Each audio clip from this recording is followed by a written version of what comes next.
Paramashivoham. Om Nithyananda Paramashivoham. Om Nithyananda Paramashivoham. Om Nithyananda Paramashivoham. Om Nithyananda Paramashivoham. Om Nithyananda Paramashivoham. Om Nithyananda Paramashivoham. Om Nithyananda Paramashivoham. Om Nithyananda Paramashivoham. Om Nithyananda Paramashivoham. Om Nithyananda Paramashivoham. Om Nithyananda Paramashivoham. Om Nithyananda Paramashivoham. Om Nithyananda Paramashivoham. Om Nithyananda Paramashivoham. Om Nithyananda Paramashivoham. Om Nithyananda Paramashivoham. Om Nithyananda Paramashivoham. Just be alive for next 3 years. Don't die within next 3 years. I guarantee you, I will reach you wherever you are.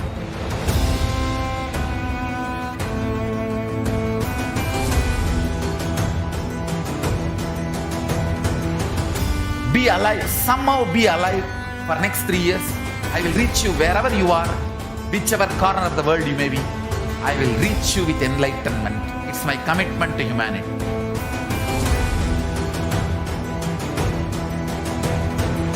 I'm going to empower, enlighten each and every one of you with the fuel and energy of the parallel universe.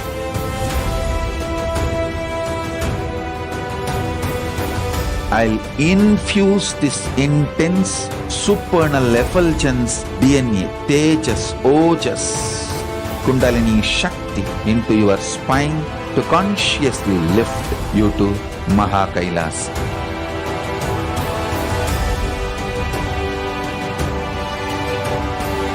It is irreversible permanent enlightenment, irreversible power manifestation, irreversible permanent empowerment.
The moment you decide, your consciousness is the supreme identity you have. You will not empower your depression, your frustration,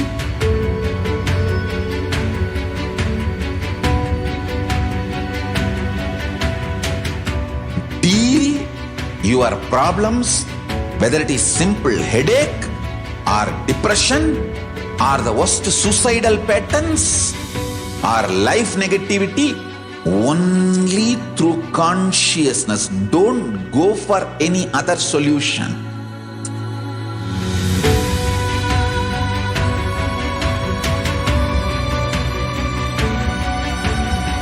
Don't keep stupid, toxic, life negative struggles inside.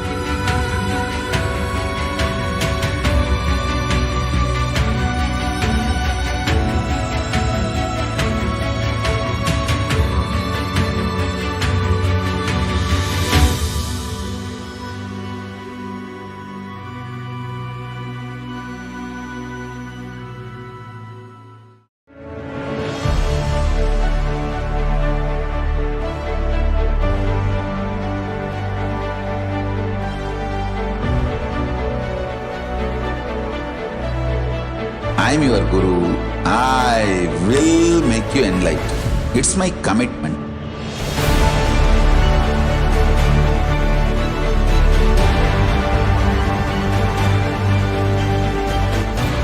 Till you become Paramashiva, I won't rest. Don't worry at all.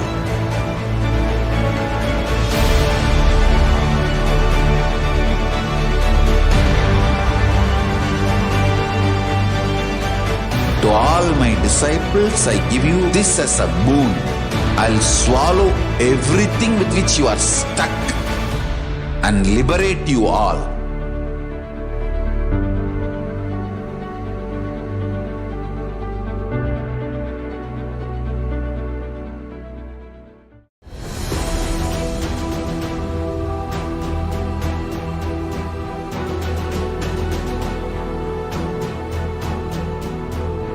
Your consciousness has power at this moment to swallow, digest, clean up all negativity and all toxins.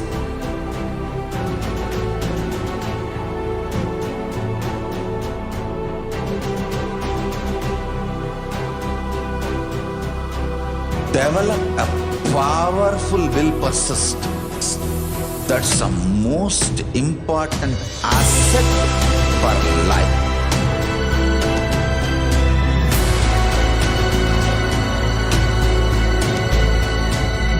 I am not giving you some life positive blah blah.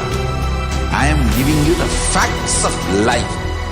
I am triggering your consciousness.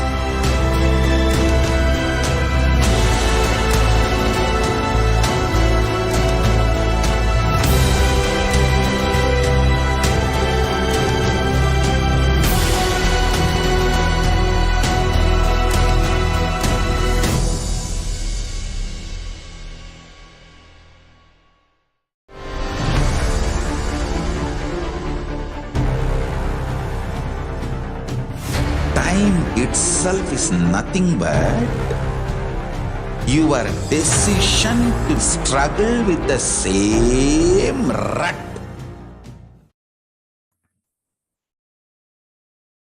Nithyanandam Paramasukadam Kevalam Jnanamurtim Dvandvatitam Gagana Sadrisham Tattvamasya Ekam Nityam Vimalamachalam Sarvadi Sakshibhutam Bhavatitam Trigunarahitam Sadguruntam Namami.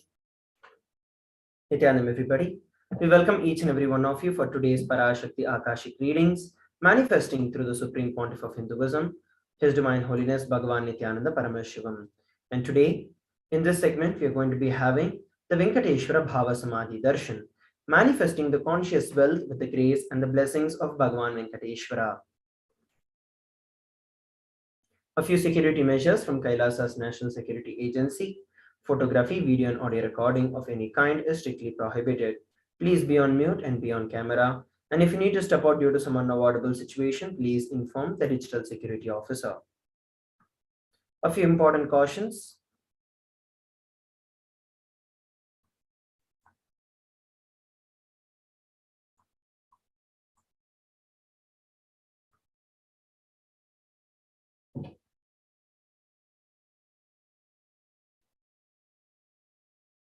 Venkateshwara Bhava Samadhi Darshan. There's a beautiful verse in the Malini Vijayottara Tantra, the 60th verse. Kathana achakti padatva yadva pada valokanat prasadat swaguro samyak prapyate paramam padam. By the enlightening teachings, Kathana, by the Shakti Pada, the graceful transmission of the spiritual powers, by looking at the sacred feet of the Guru, or by the complete loving favor of the Guru, Prasada, the ultimate goal in space, Paramapadam, is attained. This verse beautifully sets the context of how we need to receive the Bhava Samadhi Darshan. And today, we will be learning about what is wealth and abundance, who is Bhagavan Venkateshwara, what are the principles of Bhagavan Venkateshwara, and how to go beyond poverty in wealth consciousness, and the powerful cognitions about wealth and abundance, Diksha and Darshan of the Supreme Pontiff of Hinduism as Bhagavan Venkateshwara. Let us now look at a beautiful video on Bhagavan Venkateshwara.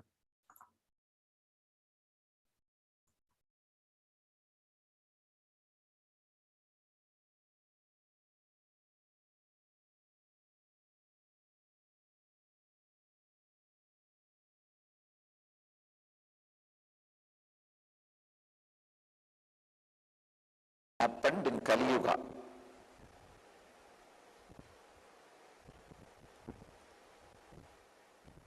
Vishnu came down to Seshadri and Bhudevi took birth as Batmavati, and they got married and stayed in the planet Earth with the body at least for 200 years and created a beautiful kingdom, blessing the devotees with wealth, health, all the auspicious things. Finally, decided to stand in Tirumala, making himself available to all the devotees still. Please understand, the Tirumala Murti, Venkateshwara's Murti is his very body. It just became stone, that's all. That's why it is life size. The very body, how he is standing, he just became Archavatara. Archavatara means the incarnation to receive all the worship and devotion of the people. So the Srinivasa became Archavatara, standing in Tirumala and gracing the whole world, whole universe, showering wealth, health, and all the spiritual benefits. Here we saw a beautiful video where Swamiji spoke about Bhagavan Venkateshwara.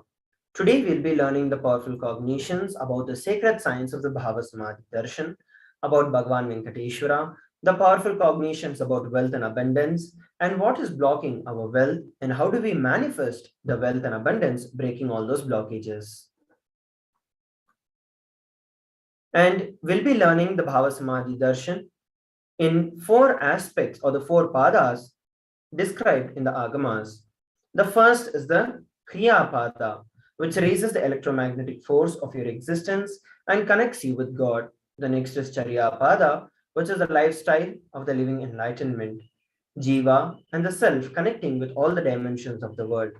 The third is the Yoga Pada, raising your Kundalini Shakti and connecting with Paramashiva. And the fourth is the Jnana Pada, which is bringing Paramashiva in your being. and making him manifest in you. How will we manifest these powers? How will we achieve it? By listening, internalizing, manifesting these powerful cognitions in our life, and ultimately with the darshan and the diksha by the Supreme Pontiff of Hinduism.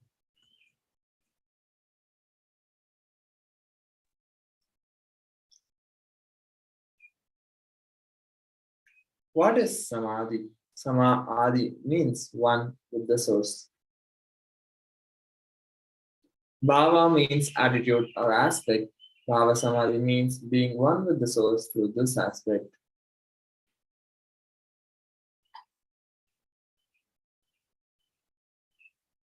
Let us now understand the definition of Bhava Samadhi. The aspect Bhava you choose through that Bhava, being one with the source, Samadhi is Bhava Samadhi. Knowing this aspect Bhava is ultimate, Adi, and being in oneness, Sama, with that is Bhava Samadhi.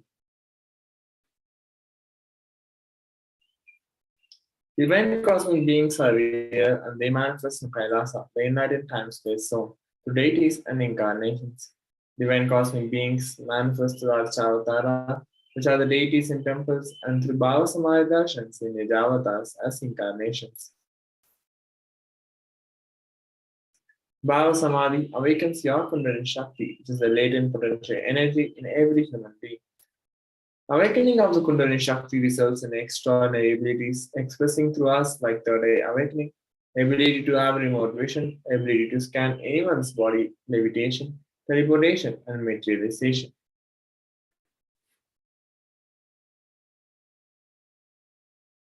Bhava Samadhi darshan awakens your Kundalini Shakti and your whole being comes alive. This influx of superconscious energy visibly slows down the aging process and improves immunity to disease. With increasing levels of coherence, the whole brain comes alive, turning into a superconductor of conscious energies that heal, empower, and transform our lives. Having the darshan or even a glimpse brings lasting transformation in us, cleansing lifetimes of karmas and raising you to the next level of superconscious breakthrough, like hitting the reset button on your very being. During the Bhava Samadhi darshan, our neurons mirror that of the avatar. Mirror neurons activate and process all the observed movements or the information of the avatar just by seeing. That is, our entire body silently, without any movement, recreates what is happening distances far away, experiencing the superconscious energy that is radiated by the avatar. Let us next learn about the Supreme Pontiff of Hinduism after a short break. Please stay tuned. Just be alive for next 3 years. Don't die within next 3 years. I guarantee you, I will reach you wherever you are.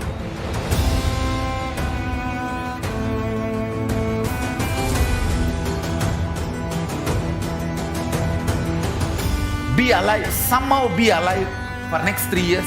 I will reach you wherever you are, whichever corner of the world you may be. I will reach you with enlightenment. It's my commitment to humanity.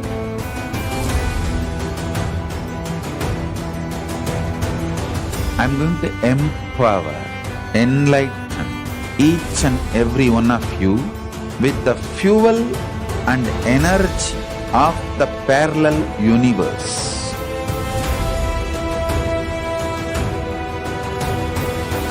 I'll infuse this intense supernal effulgence DNA, Tejas, Ojas, Kundalini Shakti into your spine to consciously lift you to KAILASA.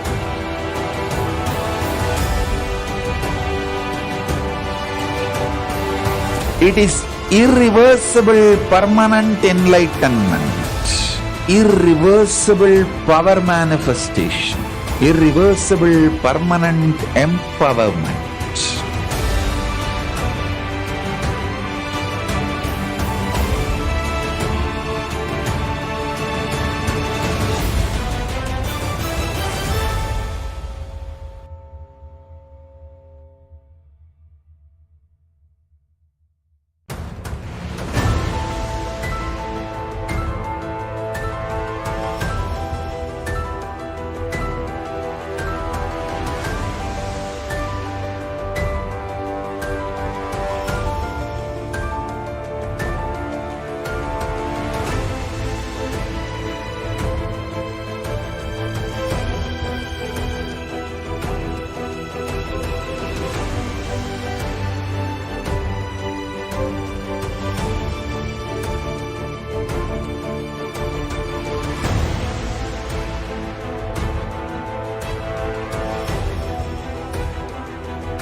the moment you decide, your consciousness is the supreme identity you have. You will not empower your depression, your frustration,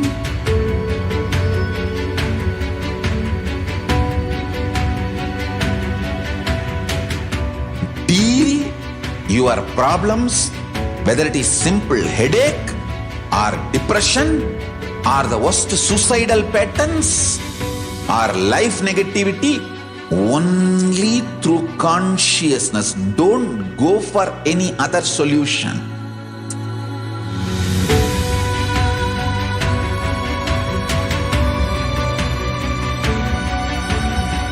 Don't keep stupid, toxic, life negative struggles inside.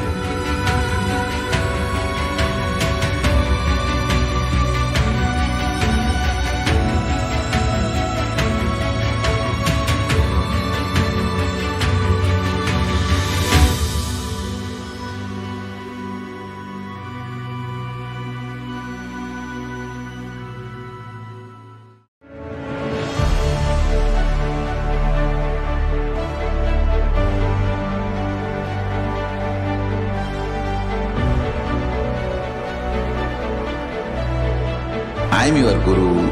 I will make you enlightened. It's my commitment.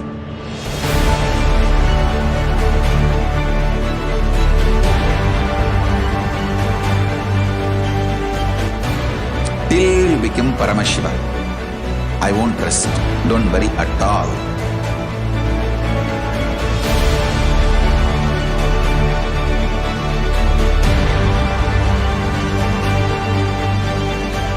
To all my disciples, I give you this as a boon. I'll swallow everything with which you are stuck and liberate you all.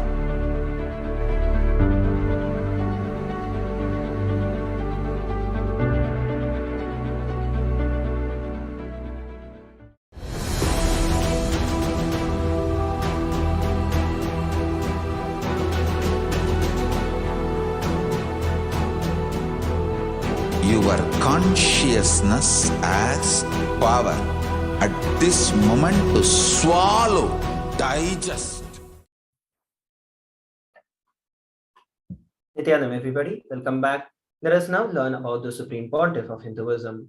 The Supreme Pontiff of Hinduism, Jagat Guru Mahasannidhanam, His Divine Holiness Bhagavan Nithyananda Paramashivam, is the reviver of KAILASA, which is a macrocosmic, ancient, enlightened Hindu civilizational nation.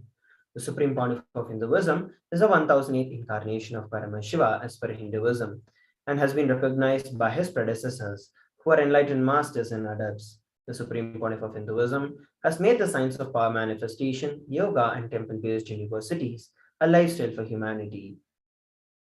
Let us now look at the various coronations of the Supreme Pontiff of Hinduism. Before 1981, the Supreme Pontiff of Hinduism was identified as the 1008th incarnation of Paramashiva by spiritual adepts and enlightened masters. In the year 1981, the Supreme Pontiff of Hinduism was initiated into Bala Sannyas and Chaturmasya. Just be alive for next 3 years. Don't die within next 3 years. I guarantee you, I will reach you wherever you are.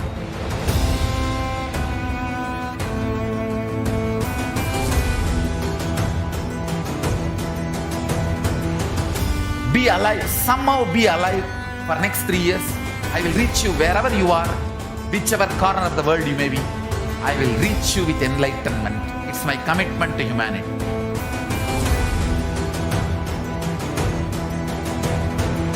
I'm going to empower, enlighten each and every one of you with the fuel and energy of the parallel universe.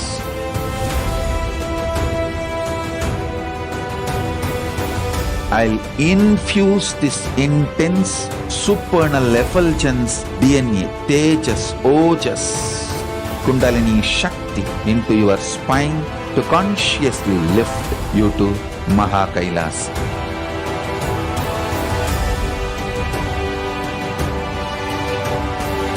It is irreversible permanent enlightenment.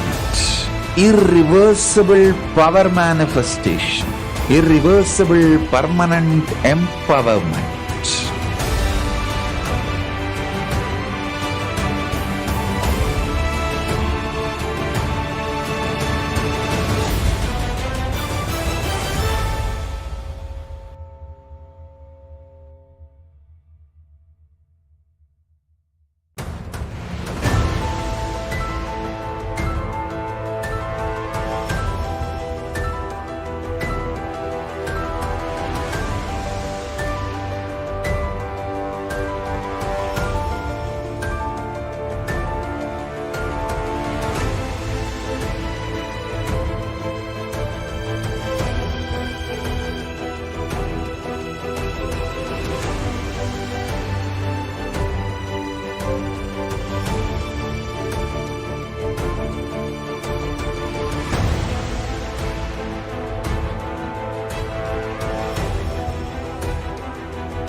The moment you decide, your consciousness is the supreme identity you have.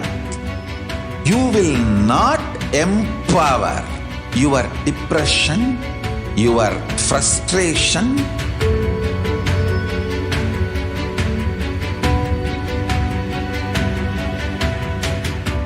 deal your problems, whether it is simple headache or depression or the worst suicidal patterns or life negativity, only through consciousness. Don't go for any other solution.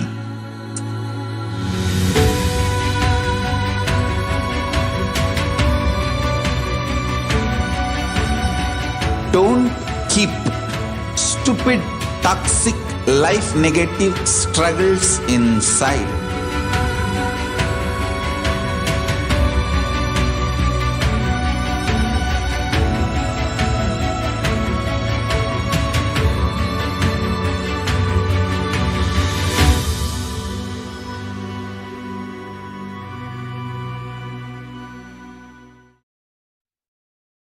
Nithyanam everybody, sorry for the technical glitch. In the year 1981, the Supreme Pontiff of Hinduism was initiated into Bala Sannyas and Chaturmasya at the age of 3.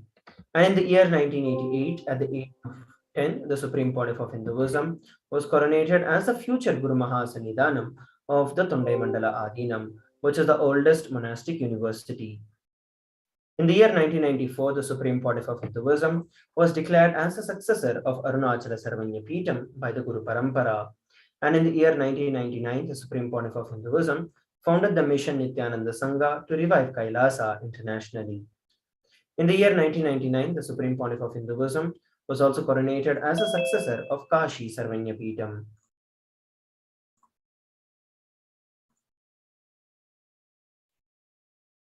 Here, we're looking at the photographs taken of the lineage of Gurus, the Guru Parampara of the Arunachala Sarvanya Peetham, of which the Supreme Pontiff of Hinduism is the current Guru Mahasannidhanam. And here are the photographs taken when the Supreme Pontiff of Hinduism founded the mission Nithyananda Sangha to revive KAILASA internationally at the age of 21. Here we're looking at the photographs taken when the Supreme Pontiff of Hinduism was coronated as the successor of Kashi Sarvanya Peetham at the age of 21. In the year 2002, the Supreme Pontiff of Hinduism founded the Adi KAILASA Sarvanya Peetham on 4th of November. And in the year 2004, on 1st of Jan, the Supreme Pontiff of Hinduism was declared as the successor of Bhagyanagara, Sripura Sarvanya Peetham. And the same year, on 31st of December, he was also declared as the incumbent emperor of the Suryavamsa Surangi Samrajyam.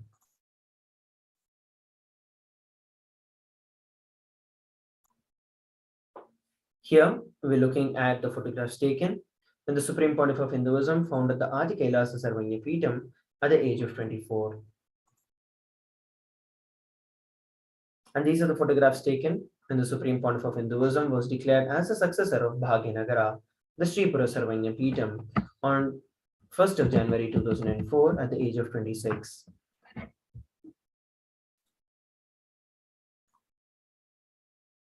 And here we're looking at the photographs of the incumbent emperors of the various emperors of the Suryavamsa Surangi Samrajyam, of which the Supreme Pontiff of Hinduism is the current incumbent emperor.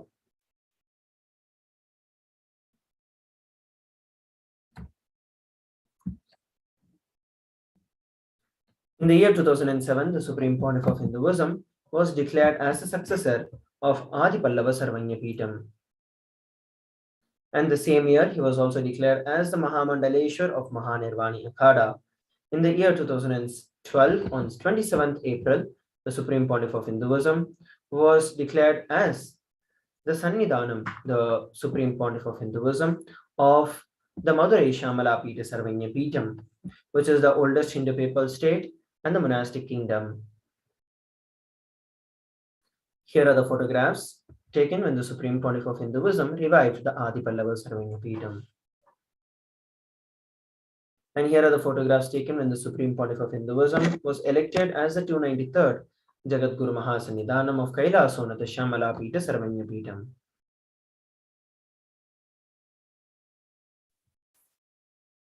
In 2013, Supreme Pontiff of Hinduism was officially coronated as Mahamandaleshwar, the Supreme Spiritual Head of Mahanirvani Akhada, the largest apex monastic order, and the youngest Mahamandaleshwar.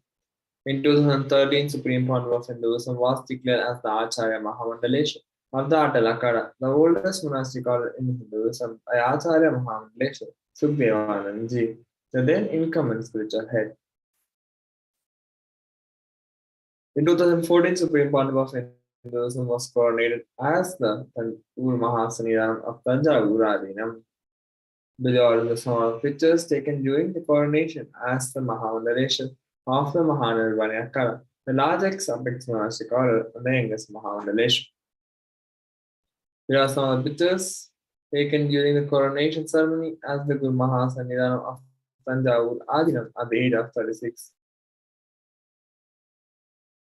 In 2014, Supreme Pontiff of Hinduism was coronated as the Guru Mahasannidhanam of Tiruvarur Adinam and Vedaranyam Adinam and Pandanadikulam.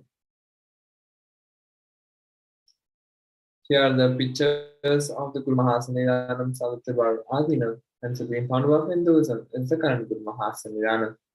And Supreme Pontiff of Hinduism also is the current Guru Mahasannidhanam of Vedaranyam Adinam. In 2015, Supreme Pontiff of Hinduism was coronated as the Guru Mahasannidhanam of Dharma Mukti Swargapuram Adinam. In 2015, Supreme Pontiff of Hinduism was also coronated as the Guru Mahasannidhanam of Adipita Kodalamata. In 2015, Supreme Pontiff of Hinduism was elected as the Supreme Pontiff of Hinduism by a congregation of over 1,000 spiritual leaders or pontiffs. Here is the Guru lineage of the Guru Mahasannidhanam of the Dharma Mukti Swargapuram Adinam at the age of 37 in 2015. Here are the pictures of the coronation ceremony as the Guru Mahasannidhanam of Adipita Kodalamata at the age of 37. At the age of 36, Supreme Pontiff of Hinduism was elected as the Supreme Pontiff of Hinduism by a congregation of over 1,000 spiritual leaders or pontiffs. Next, we're going to be learning about some of the global initiatives of the Supreme Pontiff of Hinduism after a short break. Please stay tuned. Just be alive for next 3 years. Don't die within next 3 years. I guarantee you, I will reach you wherever you are.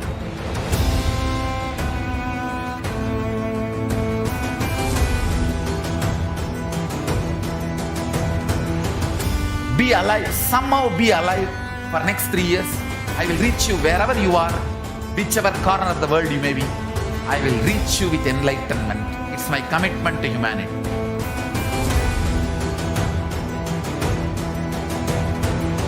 I'm going to empower, enlighten each and every one of you with the fuel and energy of the parallel universe.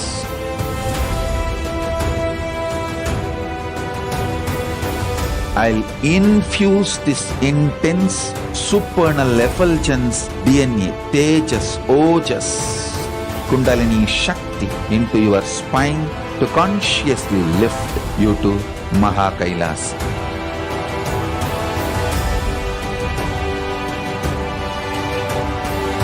It is irreversible permanent enlightenment, irreversible power manifestation, irreversible permanent empowerment.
Nithyanam, everybody. Let us now learn about some of the global initiatives of the Supreme Pontiff of Hinduism. Over 26 years of relentless humanitarian services and initiatives, including free vegetarian food, medical services, natural disaster relief, women empowerment initiatives, conflict resolution and peace initiatives, sustainable Hindu practices through various international agencies and bodies. The Supreme Pontiff of Hinduism has authored over 300 books and 10,000 articles in 3 languages: English, Tamil, and Sanskrit. These have also been translated into 50 languages with over 1,000 titles. The Supreme Pontiff of Hinduism sold over 20 million copies of books and articles which have been read and downloaded. The Supreme Pontiff of Hinduism has established the world's largest Hindu library with over 1 million books, 1 million palm leaf scriptures, and over 20 million digital books. The Supreme Pontiff of Hinduism has been revered as the most prolific and most viewed guru in the digital world, read and watched by 1 billion plus followers in Hinduism. The Supreme Pontiff of Hinduism has delivered over 10,000 hours of discourses, which have garnered over 1 billion views on social media. Supreme Pontiff of Hinduism has been respected as the commentator of all sacred scriptures, such as Upanishads, Bhagavad Gita, Shiva Sutras, Yoga Sutras, Ashtavakra Gita, Jain Sutras, etc. Supreme Pontiff of Hinduism has been honored as the leader of Hinduism, the most awarded internationally recognized Hindu leader. Supreme Pontiff of Hinduism has been acclaimed as one of the top 100 spiritually influential living personalities by Watkins Mind Body Spirit magazine. The Sovereign Order of KAILASA, led by the Supreme Pontiff of Hinduism, Bhagavan Nithyananda Paramashivam, and the Nithyananda Order of monks, nuns, and Hindu diaspora, are working for global peace and to give superconscious breakthrough to humanity. Supreme Pontiff of Hinduism is the establisher of the largest Hindu university in the world with satellite campuses in around 150 countries. Supreme Pontiff of Hinduism is the establisher of 1,000 plus KAILASA Enlightenment ecosystem. He is also the founder and reviver of our 100 Sarvanya Peetams. Next we're going to be learning about the power manifestation, and how we can experience and express divine Shakti of Paramashiva. What are Shaktis?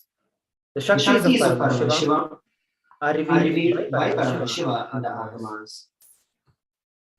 In today's power session, all of us will be initiated into experiencing and expressing the various powers related to the third eye with the blessings and the grace of Hinduism. And we will be manifesting the powers of third eye, which is being able to see with the eyes closed, and other powers related to the third eye. The third eye is a cosmic browsing center that is located between the brows, which upon initiation, one can effortlessly express the powers and see through the third eye, just as you would with your two eyes.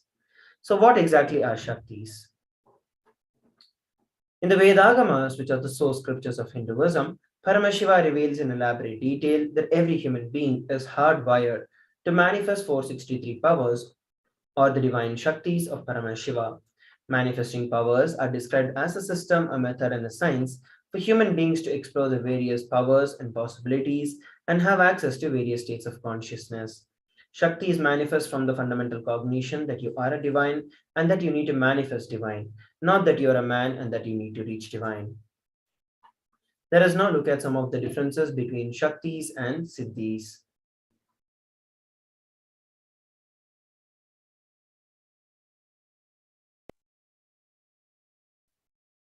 Shaktis expressed from the space of enlightenment are a side effect of feeling connected with the divine and high integrity with the Guru. Siddhis are powers that manifest from tapas or penance for enlightenment.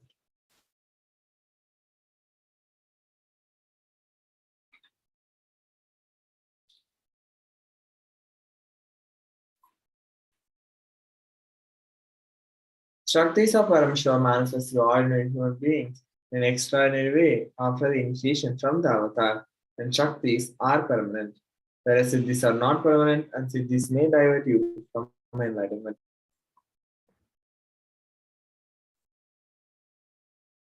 Paramashiva is the source of these Shaktis. Paramashiva is a primordial divinity in Hinduism, the ultimate reality and cause which is self-effulgent, Swayam Prakasha, all-pervading, unchanging beyond time, space, form and causality. As the fundamental base of Avyakta, which is the unmanifest, and the Vyakta, which is the manifest, he performs the Panchakritya, or the 5 cosmic acts of Srishti, Sthiti, Samhara, Throbhava, and Anugraha: creation, sustenance, rejuvenation, pulling out of delusion, and liberation. The Supreme Pontiff of Hinduism, Jagadguru Mahasannidhanam, His Divine Holiness Bhagavan Nithyananda Paramashivam, is the 1008th living incarnation and representative of Paramashiva. He is also the reviver of KAILASA, which is the ancient enlightened Hindu civilization and nation. Ever since the beginning of this civilization, the Sanatana Hindu Dharma has been a cradle of enlightened beings and highly advanced sciences. It was where the science of enlightenment and powers was lived and taught as a lifestyle. And for the very first time in the modern day, the Supreme Pontiff of Hinduism is reviving these yogic sciences and transmitting it to the world at a record-breaking pace never accomplished before. The knowledge and the science of manifesting these Shaktis are passed down from one generation to the next through the Diksha or the initiations by the enlightened gurus.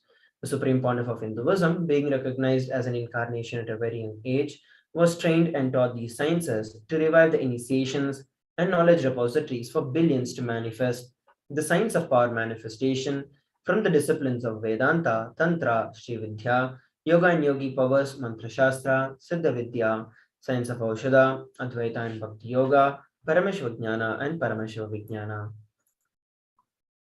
Next, we're going to be learning about how we can awaken these divine Shaktis in us after a short break. Today, we are going to be manifesting the power of body scanning.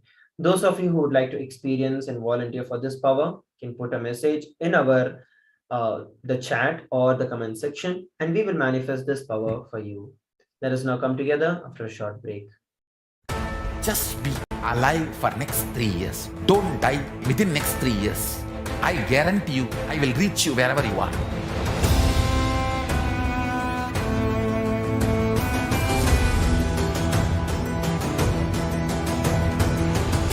Be alive, somehow be alive for next 3 years. I will reach you wherever you are, whichever corner of the world you may be. I will reach you with enlightenment. It's my commitment to humanity.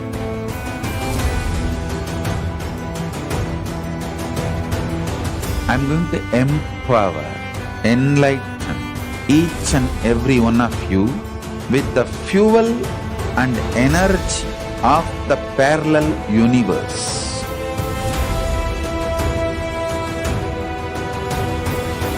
I'll infuse this intense supernal effulgence DNA, Tejas, Ojas, Kundalini Shakti into your spine to consciously lift you to KAILASA.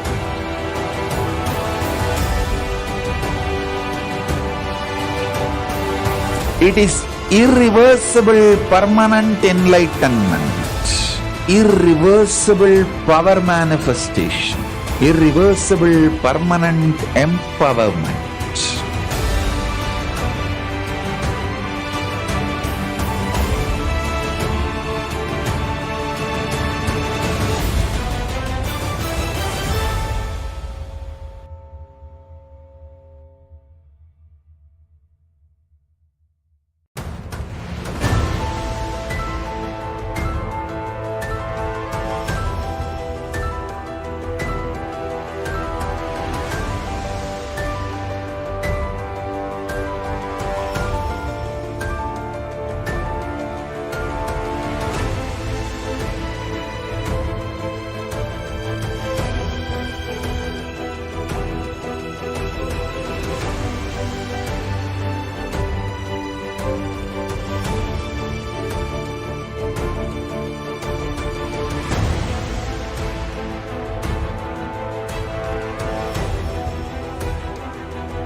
Nithyanam, everybody, welcome back. Let us now enter into this science of power manifestation. Manifesting Shaktis are described in the Agamas. Every ultimate truth, which is the jnana, when it is mapped into your consciousness, which is your prajna, manifests as the power and possibility of every being. Let us now watch a beautiful video on the science of initiation. Diksha is the direct transfer of spiritual energy by an enlightened being through look, word, or touch. The traditional Vedic book Navaratneshwara states, Sarva samapi dikshanam muktihi phalamakhanditam avirodhat bhavantyeva prasangyastu bhuktayaha. The main benefit of all initiations is moksha, enlightenment. As a side effect, health, wealth, leadership, and well-being happen. And in Rudrayamala Tantra, Shiva says, Devi diksha vihinasya na siddhihi na cha sadgatihi tasmat sarva prayatnena guruna dikshito bhavet. The one who is not initiated does not attain liberation nor a better future. So by all efforts, one should get initiated by Guru. What is the science of initiation? Neuroscience has proved that the process of initiation floods the brain with energy. This is the superconscious energy of Kundalini, our own highest inner potential energy. As the Kundalini flows from the thalamus to the cortex, it sets up a powerful energy loop within the brain, which awakens the latent non-mechanical parts which we have never used before. With increasing levels of coherence, the whole brain comes alive, turning into a superconductor of conscious energies that heal, empower, transform our lives, bliss and fulfillment. Initiation creates high awareness, visualization, creativity. It also slows the aging process and improves the immune system. Kundalini awakening, healing experience, levitation, teleportation, materialization. Experience the power of initiation. Here we saw a beautiful video on the science of initiation. Let us now look at how this science of power manifestation is authenticated through the four aspects of evidences or the pramanas. The first is the Shastra Pramana, which is the eternal and unchangeable truths that are revealed in the source scriptures. The next is the Apta Pramana, which is the experiences and the results of Aptas or authorities of Hinduism, the Vedic rishis and scientists who have time tested and verified the science. The next is the Atma Pramana, which is the personal experience of the Supreme Pontiff of Hinduism. And the fourth is the Pratyaksha Pramana, empirical evidence from observation and scientific experimentation.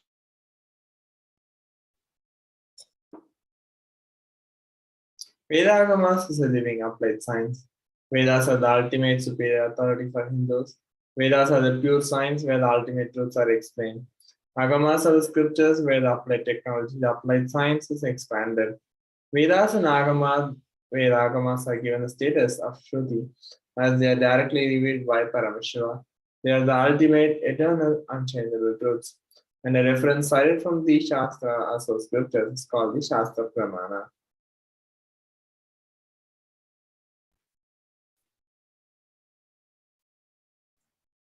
Let us now get ready to witness a very unique and exciting demonstration of the power of third eye. Today, we're going to be manifesting the power of body scanning. And in this power of body scanning, one awakens the ability to scan illnesses, diseases, medically diagnosed issues, and provide solutions through the third eye. The Shastra Pramana, which is a scriptural reference of this power manifestation, is given in the Vijnana Bhairava Tantra, Sutra 54. Swadehe jagato vapi sukshma sukshmatarani cha tattvani yani nilayam dhyatvante vyajyate para. Bhagavan Paramashiva says, cognize deeply that from the subtle to the subtlest constitutive principles of your whole body or of the whole universe, Swadeha, consist of the essential reality. They are being absorbed in their source cause, Paramashiva. By the experience of such restful awareness, one becomes complete from all thoughts, and the ultimate universal divine power, Paradevi, Adishakti, is revealed, and the supreme power manifestation happens.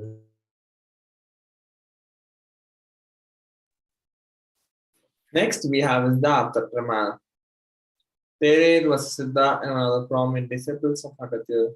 One day, a man suffering from severe headache comes to Agatya for healing. Agatya uses the power of body scanning and identifies the root cause of the headache. And he reveals that there is a small tere, a type of frog sitting in the person's brain. Agatya immediately instructs Thera, his disciple, to perform an open heart surgery and remove the frog. After the surgery is completed successfully, the person is healed and cured of the headache. Thus, he gained the name Thera. Next, we have the Atma Pramana.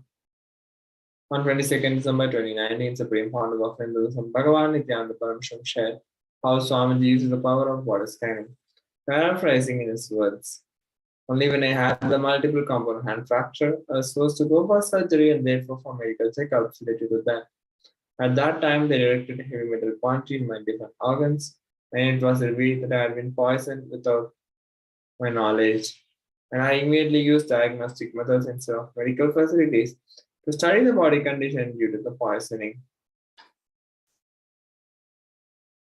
Through body scanning, I found out what the problems, imbalances had happened, and where balance has to be done. So I used allopathy as a second opinion to verify my findings. Here we're looking at the Sakshi Pramana, which is the experiences and the results of these extraordinary power manifestations happening through the initiated disciples of the Supreme Pontiff of Hinduism. Let's now enter into the power manifestation. We have Devendra Singh, who was requested for the power of body scanning. So I will now be chanting the Mahavakya, Om Nithyananda Paramashivoham, and revealing whatever Swamiji is showing. Om Nithyananda Paramashivoham. Om Nithyananda Paramashivoham. Om Nithyananda Paramashivoham.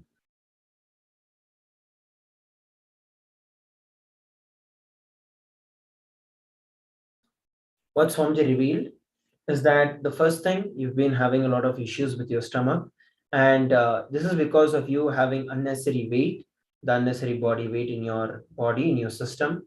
And this has been caused due to the very bad eating habits that you've been having in the past, where you start eating a lot of food unnecessarily, dumping more and more food in your body. So there is a lot of undigested food and fat that is there in your body. And this has also been converting into creating high blood pressure and other issues related to the heart. Swamiji revealed for you to start doing the Nirahara Samyama immediately, so that your body will start burning all the unused food and will flush out all the toxins that is there in your blood, by which means it will purify your blood. And you'll also see that your blood pressure comes down completely, it becomes normal, and you do not have any health issues. So this is what Swamiji revealed. You can share with all of us how you're able to relate with what was revealed. So with that, we are coming towards the conclusion of this particular segment of the power manifestation for today's Bhava Samadhi Darshan. Let us now move on to the next segment after a short break. Just be alive for next 3 years. Don't die within next 3 years. I guarantee you, I will reach you wherever you are.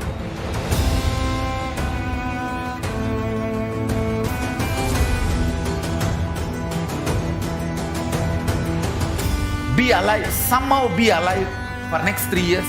I will reach you wherever you are, whichever corner of the world you may be. I will reach you with enlightenment.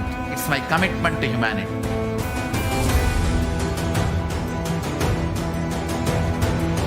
I'm going to empower, enlighten each and every one of you with the fuel and energy of the parallel universe.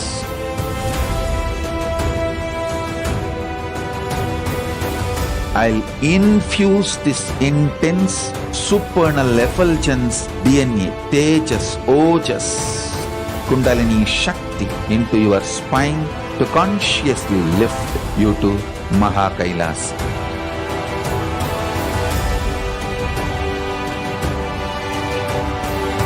It is irreversible permanent enlightenment, irreversible power manifestation, irreversible permanent empowerment.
The moment you decide, your consciousness is the supreme identity you have. You will not empower your depression, your frustration,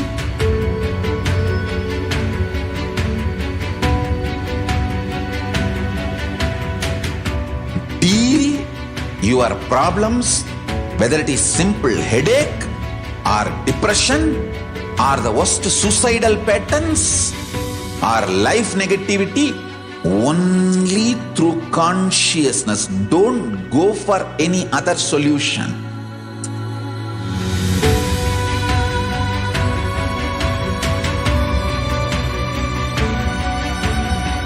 Don't keep stupid, toxic, life negative struggles inside.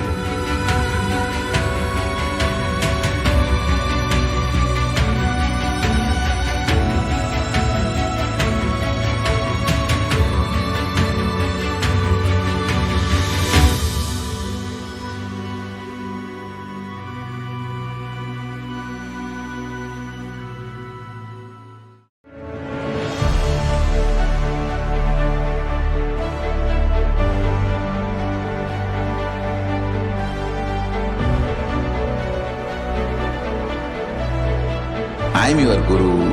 I will make you enlightened. It's my commitment.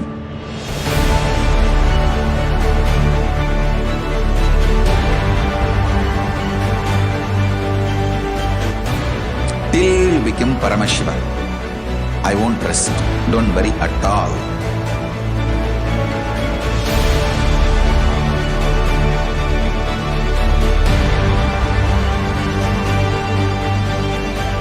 To all my disciples, I give you this as a boon.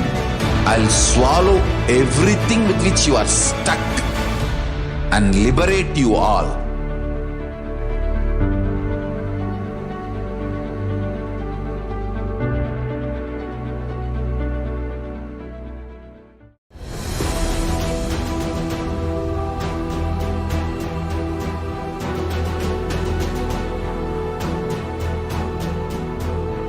Your consciousness as power at this moment to swallow, digest, clean up all negativity and all toxins.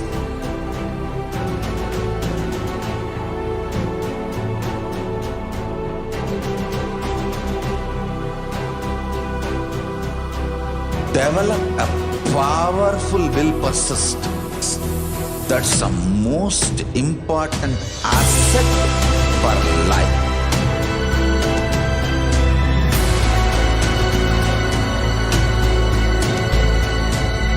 I am not giving you some life positive blah blah. I am giving you the facts of life. I am triggering your consciousness.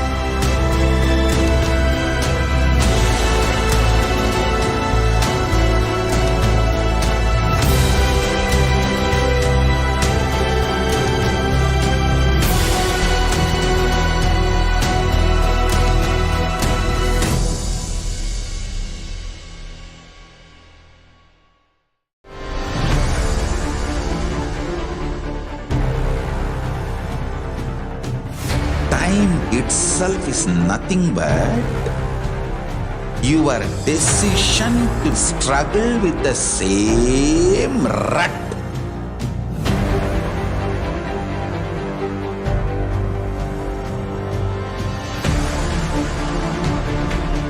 Your decision to struggle with the same rut is time, Kala. Your decision to swallow time is Kala Bhairava.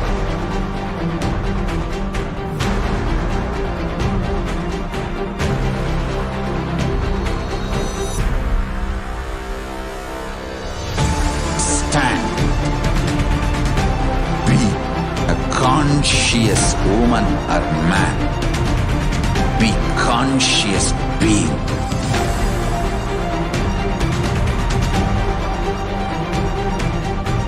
Shrink the time through conscious will persistence. Make the future into present by being ferocious with yourself.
Greater signs of life can be realized with a greater ability to visualize.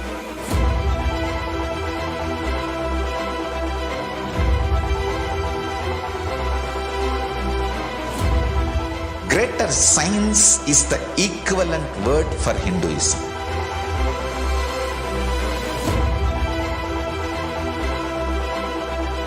When you understand the greater science of life, greater courage, more possibility, more fearlessness, more joy, more bliss.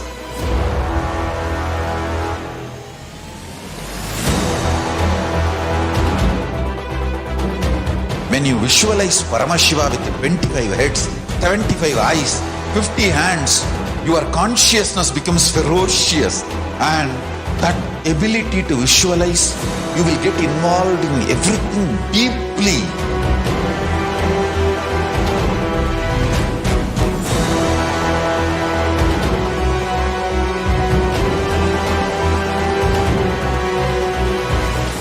Involved people are the most delicious, most sweet, most beautiful, most juiciest beings of planet Earth.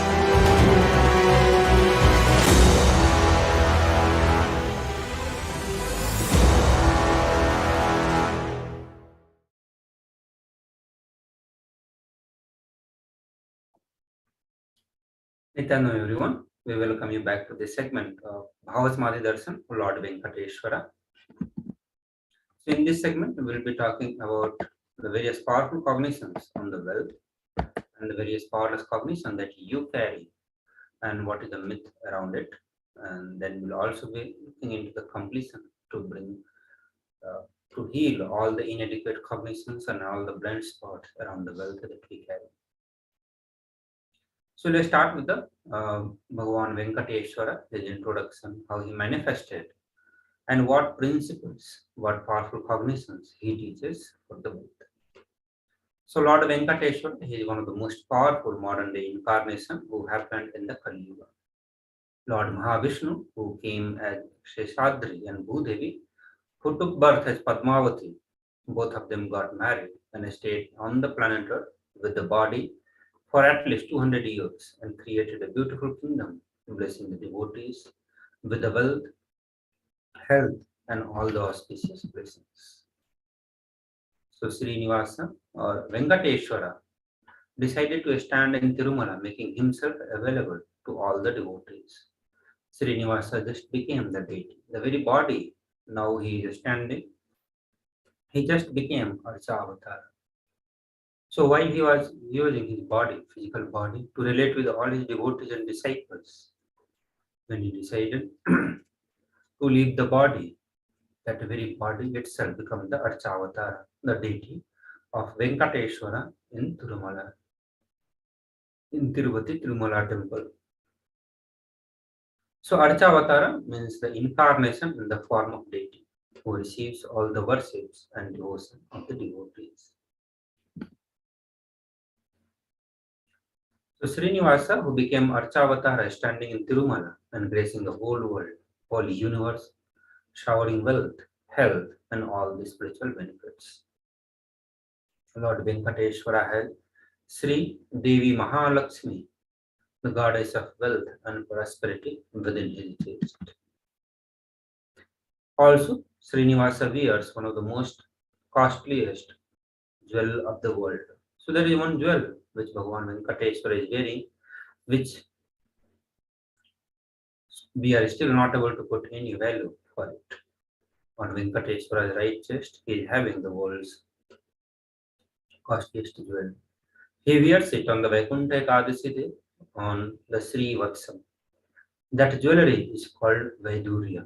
Vaidurya diamond. It is at least 10,000 years old, older than the diamond itself. That jewel have come out of the churning of the Milky Ocean, and there is only one piece available on the planet Earth, and the one Bhagavan Venkateshwara himself is here. So now we will look into the power of the energy field of Lord Tirupati. So this is a story, this incident that happened is from the life of great incarnation, Ramanuja himself, an enlightened master. Ramanuja, he was a great enlightened master, and he was staying for many days in Tirupati Tirumala with his disciples. One day he was getting ready for the pilgrimage. So packed his bag, some food, and walked all the way, full day along with the disciples. Evening they reached the downhill and opened their food for eating. They found a lot of ants in the food. The disciples have started cleaning all the ants. Ramanuja just stopped and asked them not to do that. He just packed the whole food safely, not leaving even one ant. He walked back all the way up to the hill without having any food, especially in the night. All the disciples were wondering what is happening. After going to the top of the hill again, Ramanuja opened the food and said, "Now leave the ants here. Because we do not know how many janmas they meditated and did punya to take birth in the presence of Tirumala, the energy field of Venkateshwara. And that's why we have no right to take them out of this energy field. I will leave them somewhere else." So that is the power of energy field of Lord Venkateshwara. Just taking one birth, even at the ant, or even taking any body in the energy field like Tirupati, Tirumala, is the punya that one earns after the lifetimes. So when master becomes deities, the siddhas come to live around their presence. When deity become master, naturally all the siddhas, all the higher level beings come to live around them. So now we will look into the Shastra Pramana, the scriptural reference on Lord Venkateshwara. So this is from Narayana Suktam, verse 1, which says, Sahasra Shirsam Devam Vishwaksam Vishwashambhuvam Vishwai Narayanam Devam Aksaram Param Padam. This universe is eternal being, the imperishable, the supreme, the goal,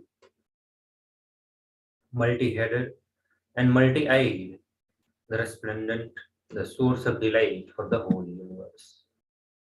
Also, the Brahmanda Purana contains the Sri Venkateshwara Sahasranama, which occurs at the conversation between Sage Vasishtha and Sage Narada. Also, Venkateshwara, Ashtotatra Sahasranama.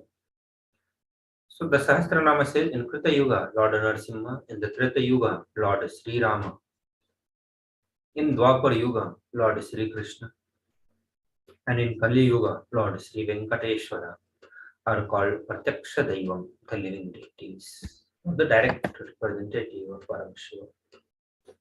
So Venkateshwara, the Atma Pramana of the Lord Venkateshwara, the experiences of the Supreme Pontiff of Hinduism. Supreme Pontiff of Hinduism shares that I have a very strong connection with Lord Venkateshwara. My mother came to know that she was carrying when she was on a pilgrimage to Venkateshwara temple in Tirupati. She did the Anga Pradakshina, which is circumambulating the temple by rolling on the floor around it. And after that she vomited. Usually people vomit after the Anga Pradakshina. Then she gave her the prasada. They gave her the prasada, consecrated food of Labdu, and after that also again she started vomiting. Then the elder saw the pulse and confirmed that she was scared. The first sweet I got is from Venkateshwara, and that created a very strong feeling connection with the Lord Venkateshwara. So now we'll look into the benefit of worshipping Bhagavan Venkateshwara. This is from Vishnu Sahasranama Falasruti, which says, he becomes endowed with a great reputation and becomes the foremost among his kith and kin. He acquires undiminished wealth in this world and unexcelled prosperity. Bhagavan Venkateshwara bestow all the Ananta Kalyana Guna, and the one who worships him receives abundance in wealth and all other dimensions of the life. So in today's Bhagavan Venkateshwara Bhavasamadhi Darshan, Supreme Pontiff of Hinduism will be blessing us with the darshan of Lord Venkateshwara. So Bhagavan Venkateswara would be manifesting through the Nijavatara, the 1008th living incarnation of Paramashivoham. This piece, Devi Bhagavan Nithyananda Paramashivam. So today you have the great opportunity to receive the blessings and initiations to awaken the very wealth consciousness in you. So today you are going to have the powerful darshan of Lord Venkateswara, who himself will be manifesting at the Nijavatara of Supreme Pontiff of Hinduism, and also blessings and awakening the wealth consciousness in us. So in the coming segment, we'll be looking into what is wealth consciousness and how it is going to bring completion with the wealth in your life, also health and other aspects of the life. But before we move that, we'll have a short break. Please stay tuned. Just be alive for next 3 years. Don't die within next 3 years. I guarantee you, I will reach you wherever you are.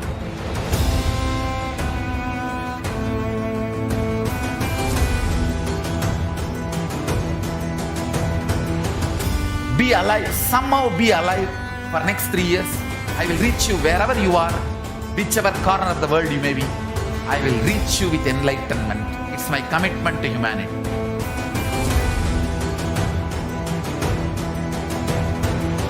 I'm going to empower, enlighten each and every one of you with the fuel and energy of the parallel universe.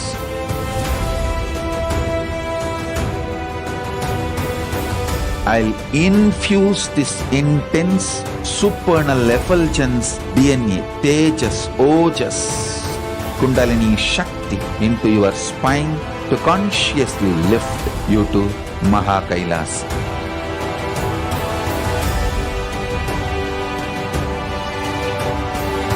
It is irreversible permanent enlightenment, irreversible power manifestation, irreversible permanent empowerment.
The moment you decide, your consciousness is the supreme identity you have.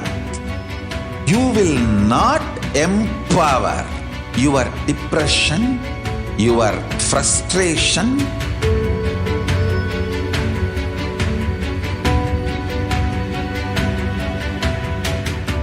deal your problems, whether it is simple headache or depression or the worst suicidal patterns or life negativity, only through consciousness. Don't go for any other solution.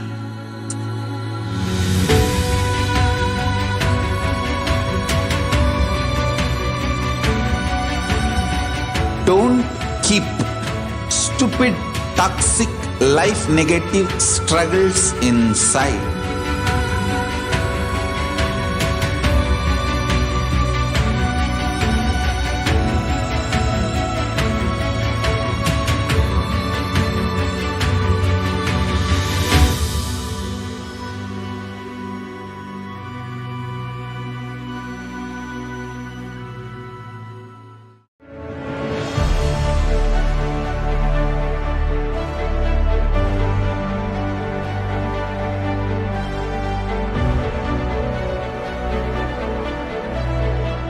I'm your Guru.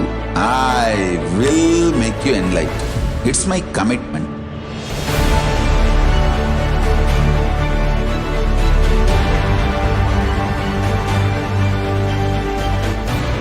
Till you become Paramashiva, I won't rest.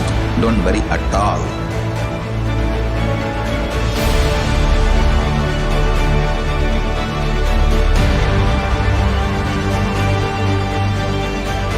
To all my disciples, I give you this as a boon. I'll swallow everything with which you are stuck and liberate you all.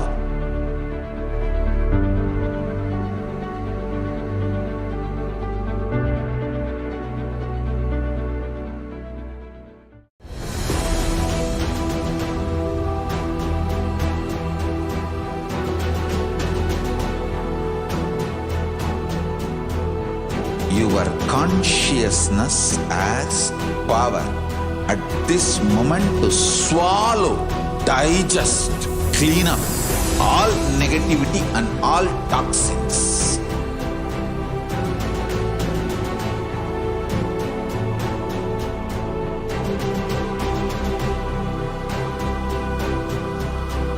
Develop a powerful will persistence.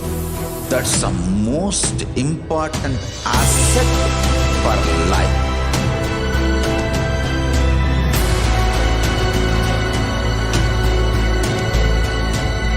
I am not giving you some life positive blah blah. I am giving you the facts of life. I am triggering your consciousness.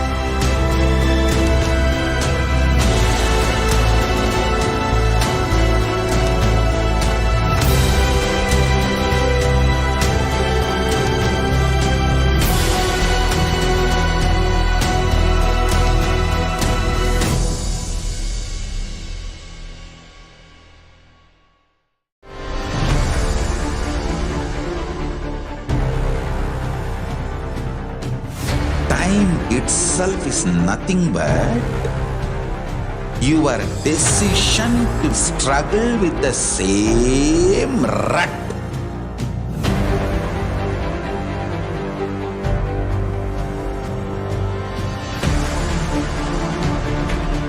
Your decision to struggle with the same rut is time, Kala.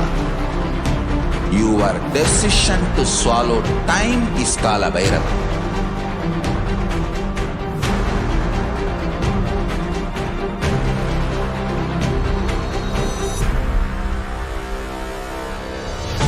Stand. Be a conscious woman or man. Be conscious being.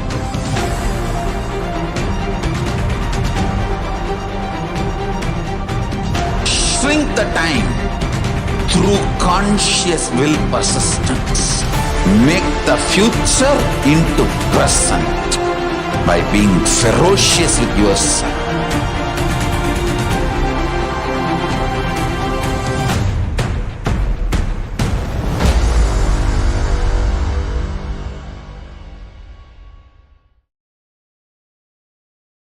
Nithyananda everyone, we welcome you back to this segment. So here now we'll be looking into some of the concepts of the wealth as given by Supreme Pontiff of Hinduism. The Supreme Pontiff of Hinduism begins with defining the two dimensions of the wealth.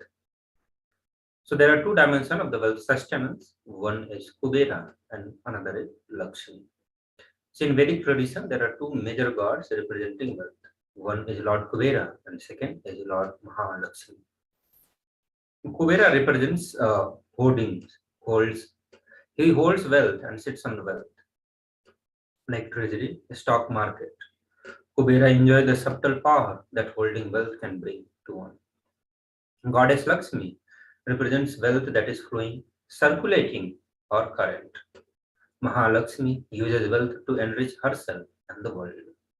Lakshmi creates wealth effortlessly, uses it freely, and distributes it unconditionally. So these are the two major principles that both the god represents. Lakshmi represents a certain concept, certain aspect of the wealth.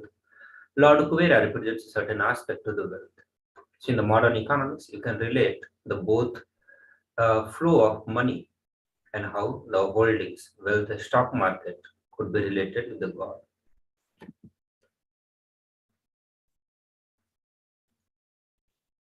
So now we'll look into the wealth creation in the way. So how the Vedas and Agama defines the creation of the wealth, or how it gives the technique to create the very wealth consciousness and manifest the wealth around us. Supreme Pontiff of Hinduism begins sharing the various powerful cognitions around wealth, and through these powerful cognitions will be helping all of you to manifest the wealth in your life and the very wealth consciousness itself. Supreme Pontiff of Hinduism says a life can be equated to two things. One, ability to achieve what you want in the inner or outer world. Two, just getting stuck in both the world. These are the only two equations. There is no third option. He gives either you have the ability to achieve what you want, whether it's outer world or inner world. There is no separation here. And second, being stuck in both the world. So either you are stuck in the inner world or you are stuck in the outer world. That is where the life is being equated. So you have to see life only into you. Either you are manifesting what you want, whether you are living a spiritual life or life to manifest the inner consciousness, the wealth from the inner world, or you are working to manifest the wealth from the outer world.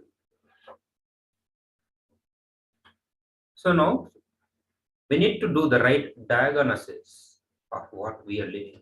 In Paramashivoham, technology, the diagnosis itself is the healing solution. The way he gives the method to diagnose your disease, diagnose your blind spot, that itself will heal the disease itself, the blind spot itself. So here in the coming slides, Supreme Pontiff of Hinduism will be sharing the various diagnosis method. He says, everybody wants wealth, but they do not increase lifespan, do not increase the life in them to the level they want it. So wealth can be equated to the life energy you express. Understand? The wealth is not being equated here to the amount of zeros that you hold in the bank balance, not to the real estate value, not the house, not the car you have, but the amount of life energy you express. So the way Supreme Pontiff of Hinduism defines the wealth makes you wealthy. You don't need something from outside. You do not need anything from the external world to be wealthy. It is something, the quality of your very being itself. And it is the life energy that you express. So it's a straight equation, because as of now, a normal man has wealth as the first priority in the life. So every single person wants wealth in their life. There is no exception in that. This is the first priority for every single human being. So if you do not have the wealth, do not blame anybody. You are not expressing life in you. Life energy is not happening in you. So it's a very simple, straightforward truth that Supreme Pontiff of Hinduism is telling, that if you do not have wealth, do not blame anyone, not to your family, not to the place where you took birth, not the kind of the properties you have, nothing to blame. Just very simple that you are not expressing life in you. So the amount of wealth you want to manifest, that is the quantity of life you need to express. If you are not expressing the life energy, you will not manifest wealth in your life. So very simple, if you do not have wealth in your life, that means you are not expressing life. Life energy is not happening. So now Supreme Pontiff of Hinduism gives us the goal of creating wealth. So creating wealth is the intrinsic part of life itself. And that's what the Shastra, Bhagavad Gita, in the Bhagavad Gita, Bhagavan Sri Krishna says that Gahano Karmano Gati, the universe by its very nature works. If you have at least the goal of creating wealth, you will be creative. Your energy will be channeled properly. The first priority in the life should be for the moksha, enlightenment. Till that happens, the second priority can be creating wealth. So either the Shastra defines the only purpose or the highest purpose of life as working for moksha, for enlightenment. But till that happens in you, till that happens in us, the goal of life should be only creating wealth, creating wealth. Because that is what the intrinsic part of the life, that is the cosmic principle on which the life functions. As Bhagavan Sri Krishna says in the Bhagavad Gita, Gahano Karmano Gati. By its very nature, it works, works, works. So working is the organic nature of the cosmos itself. If you continue to work, if you continue to go on creating, you will become creative. Your energies will be channeled in the right directions. So creating wealth will not just make you creative, but it will make you non-violent, because your whole energy becomes creative. Once you become the creative, you will become non-violent. Creating wealth will bring tremendous interest in life, and it will bring tremendous non-violent nature in you. So what is wealth? Wealth is not just an object or a thing to be achieved. Wealth is an extension of you. Anything that adds to you is wealth. The quality of health that you enjoy, the state of your relationships, the fulfillment you experience in your career, your mental state, your sense of inner fulfillment, all these are the measures of the success with which you have created wealth in your life. So again, bringing the right definition of the wealth. Supreme Pontiff of Hinduism is giving the right definition of the wealth that we all need to carry in our life.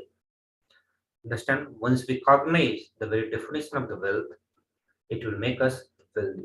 We do not need anything from the outside world to become the wealthy. We do not need to look into how to become wealthy as per the outer world concepts, outer world definitions. Just cognize the right definition of the wealth. That wealth is not just an object or thing to be achieved. It is the very extension of you. It's very you, your extension. He further says that anything that adds to you is wealth. Understand, the quality of health that you enjoy is your wealth.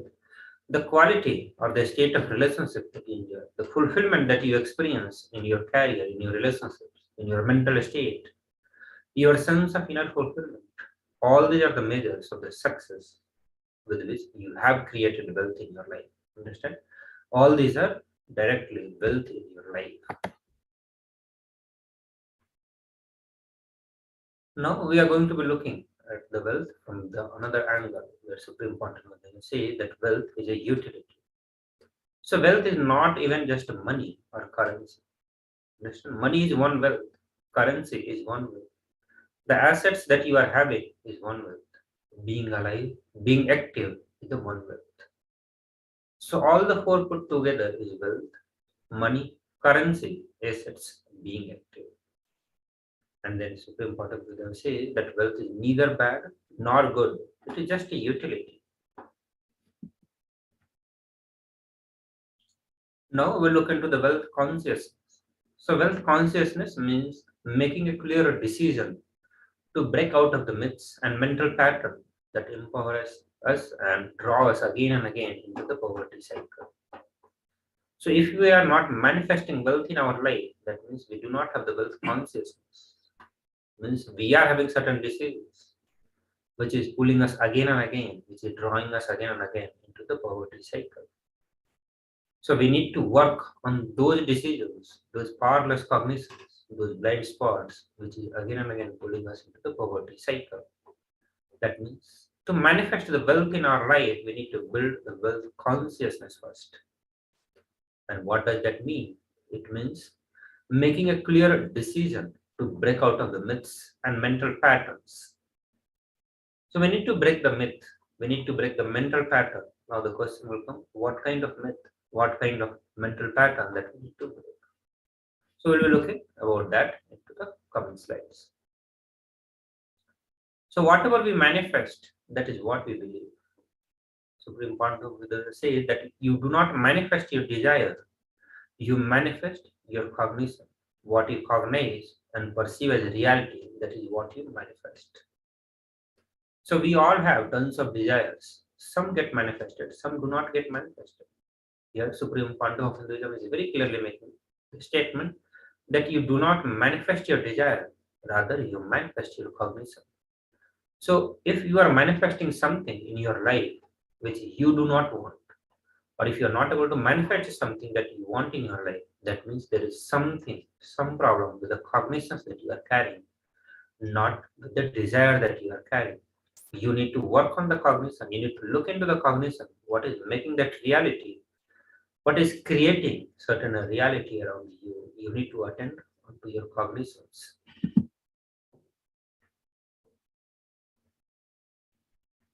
So now, many of us who say, I really desire wealth, but deep down we believe something else. So now we are going to be looking into the cognizance. We are going to be looking into the very wealth consciousness, the cognizance, the bunch of cognizance which we carry. So Supreme Pontiff of Hinduism is defining that we all have the certain gap between what we desire and what we believe. We all want wealth. We desire for wealth. But deep down, we believe that wealthy people are arrogant people, bad people. They do a lot of wrong things. So we do have desire of wealth, but inside we are carrying certain cognizance, which is pulling us again and again back to poverty, which is keeping us poverty, which draws us back to poverty. And one of that cognizance, one of that Supreme Pontiff of Hinduism sharing that our idea about the wealth, our belief, deep down the cognizance that we carry about the wealthy people, that wealthy people are arrogant, bad, they do a lot of wrong things. So if we believe that wealthy people are arrogant, bad, wrong, they do many wrong things, they exploit others. If you have that belief, then how are you going to manifest wealth in your life? See, even though you may be desiring to have the wealth, but because the kind of belief you are carrying, you are not able to manifest wealth in your life. You are attracting a different reality in your life. So understand, your perception is the material out of which your reality is made. If you desire wealth, but you believe, you perceive, you cognize wealthy people are bad, wealth is too much of responsibility. Naturally, you will not manifest wealth in your life. The gap between your desire and your perception is what is mental patterns. So mental patterns are only creating the gap between what you want and what you believe. Your wants are different, your desires are different, but what you believe are completely different. And because they are completely different, they are not able to manifest. You are not able to manifest the right desire, or you are not able to manifest your desires in your life. So that means we need to work on our mental patterns, means the gap between our desire and our perception about the life. Like the perception Supreme Pontiff of Hinduism shared just now about the wealthy people, that wealthy people are bad. They do a lot of bad things to manifest wealth in their life. If we carry certain kind of perception, that perception creates a different reality around us. So how you perceive, how you cognize, what you believe, all these are the ingredients, the base material out of which your reality is created, not out of what you desire. So to create the right reality, to create reality of you having abundance, you having the wealth, need to be worked on your mental patterns. So now we will look at some of the beliefs that we carry about the wealth. So the common belief that we carry. So here we are not talking about the desires that we carry. We all have the desires to create wealth. But what makes all of us different from each other in regard to the wealth is our belief system. What kind of belief we carry. Understand, these beliefs are the one which creates a certain reality, which makes us express the life energy or withdraw from the life itself. The kind of belief we carry inspires us to engage with the life, express the life energy, and manifest the wealth, or this kind of cognizance only makes us withdraw from the certain aspect of life and live as poor. So we are going to be looking into the various such common beliefs on which we need to work on, we need to diagnose and heal those things.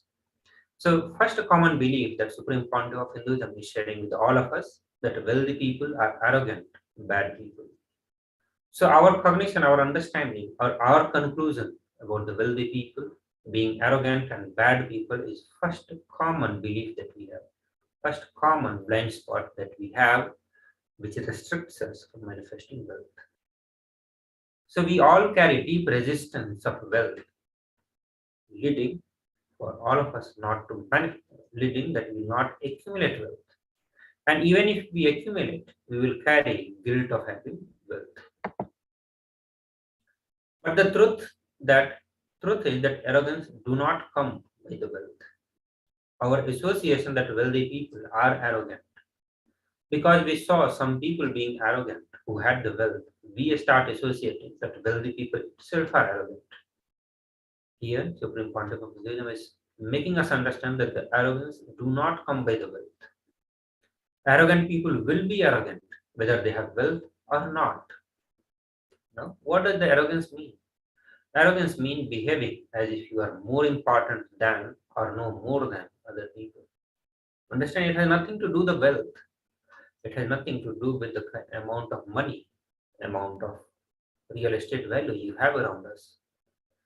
But arrogant is something about your cognition, about the way you behave, which is you cognizing that you are more important or you know more than the people around you or other people. But we wrongly associate wealth to the arrogance and create a pattern and start hating the wealth itself. So rather than seeing the arrogance and wealth as two separate things, and attending to both of them, we connect both of them together. And rather than hating the arrogance, we start hating the wealth itself. The same way we hate arrogance, and that is where the problem starts. The next common belief that we carry, even though we want to manifest wealth, we want to be rich, we want to be wealthy, but inside, deep down, we believe that poverty is good.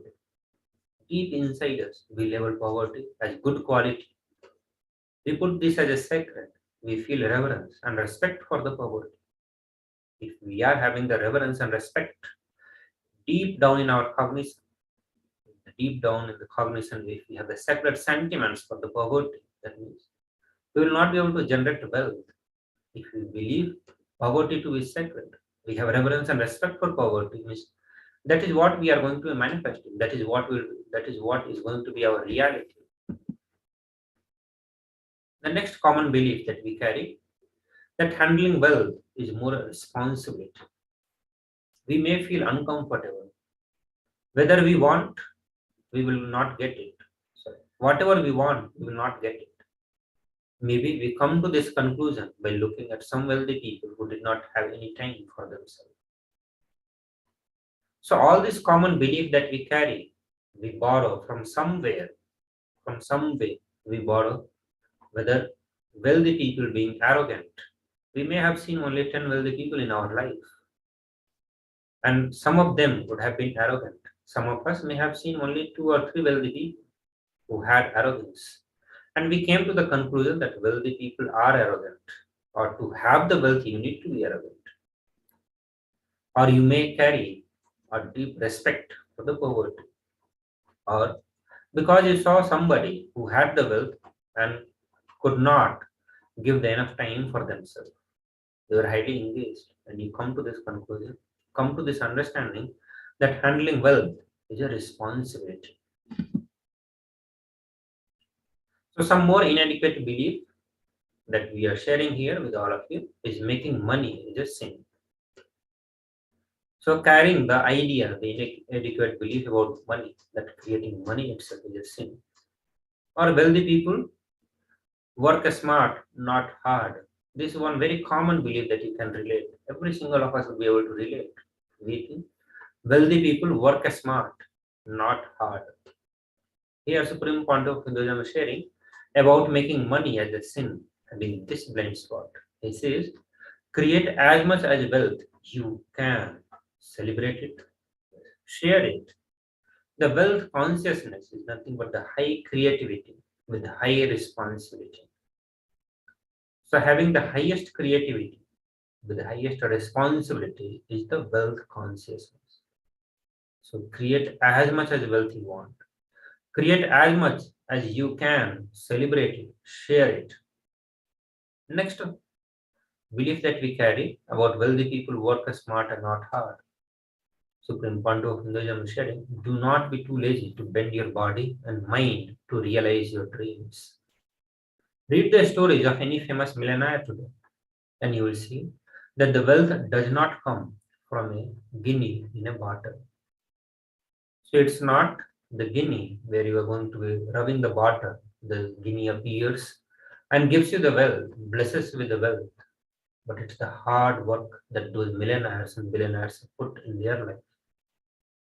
But you think that it's their smartness, and we continue to be lazy. We continue to be lazy in exercising our body, exercising our mind, and that's what keeps us poor for whole life.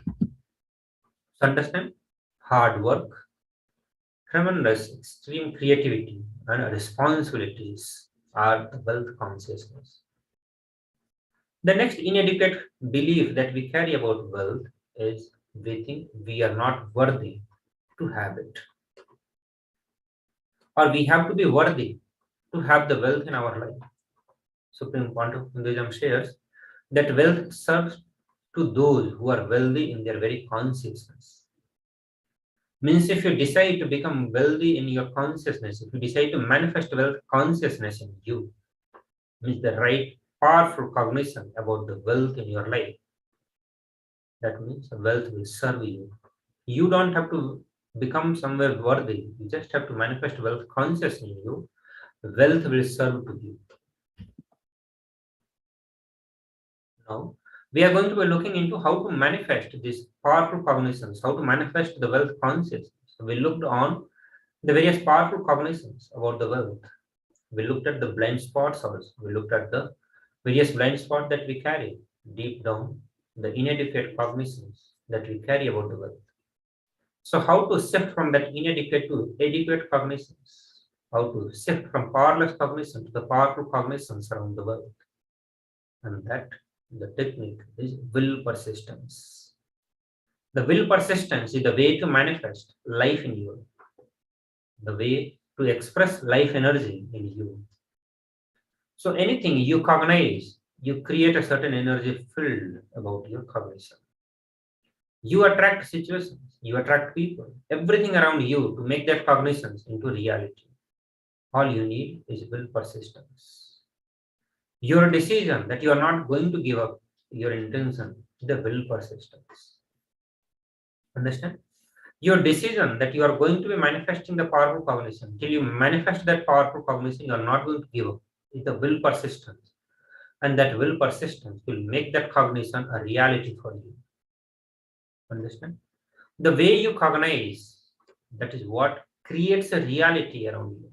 The way you cognize or what you cognize attracts certain situations in your life, attracts the kind of people that you have in your life, or everything that you have around your life. Cognition is that magnet which attracts that kind of life around you. So you need to work on that cognition, and for that you need to have the will persistence. Means your decision that you are not going to give up till your intention is manifested. So now we'll look into the repairing of mental patterns.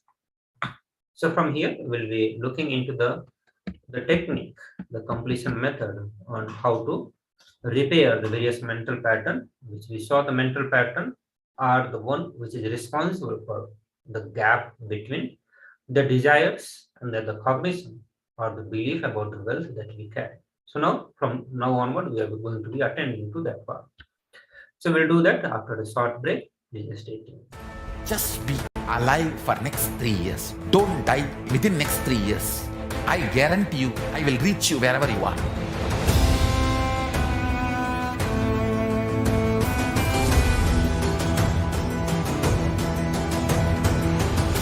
Be alive, somehow be alive for next 3 years. I will reach you wherever you are, whichever corner of the world you may be. I will reach you with enlightenment. It's my commitment to humanity.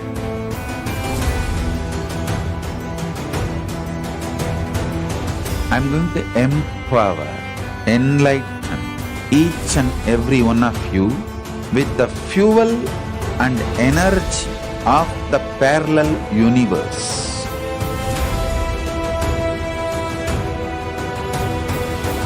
I'll infuse this intense supernal effulgence DNA, Tejas, Ojas, Kundalini Shakti into your spine to consciously lift you to KAILASA.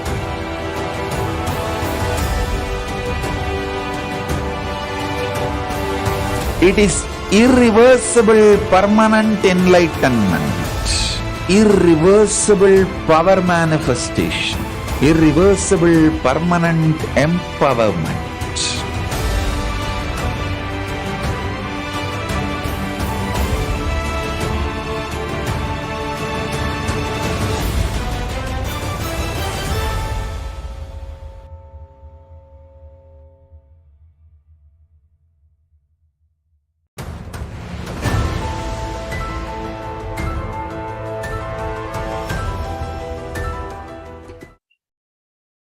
Yes, Nithyanandam, welcome back to Venkateshwara Bhava Samadhi Darshan Separation. So, as we are seeing the huge gap between our desires and what we believe, as Supreme Pontiff of Hinduism explained that we manifest what we believe, what we cognize, what we perceive, not our desires. So, here comes the Maya. One side, we desire to manifest wealth in our life. On the other side, we have holding of so much of complicated beliefs which we got from somewhere, which is making a huge gap between our path to manifest the wealth. Now, in this segment, we're going to work on preparing all the mental patterns, the gaps, the incompletion struggles we faced till now, at this moment, till now in our life, the path of manifesting wealth. So let's get into this and resolve for once and for all and become the huge wealth manifestor. So your mental patterns goes on affecting you, but you always tell, I'm too busy to repair myself. It is like you're sitting in a broken car and go on be rotating the handle or pushing or pulling the gear. Do whatever you want. You're not going to move 1 inch. And if somebody says, why don't you repair your broken car? You are not moving.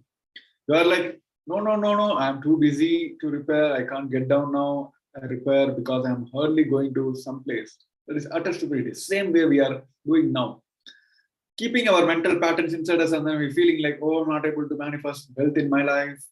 Cognize inside. That is the only thing which is going to manifest outside. See, the whole world believes that external things makes the internal thing happen. No, the science is completely different. What you manifest inside, what you cognize inside, same thing will reflect in the external thing. So is it possible for each one of us to change the shift? Yes, it is possible. You may be desiring to have a wealth, but you will not be believing, perceiving, or cognizing as if you are possibility. So now the first and foremost step for each one of us is to make a strong decision. Create that energy field of the attracting wealth. That is the first and foremost step in each and everything. Create the cognition, create the garbha inside us. So it will manifest and blossom outside. So in this path of manifesting wealth also, the first and foremost step, an important step is to create the energy, the strong energy field, the Satya Sankalpa inside us of manifesting wealth. Here the Supreme Pontiff of Hinduism also gives a beautiful workshop as a manifesting the secrets of attracting wealth.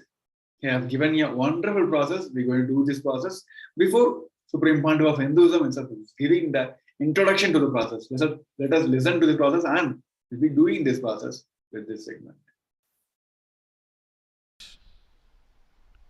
The first step we need to do.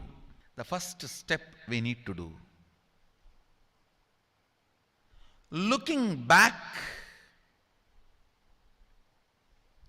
the gap between your desire and your cognitions. How you started perceiving wealth, money. How you started perceiving. I can tell you a small story. First time, how I was introduced to money and started interacting with money. I still remember my 3rd birthday. My father has given me a Ganesha who actually ate food. If you have read my biography, you would have read the incident. If you are interested, you can go to YouTube where I have narrated the whole story.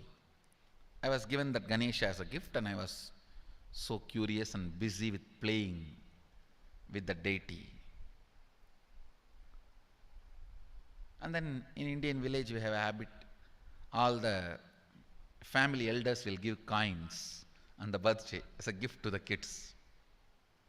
So I was sitting and playing with my Ganesha and all the family elders came. I am supposed to bow down to them. It's a tradition. So I touch their feet and they will give money. A lot of money got collected. Must be some 70-80 rupees. In those days it's a big money. And for a kid it's a too big money. And it was too much of coins and notes, so my father helped me to pack the whole thing in a hand key. So I looked at him and asked, what should I do with this? He said, you can buy whatever you want. I said, I don't need anything. I only wanted this Ganesha. You already gave it to me. I don't need anything. He said, then you can give it to anybody you want. So I just called all my cousins, brothers, everyone was playing. I grew up in a large joint family. 27 of us grew up together. So it's almost like a one school, small school. So all of them are playing. I called in my loud voice, hey, anybody wants, come and take this money. I don't want it. So 4 or 5 kids were running and my elder brother ran fast and took the whole thing, whole hand key. My father told me to tell my elder brother to share everyone, to share with all. I said, I have decided I don't want. And I said, whoever wants, take it. So he took it. How can I interfere in this after that? It's up to him. I will not even interfere, giving any further instruction to how they should share or who should share and all that. I said, I don't want. That's my first relationship with money. I still see very clearly that's the same relationship. Still, I don't touch money. I don't handle. Never felt the need. Anyhow, I am not saying this should be your pattern or this should be your. I am just giving you an example of how I started relating with. So now dig out how you started relating with money. That was actually my completion with money. I touched first time money only to give dana. Still I am doing the same thing. Still I touch money only to give dana. How you cognized money, wealth, what all your perceptions and beliefs and cognitions about money. Let's dig out. Let's get them out first. The moment you remember money, does it bring tremendous pain, suffering, impossibility, all that in you? What is the emotion or energy it invokes in you?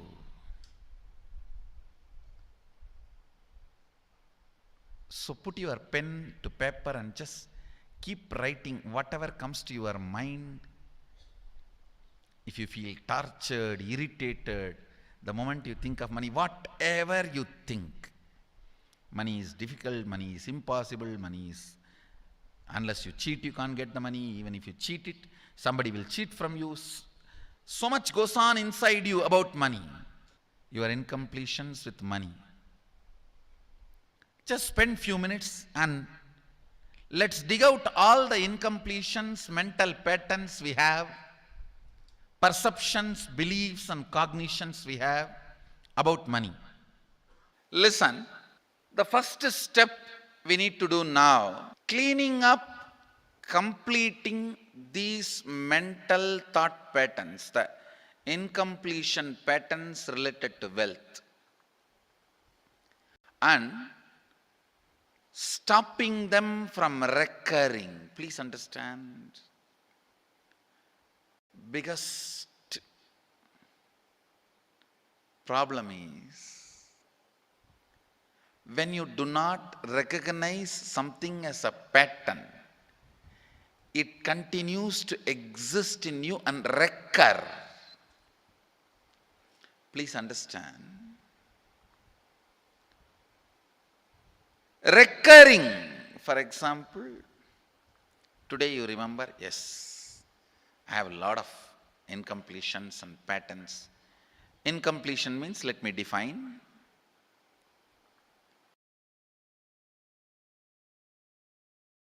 Your past sitting in your present, not letting you live your future, is incompletion.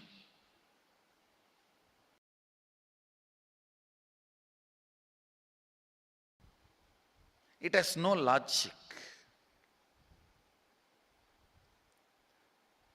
Because you lost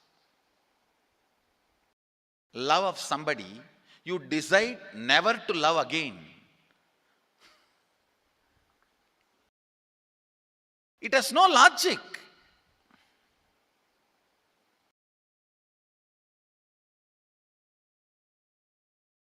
Tons of negative decisions, cognitions you make about life is incompletion.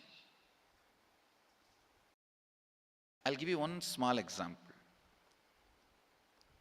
8-year-old kid is in the classroom. Teacher asks, who is the first Prime Minister of India? The kid jumps on the bench and shouts, Mahatma Gandhi. Naturally, the whole class laughs, because Mahatma Gandhi is not, neither is Mahatma nor he is first Prime Minister. Okay, that you leave it. When the whole class laughs, she decides never to come in the front, jump up and be active. Even after 50 years, if she becomes a CEO of a company, in the team meeting, she will be telling her ideas to somebody else and somebody else will be presenting. Even if she is the head of the meeting, she will continue to suffer the decision she made at the age of 8. How many of you see this is happening even in your life in some form? That is what I call incompletion.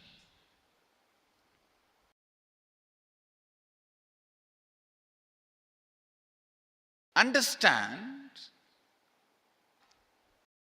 there is a very powerful science by Sadashiva in Agama.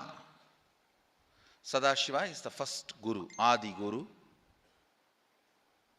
He explains in Agama, of course, the moment I utter this word, many will have many questions. What? Sadashiva? He was supposed to be God. Was he Guru? He was supposed to be energy. Was he teaching? Let me be very clear. He is the pure consciousness beyond time and space, but he also assumed form within the time and space. The formless came in form many times and taught the great spiritual truths to the world. We should not even use the word was. Is the right word.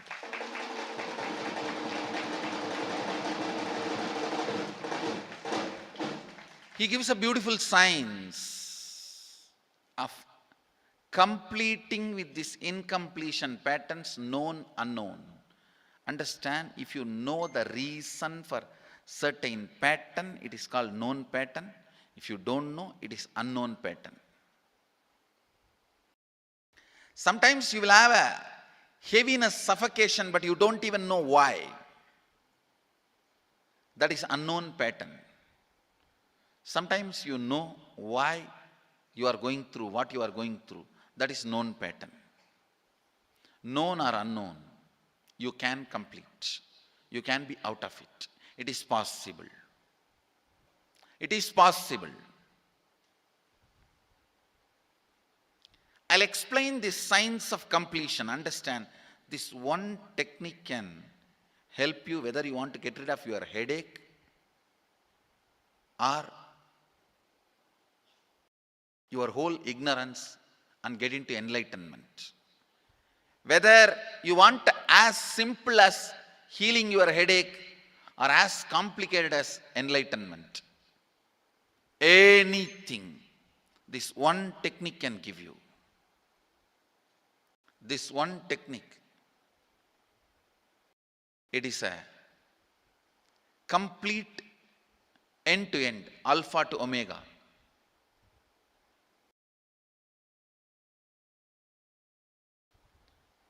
It's from Sadashiva directly. In the Agama, 94th verse, 22nd technique. The chapter is called Shivajnanopanishad and also called as Vijnana Bhairava.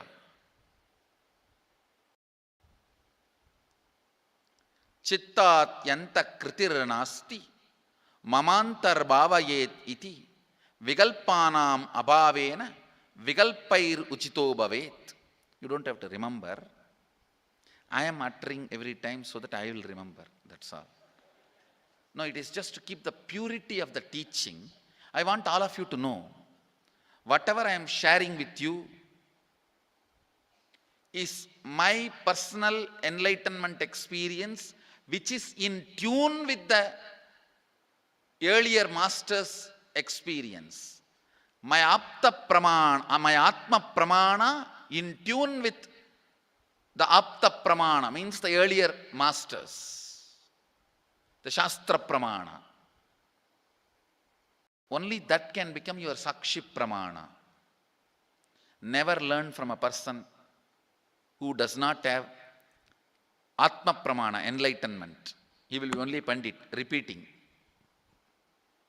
Same way, never learn from a person who claims yes, enlightenment, but does not keep his experience in tune with the Shastra Pramana and shares with you.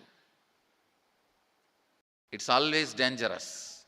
Maybe it must have been good for him, but we don't know whether it is good for all of you. The Atma Pramana should always be acid washed with Apta Pramana, Shastra Pramana. Only that can become Sakshi Pramana, experiential reality for you. Never learn from anybody who has only knowledge, not experience. Same way, never learn from somebody who claims having only experience and does not connect, purify, make it in tune with the Shastra and presents it to you. There is always a danger. If you don't bother about the Shastra Pramana, you may be having kakka biryani. Be careful. Listen. To keep the purity of the teachings, I keep the original Sanskrit verses. I'll give you the translation now. Consciously feel within the mind stuff of past memories of incompletion with its activities as money, mind, intellect, and ego not existing in me, by contemplating this way in your inner space, disidentify from the past impressions and memories of completion, put your active attention at the space of past happening, relive these imagined impressions and memories of incompletion, then the mind stop having fully ceased from its present characteristics of forming thought patterns and cognitions is complete. Thus you become complete and achieve the original space of complete completion. Listen, now I will explain. I have read out the translation. I will explain what to do.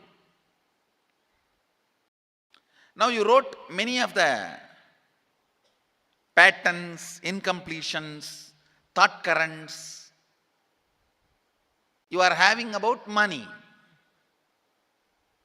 ideas, cognitions you developed about money from the young age. Do only one thing. Just go back to that same age when the incidents happened in you, the cognition started building in you, the beliefs started building in you, the idea started building in you, the perception started building in you. Relive the same situation. I am not asking you just remember. Remembering means, for example, something happened at the age of 7 which is still hurting you about money. You asked 1 rupee from your uncle and he did not give, but he gave it to his son. It's still sitting and hurting. If now you are 47, this happened 7. You being 47-year-old person and remembering what happened at the age of 7 is remembering. Forget you are 47. Forget who you are now. You may be having millions. Just become that 7-year-old who asked and did not receive. For you that 1 rupee must have been almost life. I have seen people, they develop even wheezing when they were not given as simple as a chocolate or an ice cream by their friend or family or brother. I have seen. Because for a child, it may be life. Just go back, forget who you are now. Become that person. When that incident happened, relive.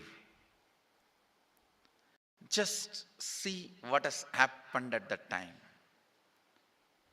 You will see many of the unknown, suppressed emotions will break. And I tell you, many diseases will be healed. I have seen people walking out of tumors, cancers, asthma, wheezing, just by completion. Because many of your diseases have their roots in some of the incompletions of the past. When you relive, many pain parts in you breaks. Pain bodies collapse. The pain patterns melt down, which completes many other issues which you don't even remember. I have seen when people do completion, to complete the wealth-related incompletions, suddenly they get into health, because the same incompletions which created wealth issues only were creating health issues. When they melt down, people become free even from both. Listen carefully. I'll repeat once more. Now you would have written so many patterns, incompletions, thought currents, ideas, cognitions. Take few minutes. Go back to each incident, each pain, each hurting. Relive. Relive. Relive. Don't justify what happened. Don't try to console yourself. No consolation will work. no justification will work. Neither help others nor try to help yourself. Just relive. I've seen when somebody has tears, others try to console. No, relax. You are not more compassionate than me. Let me do that job. You don't interfere in my job. Let you just go through. Even you don't try to console yourself. That is not going to work. If something has to break inside, let it break. It's okay. When you relive, the powerlessness, incompletion, loses power over you. I'll guide you step by step. And I commit with you, I'll lead you all to completion. And I know how to awaken, trigger the incompletions in you and break them. Help you to relive and relieve. I am supporting all of you. Have courage. Let's clean up.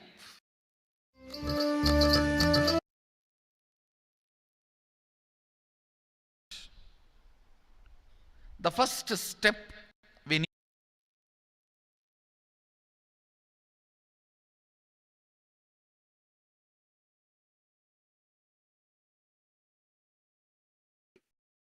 Yes. As Supreme Pontiff of Hinduism, it is a beautiful process to get out of all the mental problems which we struck for years and years in the path of manifesting wealth. Now let us enter into the steps where we can clear all the mental problems and mental patterns. The first step is to clean up all the incompletions and pattern you carry about the wealth and create a right space, a powerful magnetic energy center to attract wealth, situations and people that support you to create wealth, like a magnetic energy center or manifest wealth by the way you want. So let us enter into the process. I request each one of you to come to the space of listening. Complete listening. Yes, let us enter into the segment. Now sit with yourself and dig out all the incompletions about the money. Keep writing whatever comes to your mind the moment you remember about money. Does it bring tremendous pain, suffering, or is it impossibilities? All that in you. What is the emotion or the energy it invokes in you the moment you think of money? Whatever you feel and think, whether it may be money is difficult, money is impossible, unless you cheat, you can't get money. All the beliefs you carry about the money, just start penning it down. Once you think of money, so much will be going on inside your mind. Your incompletion with the money. Just spend a few minutes and pen down, dig out all the incompletions, beliefs and mental patterns we have, perceptions we have, cognitions we have about money.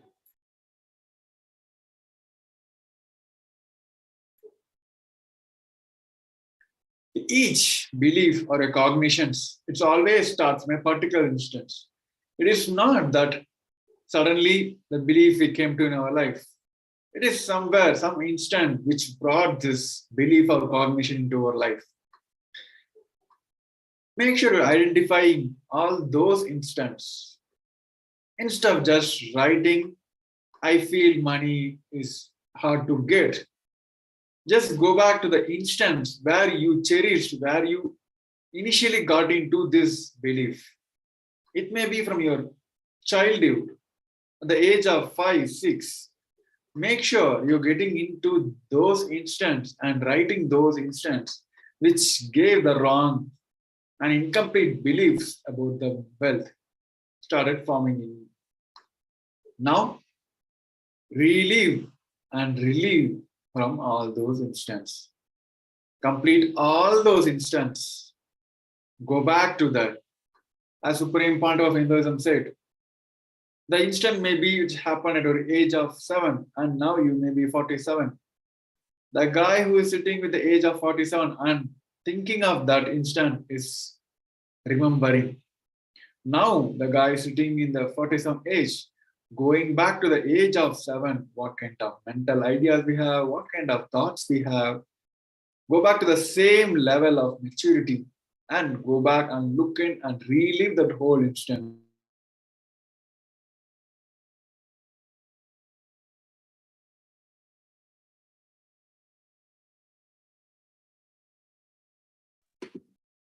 Go back to the same incident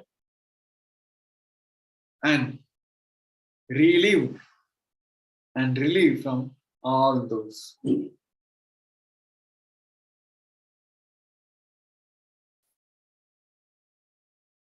Now, the second step is for all of us to consciously decide what you want to manifest in next 3 months in the wealth dimension.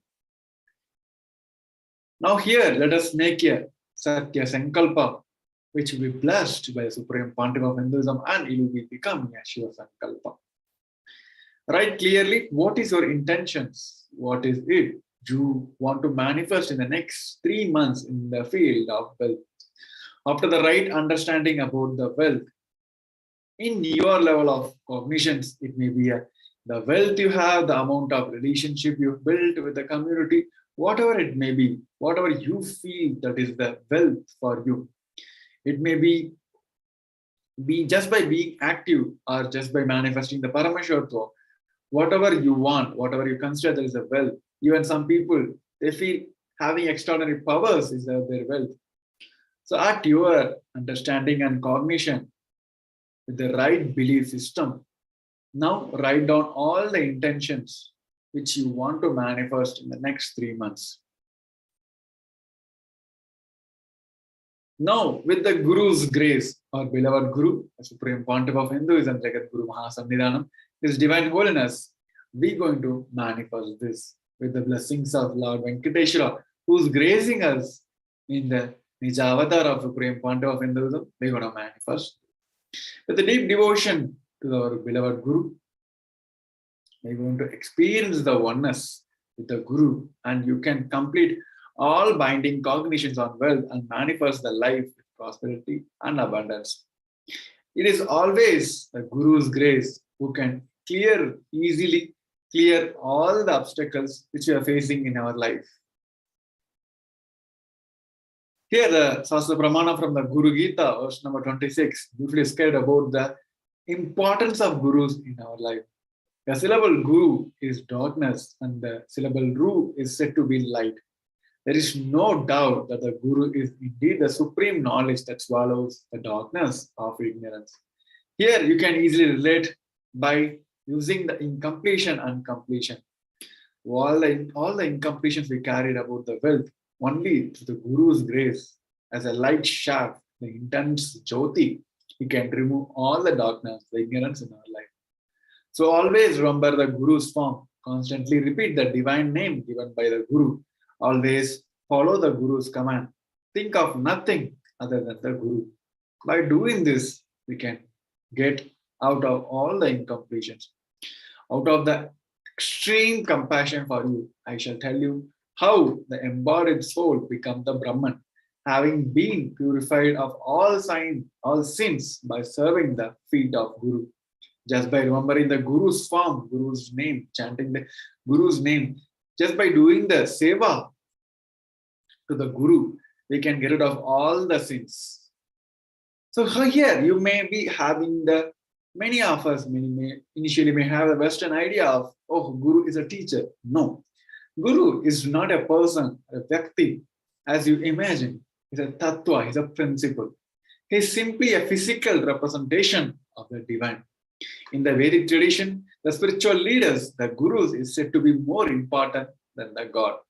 The God is always and everywhere, but it is the Guru who opens the disciple eyes to existence of the God. Yes, we are in the global community. Like many of us are like somehow they will be connected to some God form and they will like chant, praying, all the pilgrimage, everything they will do. But it is the Guru who makes that path easy through the channel of Advaita, the oneness, because they are the living manifestation of all the God and goddesses of Sri KAILASA. Through them, it is easy. So they will make the shaft easy for us to get into that oneness. The Guru is the doorway to one's own experience of the divine. The Guru exists the embodied, the manifested form of God, Paramashiva. And Paramashiva is the unmanifest form of Guru. The Guru is a state of, the God is a state of Guru, but Guru is a statement of the God. Guru Bhakti is the intense, pure, essential energy which can liberate you from all the known, unknown, and unnecessary delusions. Here, when we are thinking about incompletion, it is just by the intense Guru Bhakti we can clear all the obstacles in our life. So with this, we come to the end of this segment where we have seen the introduction to Lord Venkateshwara and how he manifests as the Nijavatara. And we are went through the whole completion process with the wealth. In this Venkateshwara Bhava Samadhi preparation segment, where we're going to get blessed, booned by the Lord Venkateshwara, who is gracing us as the Nijavatar of Supreme Pontiff of Hinduism. It is now for all of us to complete all the wrong beliefs before we taking the Satya Sankalpa. It is very mandatory and it is very essential in our life to clear all the incompletion and wrong belief we hold on in the path of manifesting wealth. So, hope everyone did the intense process. Make sure it is not just today. Whenever sit with it, is like manifesting wealth is the core responsibility in each one of our life. Whether it may be a surviving or expanding our life, it is essential part in our life. Even to do the dharma, it is very much essential. So whenever you find time, sit with yourself, do this intense completion.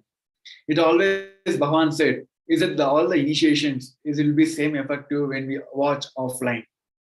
Bhagavan told, it is about your intention. It is about your intensity.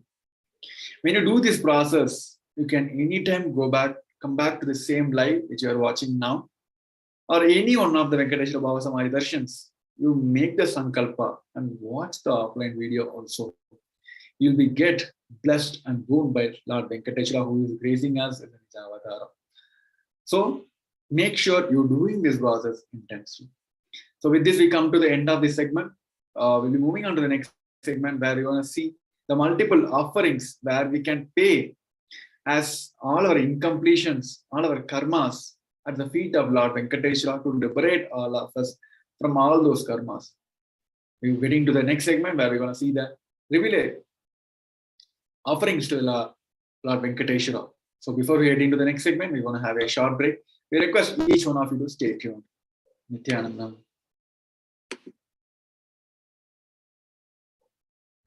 Just be alive for next 3 years. Don't die within next 3 years. I guarantee you, I will reach you wherever you are.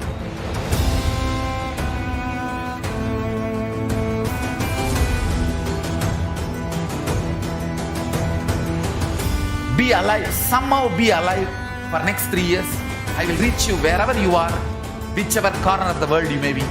I will reach you with enlightenment. It's my commitment to humanity.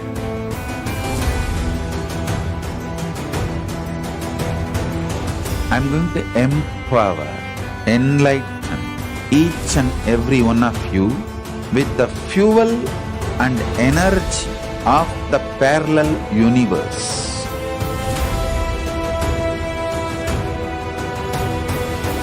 I'll infuse this intense supernal effulgence DNA, Tejas, Ojas, Kundalini Shakti into your spine to consciously lift you to KAILASA.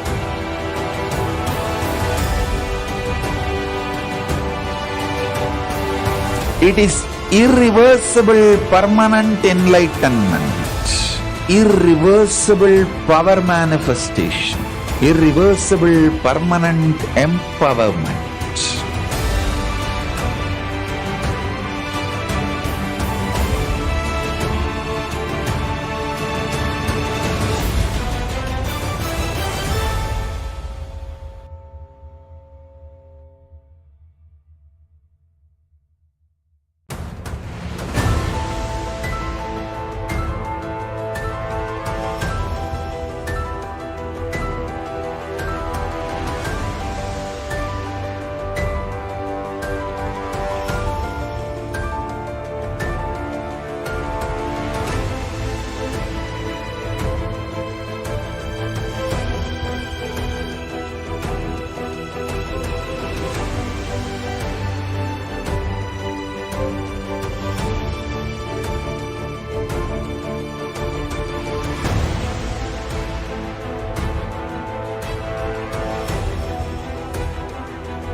The moment you decide, your consciousness is the supreme identity you have.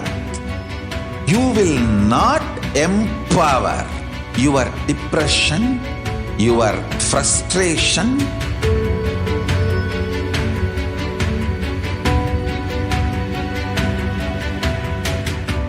deal your problems, whether it is simple headache or depression or the worst suicidal patterns or life negativity, only through consciousness. Don't go for any other solution.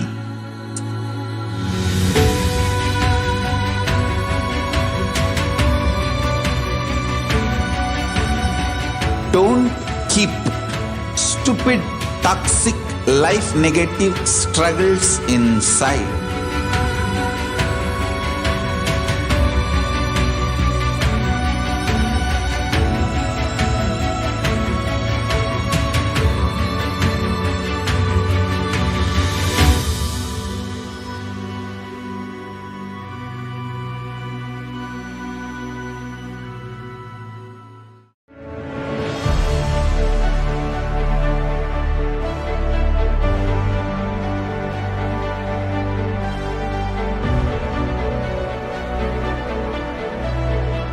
I am your Guru.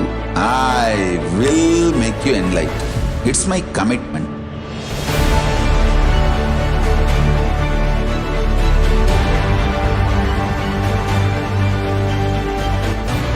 Till you become Paramashiva, I won't rest.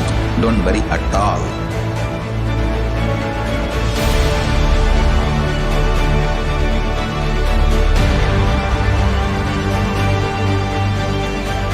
To all my disciples, I give you this as a boon. I'll swallow everything with which you are stuck and liberate you all. Yes. Welcome back. Welcome each one of you back to the Venkateshwara Bhava Samadhi Darshan preparation. So in this segment, we're going to see the multiple offerings to Lord Venkateshwara, who is gracing us in the Nija Avatar of Supreme Pontiff of Hinduism. The first offering is the Nilavatopudi. So before that, we like to give the context of offering to the Bhagavan. See, whenever we make the offering, here in the Nilavatopudi also, the beautiful tradition which is followed in the Tirumala Tirupati temple, which is called as the Nilavatopudi, where the devotees of Bhagavan Venkateshwara offer whatever they have, there may be a gold or money, jewels, in the hundiyal, as offering their incompletion and karmas at the feet to the feet of Venkateshwara. Here, the Supreme Pontiff of Hinduism also has opened the opportunity for all the thousands of devotees across the globe to offer and be relieved from the Tupudi, which is directly Supreme Pontiff of Hinduism will be gracing us in the Venkateshwara Bhava Samadhi Darshan and accepting our offerings and liberating us from the karmas and the incompletion. In the previous segment, we are seeing about how we can complete with all the incompletions. Now it is time to use the Kriya Pada, his Bhagavan's blessings and Guru's grace. Just by his one touch and one scene, he can remove all the incompletions. His offering is Nilavatopudi, as it's like you're offering all your incompletion karmas at the feet of Lord Venkateshwara, and He's going to liberate all of us from all those.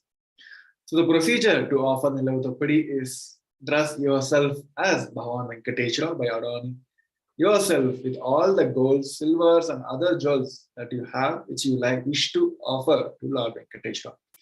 After the Bhava Samadhi Darshan, spread out a clean piece of cloth, preferably white, in front of Swamiji's Atma Murti. If you're not having Atma Murti in your house, you can just offer in front of the screen of the Bhava Samadhi Darshan. Now, from now, the space of abundance, remove all the jewels that you want to offer to Bhagavan Venkateshwara and place them one by one in an organized manner on the cloth. Take one photo of all jewels neatly arranged in the cloth and upload in the form mentioned in the next slide. Once you have taken the photo of all the jewels and uploaded them in the form, put them together in the cloth and tie the cloth with 3 knots. Shake. Place the cloth with a jewel in your puja room and lock safely and do not touch them after this. As once the 3 knots are put, it's contain all your karmas. Immediately ship the offering to the mentioned address. Here you can find the address down, Nithyananda Hindu Temple, LA, CA. So here, the photograph of the Niradopudi offering, the details of the quantity, weight, and items, material type, whether it be gold, silver, or gems, etc. Please write down all the descriptions and tie the Niradopudi offering in the cloth and place in front of Swamiji's photo. As soon as the darshan is complete, courier it to the temple address below that is noted the courier slip details. Submit the detail of the items in the form, which is tiny.cc/offering/shipping list. Here is the address, Nithyananda Hindu Temple. I will just pause for a few seconds. You can write it down. The address which you can ship the offerings, even for all the Bhava Samadhis, even for Devi's Parashakti Akashic reading, you are offering the Guru Dakshina, you can send it to this temple. So if the offering equivalent value is in cash, please make the cash offering at gateway.nithyanandeshwara-hindu-temple.org NHTLA. So you can Nithyananda Hindu Temple, Los Angeles, which is NHTLA.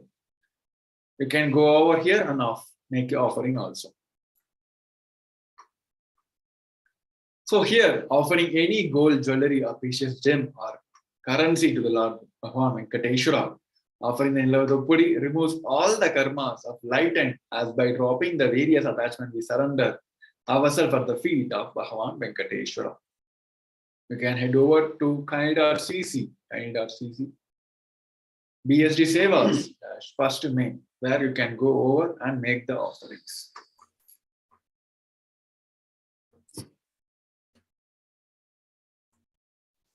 Nithyananda. So you can make the offerings at tinyurl.com/Venkateshwara-offerings. And the cash offerings can be made at http://tiny.cc/BSD-Sevas-1 So with this, we move to the procedures to offer the Niladopudi. We just now went through this slide and you may have written down this address. Now we'll go to the tinyurl.com/Venkateshwara-offerings. Now we look at the offering to Venkateshwara Sankalpa offering. The donation cost is nominal donation cost of $1 multi-currency.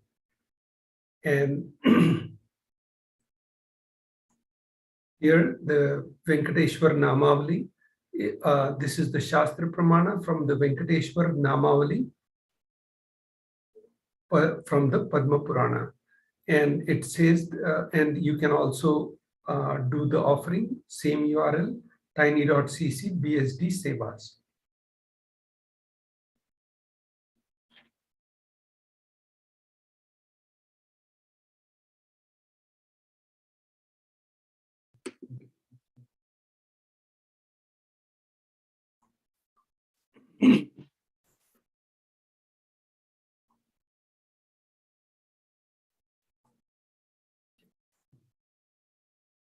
So offering the Sankalpa conscious resolution blesses the person offering with all fruition of desires and wishes that he is yearning for. Now we look at the next offering to Venkateshwara, the Swarna Akshottara Kasu. So the pure gold coin, each with one of the 108 sacred names of Sri Vari. So the donation amount for the Swarna Ashtottara Kasu is $75, $151, and $251 US. And these 108 names will be chanted in front of Lord Venkateshwara during the Seva offering. So these are the remaining 108 names. These are all the different Swarna Ashtottara names which will be chanted in front of Lord Venkateshwara.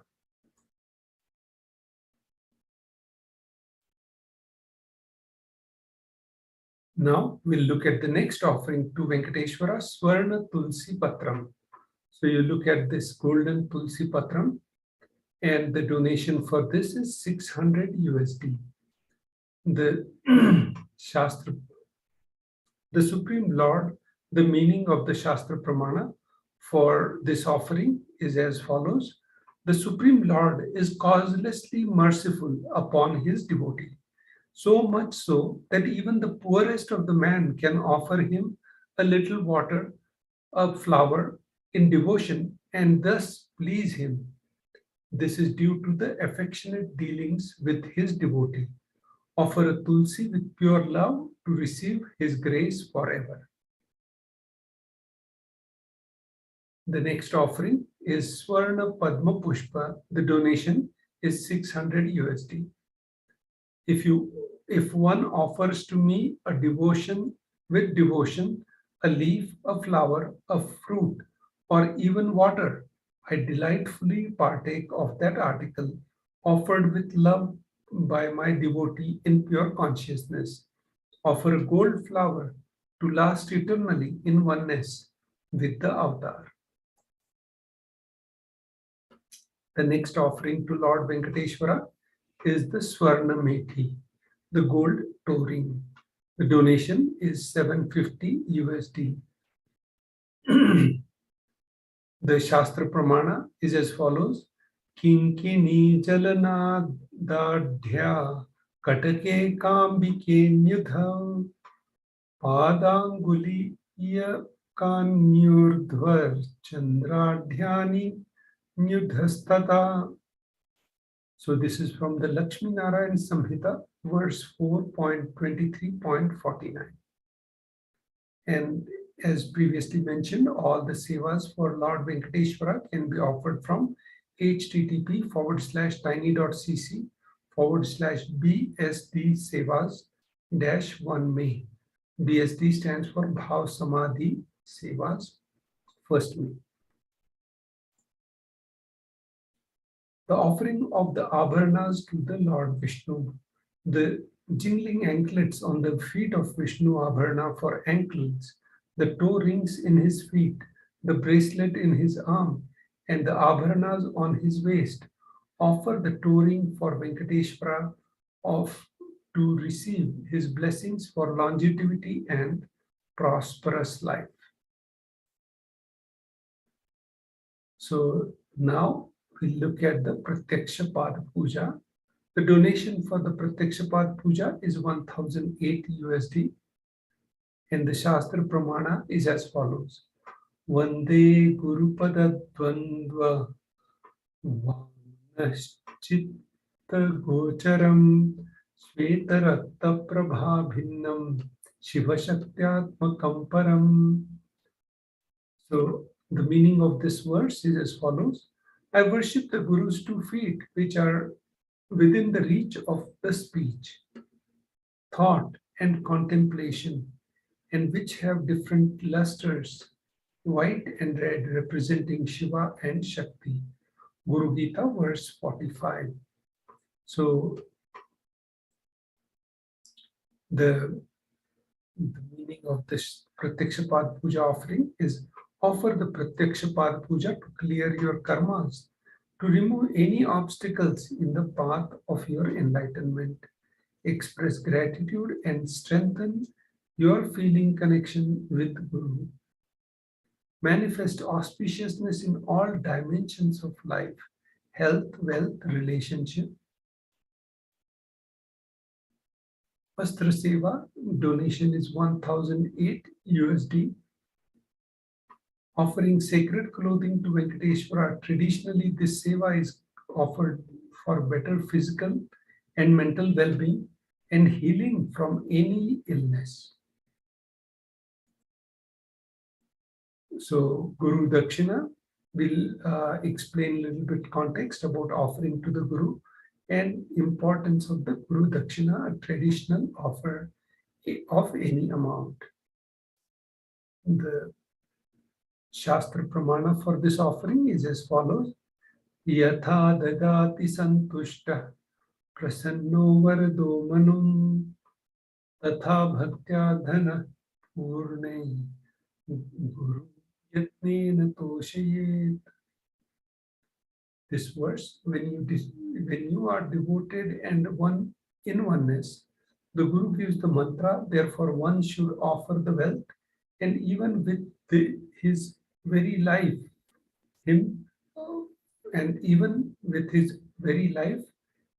offer him in devotion.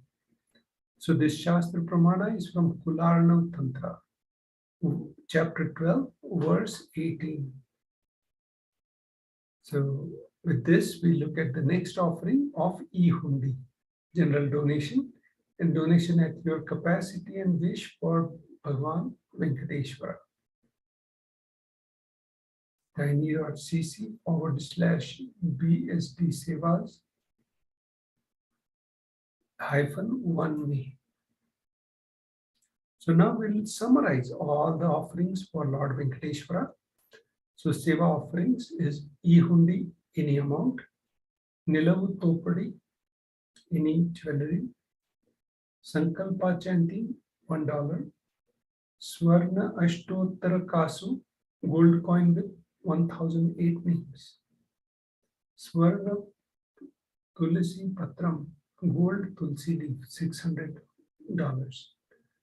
Swarna Padma Pushpam, 600, Meti, the toe ring, 750, Pratyaksha Pad Puja Guru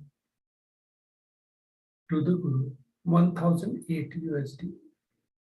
Vastra Seva, offering the sacred device, offering the sacred dress, 1008.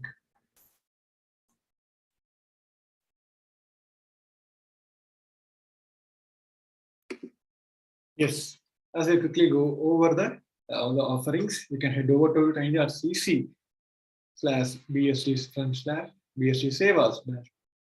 The first me, you can head over and then you can offer your offerings to Lord Venkatesh. So with this, we come to the end of this segment. We'll be moving on to this next segment, where we want to view the multiple stages of preparing ourselves to Bhava Samadhi Darshan. So we request each one of you to stay tuned as we're heading to the next part of the segment. Thank you, Nithyananda.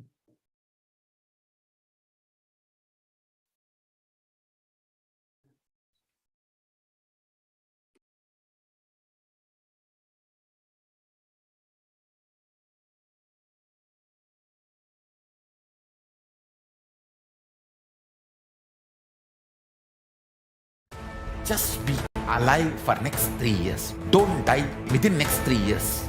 I guarantee you, I will reach you wherever you are.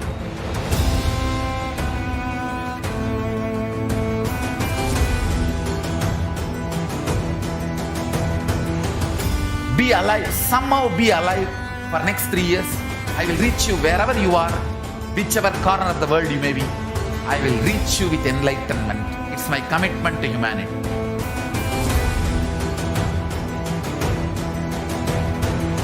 I'm going to empower, enlighten each and every one of you with the fuel and energy of the parallel universe.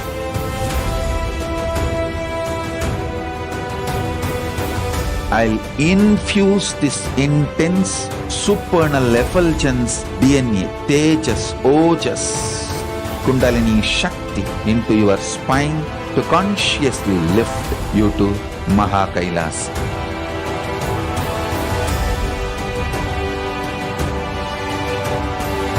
It is irreversible permanent enlightenment, irreversible power manifestation, irreversible permanent empowerment.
The moment you decide, your consciousness is the supreme identity you have.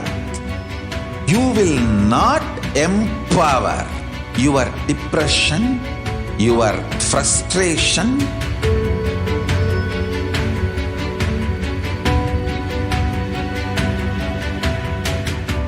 deal your problems, whether it is simple headache or depression or the worst suicidal patterns or life negativity, only through consciousness. Don't go for any other solution.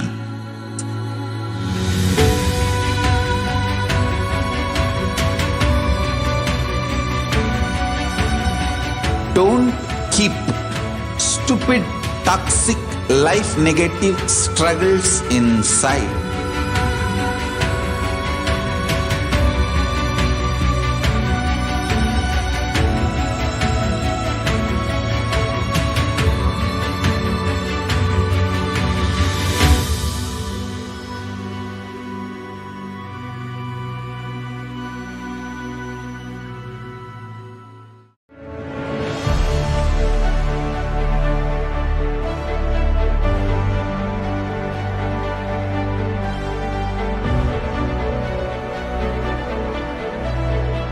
I am your Guru. I will make you enlightened. It's my commitment.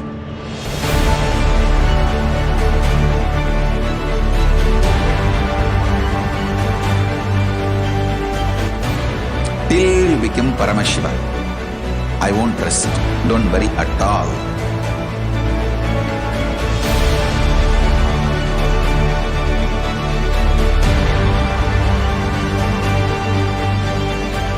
To all my disciples, I give you this as a boon. I'll swallow everything with which you are stuck and liberate you all.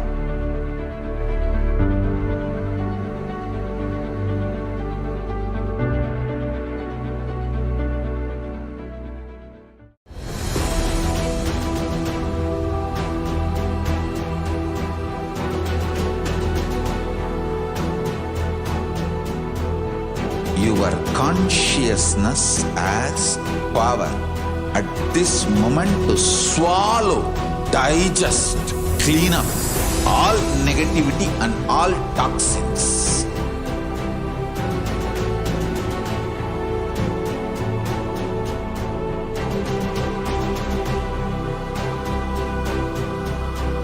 Develop a powerful will persistence. That's the most important asset for life.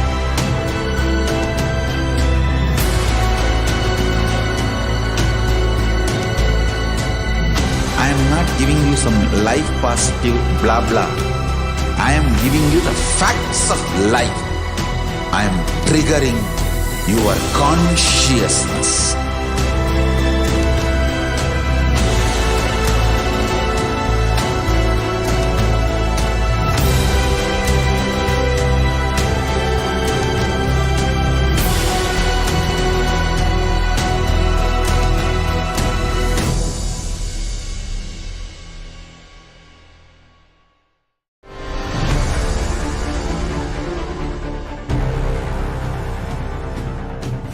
Time itself is nothing but your decision to struggle with the same rut.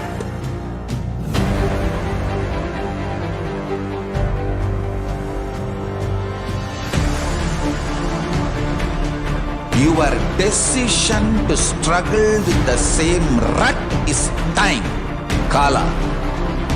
Your decision to swallow time is Kala Bhairava.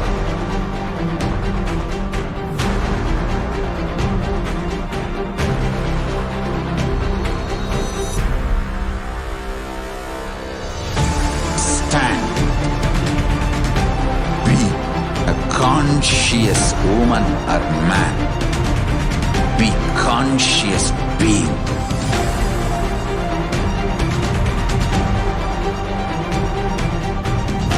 Shrink the time through conscious will persistence. make the future into present by being ferocious with yourself.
Greater signs of life can be realized with a greater ability to visualize.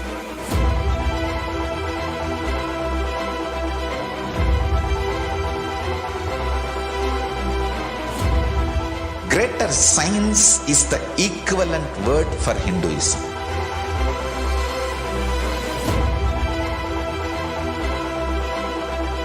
When you understand the greater science of life, greater courage, more possibility, more fearlessness, more joy, more bliss.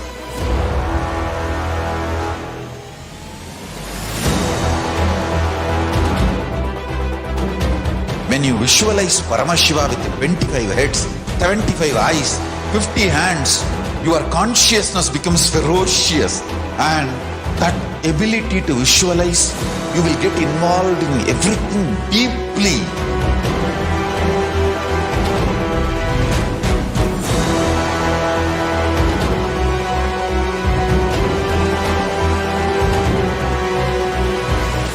Involved people are the most delicious, most sweet, most beautiful, most juiciest beings of planet Earth.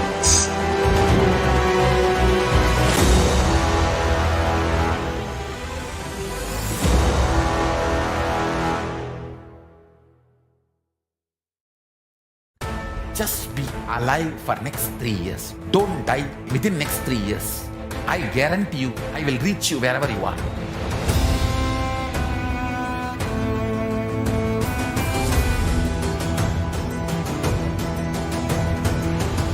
Be alive, somehow be alive for next 3 years.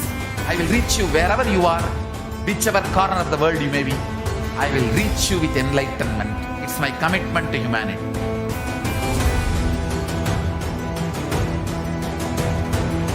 I'm going to empower, enlighten each and every one of you with the fuel and energy of the parallel universe.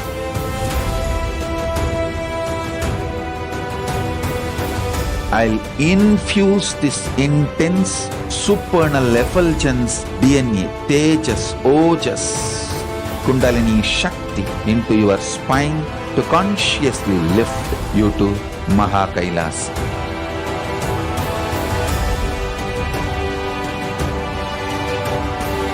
It is irreversible permanent enlightenment, irreversible power manifestation, irreversible permanent empowerment.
the moment you decide, your consciousness is the supreme identity you have. You will not empower your depression, your frustration,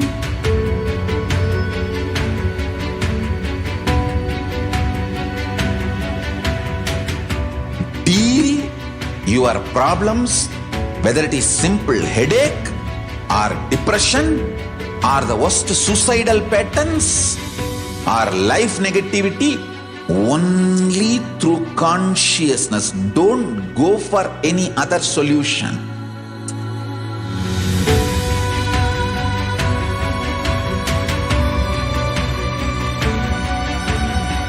Don't keep stupid, toxic, life negative struggles inside.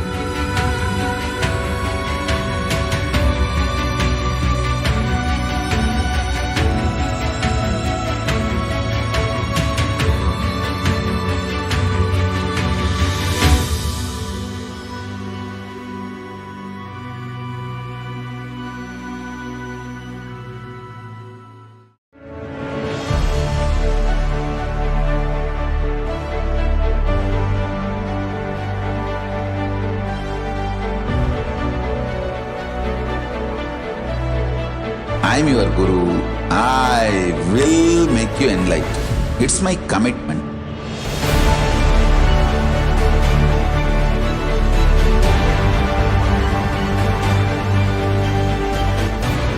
Till you become Paramashiva, I won't rest. Don't worry at all.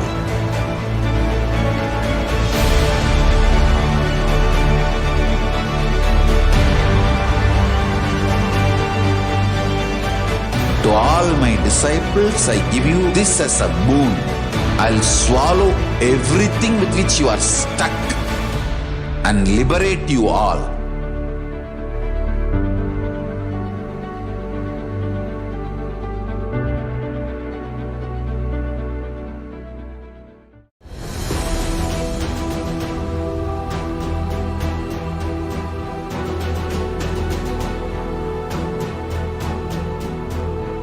Your consciousness has power at this moment to swallow, digest, clean up all negativity and all toxins.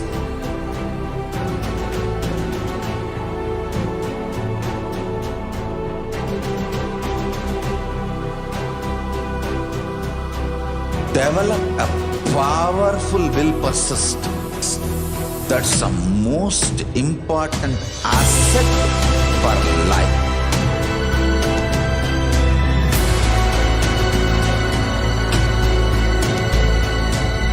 I am not giving you some life positive blah blah.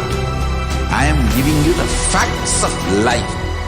I am triggering your consciousness.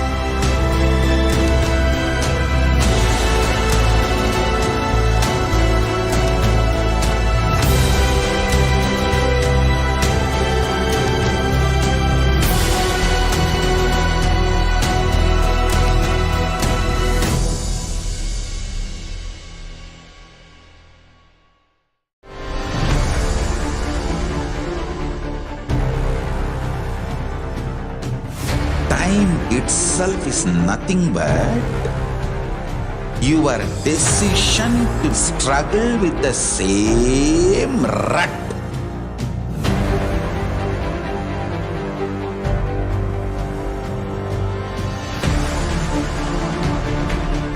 Your decision to struggle with the same rut is time, Kala.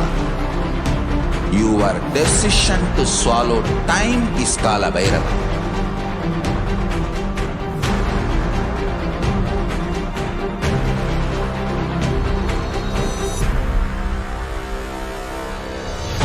Stand.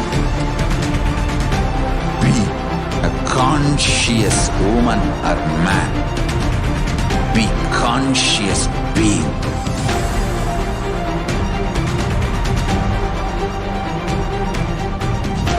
Shrink the time through conscious will persistence. make the future into present by being ferocious with yourself.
Greater signs of life can be realized with a greater ability to visualize.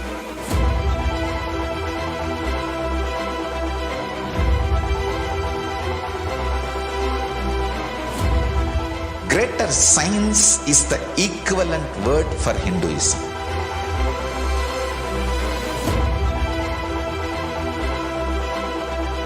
When you understand the greater science of life, greater courage, more possibility, more fearlessness, more joy, more bliss.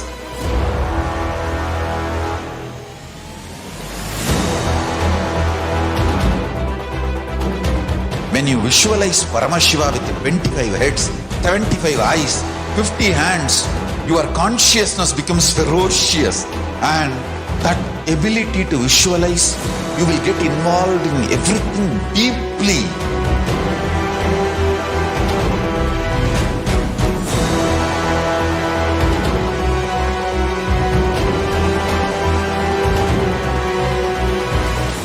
Involved people are the most delicious, most sweet, most beautiful, most juiciest beings of planet Earth.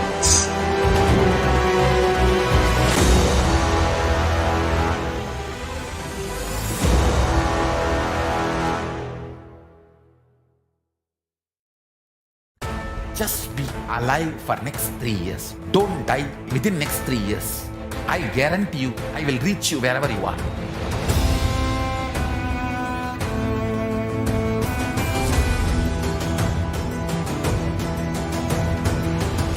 Be alive, somehow be alive for next 3 years. I will reach you wherever you are, whichever corner of the world you may be. I will reach you with enlightenment. It's my commitment to humanity.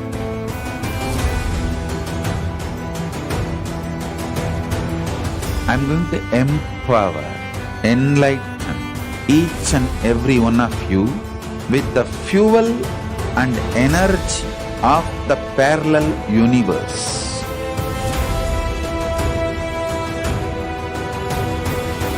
I'll infuse this intense supernal effulgence DNA, Tejas, Ojas, Kundalini Shakti into your spine to consciously lift you to KAILASA.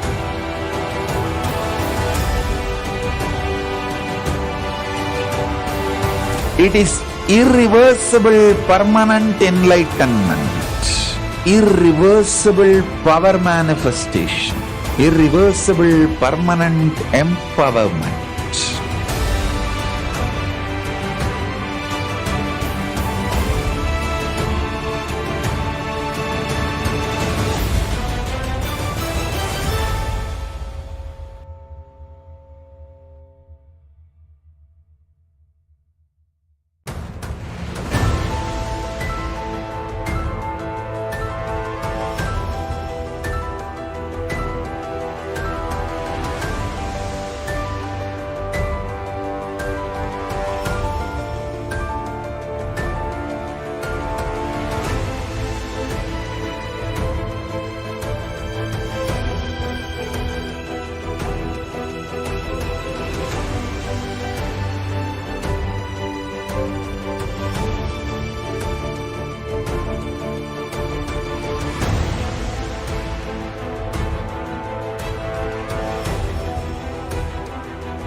The moment you decide, your consciousness is the supreme identity you have. You will not empower your depression, your frustration,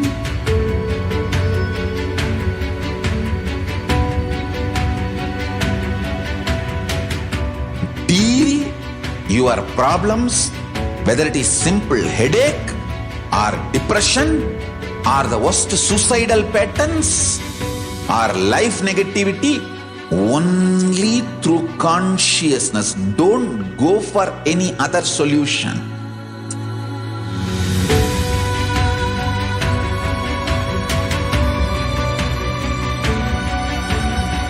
Don't keep stupid, toxic, life negative struggles inside.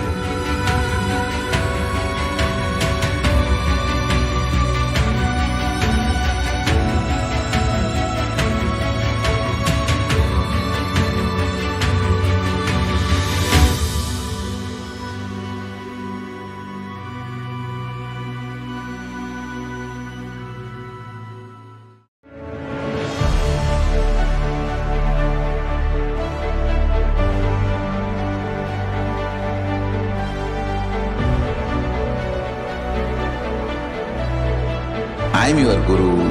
I will make you enlightened. It's my commitment.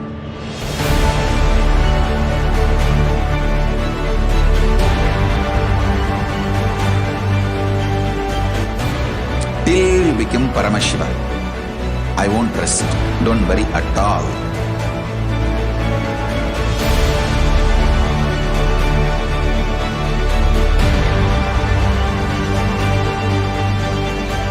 To all my disciples, I give you this as a boon. I'll swallow everything with which you are stuck and liberate you all.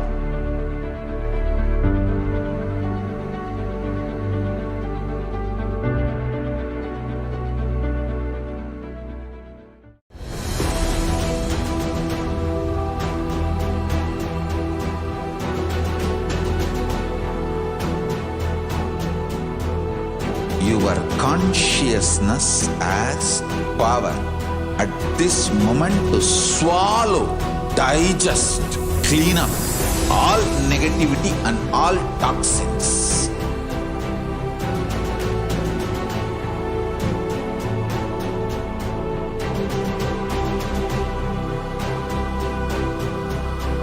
Develop a powerful will persistence. That's the most important asset for life.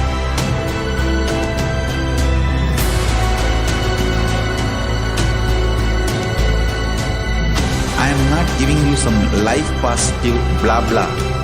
I am giving you the facts of life. I am triggering your consciousness.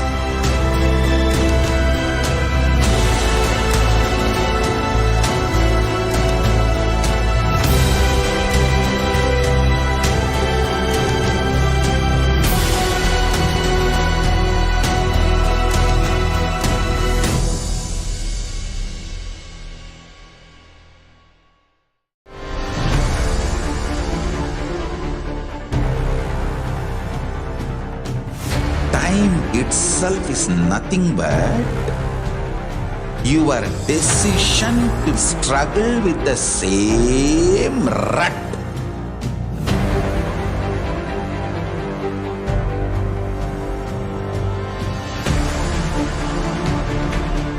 Your decision to struggle with the same rut is time, Kala. Your decision to swallow time is Kala Bhairava.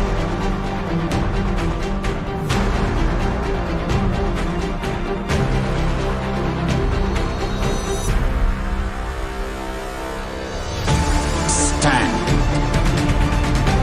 Be a conscious woman or man. Be conscious being.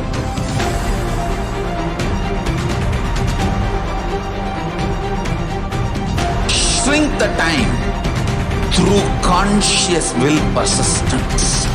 make the future into present by being ferocious with yourself.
Greater signs of life can be realized with a greater ability to visualize.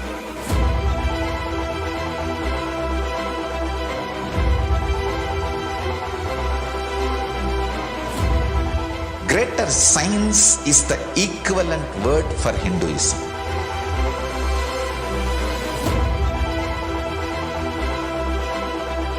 When you understand the greater science of life, greater courage, more possibility, more fearlessness, more joy, more bliss.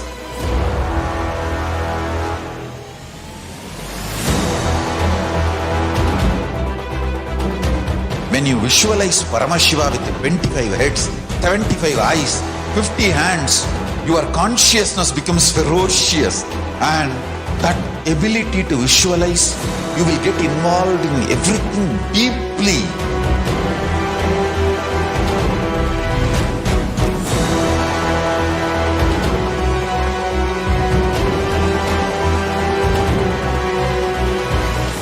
Involved people are the most delicious, most sweet, most beautiful, most juiciest beings of planet Earth.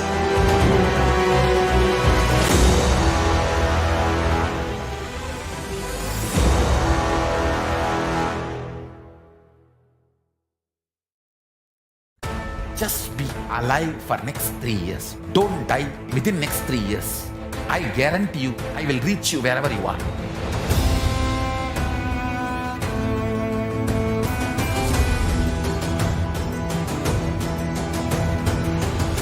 Be alive, somehow be alive for next 3 years.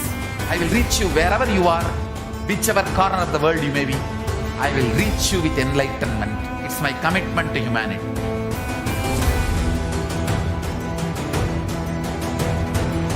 I'm going to empower, enlighten each and every one of you with the fuel and energy of the parallel universe.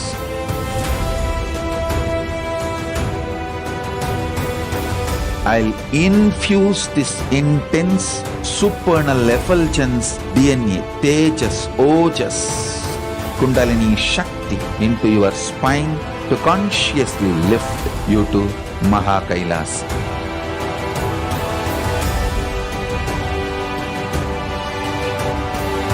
It is irreversible permanent enlightenment, irreversible power manifestation, irreversible permanent empowerment.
The moment you decide, your consciousness is the supreme identity you have.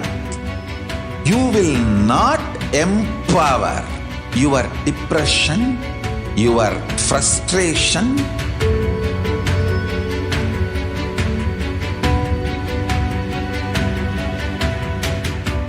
deal your problems, whether it is simple headache or depression.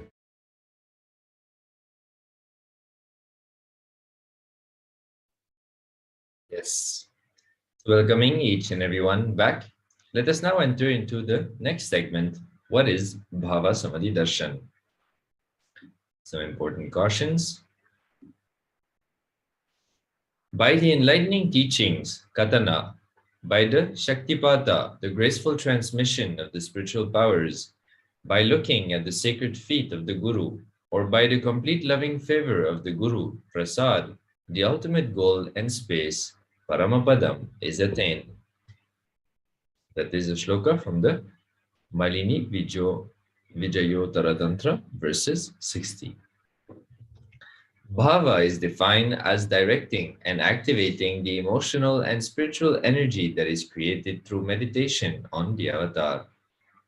Bhava Samadhi Darshan is not an event in space and time. Rather, darshan happens at the moment when we are lifted out of space and time. The Supreme Pontiff of Hinduism, Jagadguru Mahasannidhanam, is enlightening us here on what is the mirroring neuron. Let us listen a few minutes on the Supreme Pontiff of Hinduism expanding on the science of mirroring neurons.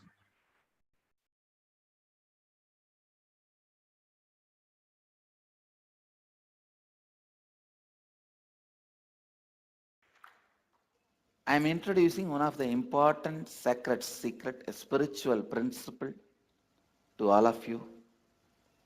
Please listen, the keyword, mirror neurons. Let me explain the concept. Then we will recognize many of our understandings with this truth. As I said, recognizing is recognizing. Mirror neurons. Very recently, I was studying a research paper where they beautifully established with various analysis, researchers, on a very powerful truth. For example, if somebody is swimming in the ocean, you stand and watch. Whatever brain activity is happening in that person's brain, whatever activity is happening in his brain, in his neurons, please listen. Even if you are watching, the same activities are mirrored in your brain. The same neuron activities are mirrored in your brain. Listen. If you are watching totally, the same effect is mirrored totally in you. If you are absorbed in it, you also know a little swimming. Please listen. If you know a little swimming and you are absorbed in it, you are not swimming, you are just standing. Both brains are in the same frequency, the same effect, and no difference.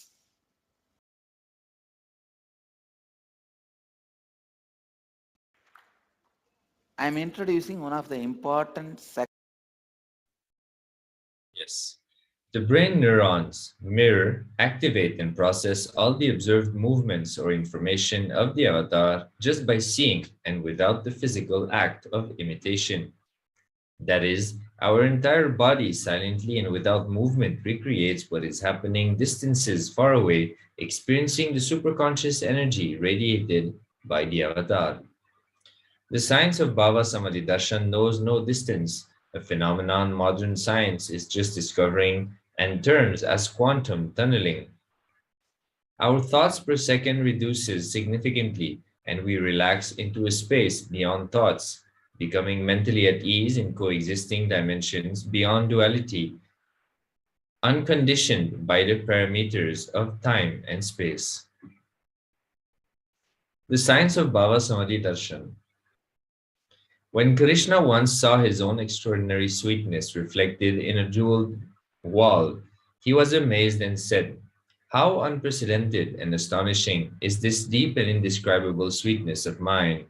Alas, when I see it, even I become greedy to enjoy its sweetness.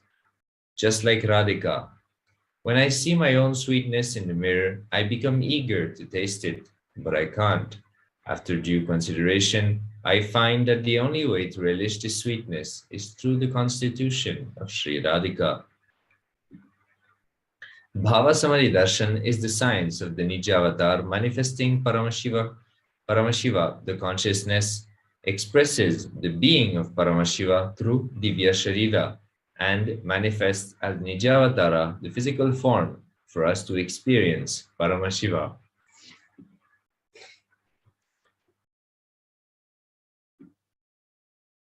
Devi Parashakti expresses through the being of Raja Rajeshwari and manifests as Nijavatara, the physical form, as Devi Meenakshi. Bhagwan Paramashiva expresses through the being of Subramanya and manifests as Nijavatara, physical form, of Bhagwan Muruga. Bhagwan Paramashiva expresses as being of Arunagiri Yogi Ishwara and manifests as Nijavatara, the physical form of the Supreme Pontiff of Hinduism. Bhagwan Parandama expresses being of Mahavishnu and manifests as Nijavatara, the physical form of Bhagwan Venkateshwara. The Archavatar reflects the consciousness and manifestation of the superconscious energy, but human beings are not mature enough to receive the higher level experiences from the Archavatar directly. The avatar comes down to bridge the gap and creates experience of the superconscious energy in us all. When we have the Bhava Samadhi Darshan of the Nija Avatar manifesting beings of various dimensions of Paramashiva, the auspicious components and the powerfulness of those dimensions of Paramashiva are awakened in us.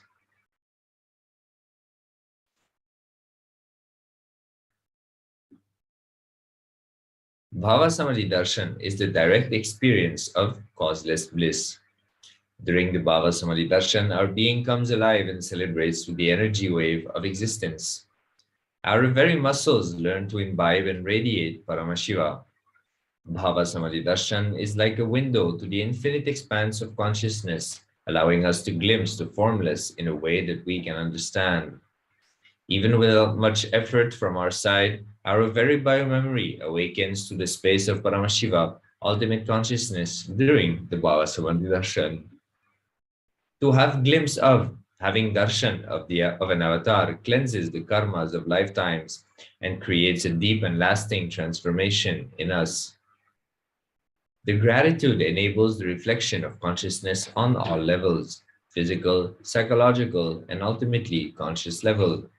Darshan meditation is a preparation, help us all to fall into the space of gratitude. And it is during that time we drop conscious resolutions, Satya Sankalpa, of anything we want or need in our life. Be ready to reflect the consciousness of Paramashiva. That is all you need to manifest the best for your life and lives of people around you. Even if Mandala enters into your system 3 times, we will manifest powers and powerful cognitions.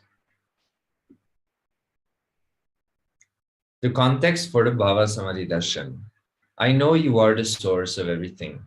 You are everything, and you are in the embodied form of the Supreme Pontiff of Hinduism, His Divine Holiness, Nithyananda Paramashivam, and you are in this body.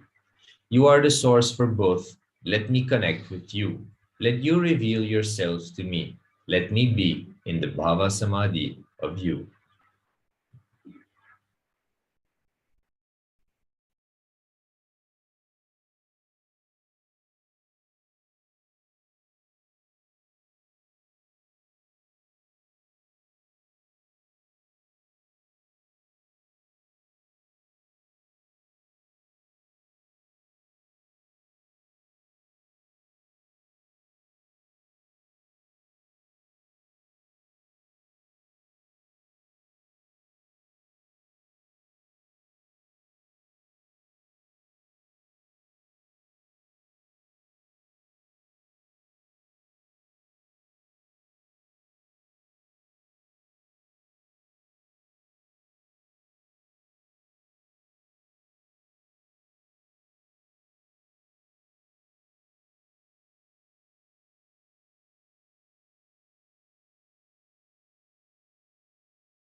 I hope all the participants are have set up the Panchopachara Puja.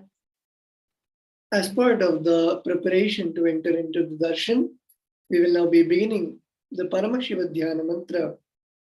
I request all the viewers and participants to please sit straight, come to a space of deep gratitude, and place your hands in the Atmanjali Mudra, close your eyes.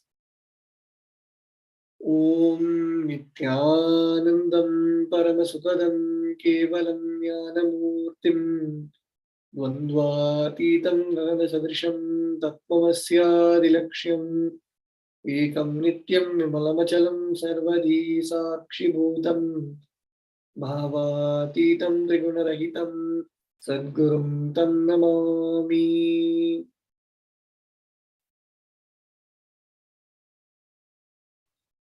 Om Namo Pata Samasta Vidakshayadvara Bhagavati Nithyananda Paramashivam Prityartham Asya Devadevasya Mahadevasya Akhilanda Koti Brahmanda Nayakasya Sakala Jagat Shrishti Sthiti Samhara Tiro Bhava Anugrahakya Panchagritya Varayanasya Adimadyantaraitasya Prameya Parakramasya Tattvartha Gocharasya Akara Ukara Makaratmaka Pranavatmakasya Vrishabharudhasya Mahadevasya Kamikadi Vatulanta Mahatantrakya Shaivagamaswarupasya Sakaranikamagamaswarupasya Shuddhadvaidaswarupasya Nithyananda Padasthasya Nithyanandaswarupasya Shuddha Shaktidananda Vigrahasya Uparupatitasya Sakala Nishkala Swarupasya Nitya Niranjana Ramaya Nirvikara Akhandadi Visheshanasya Shri Nithyanandeshwari Parashakti Sameta Shri Nithyanandeshwara Paramashivasya Shri Nithyanandeshwari Parashakti Sameta Shri Nithyanandeshwara Paramashiva Avatara Bhutasya Sarvadeva Devi Surupasya Bhagavataha Shri Nithyananda Paramashivasya Cha Prityartham Shubhe Shobhane Muhurte Adya Brahmanaha Dvitiya Pararte Shri Shvetavaraha Kalpe Vaivashvatamanvandhare Ashtavimshanitame Nitya Yuge Pratame Pade Jambudvipe Bharatavarshe Bharatkhande Mero Dakshine Parshve Chakrabde Asmin Mattamane Vivaharike Prabhavadinam Drishtyaha Samvatsarānam Madhye Shubhanam Samvatsare Shubhagine Shubharitau Shubhamase Shubhapakshe Shubhatitau Shubhavasari Yuktayam Shubhanakshatra Shubhayoga Shubhakarna Gevam Guna Visheshana Vishishtayam Asyam Shubharitau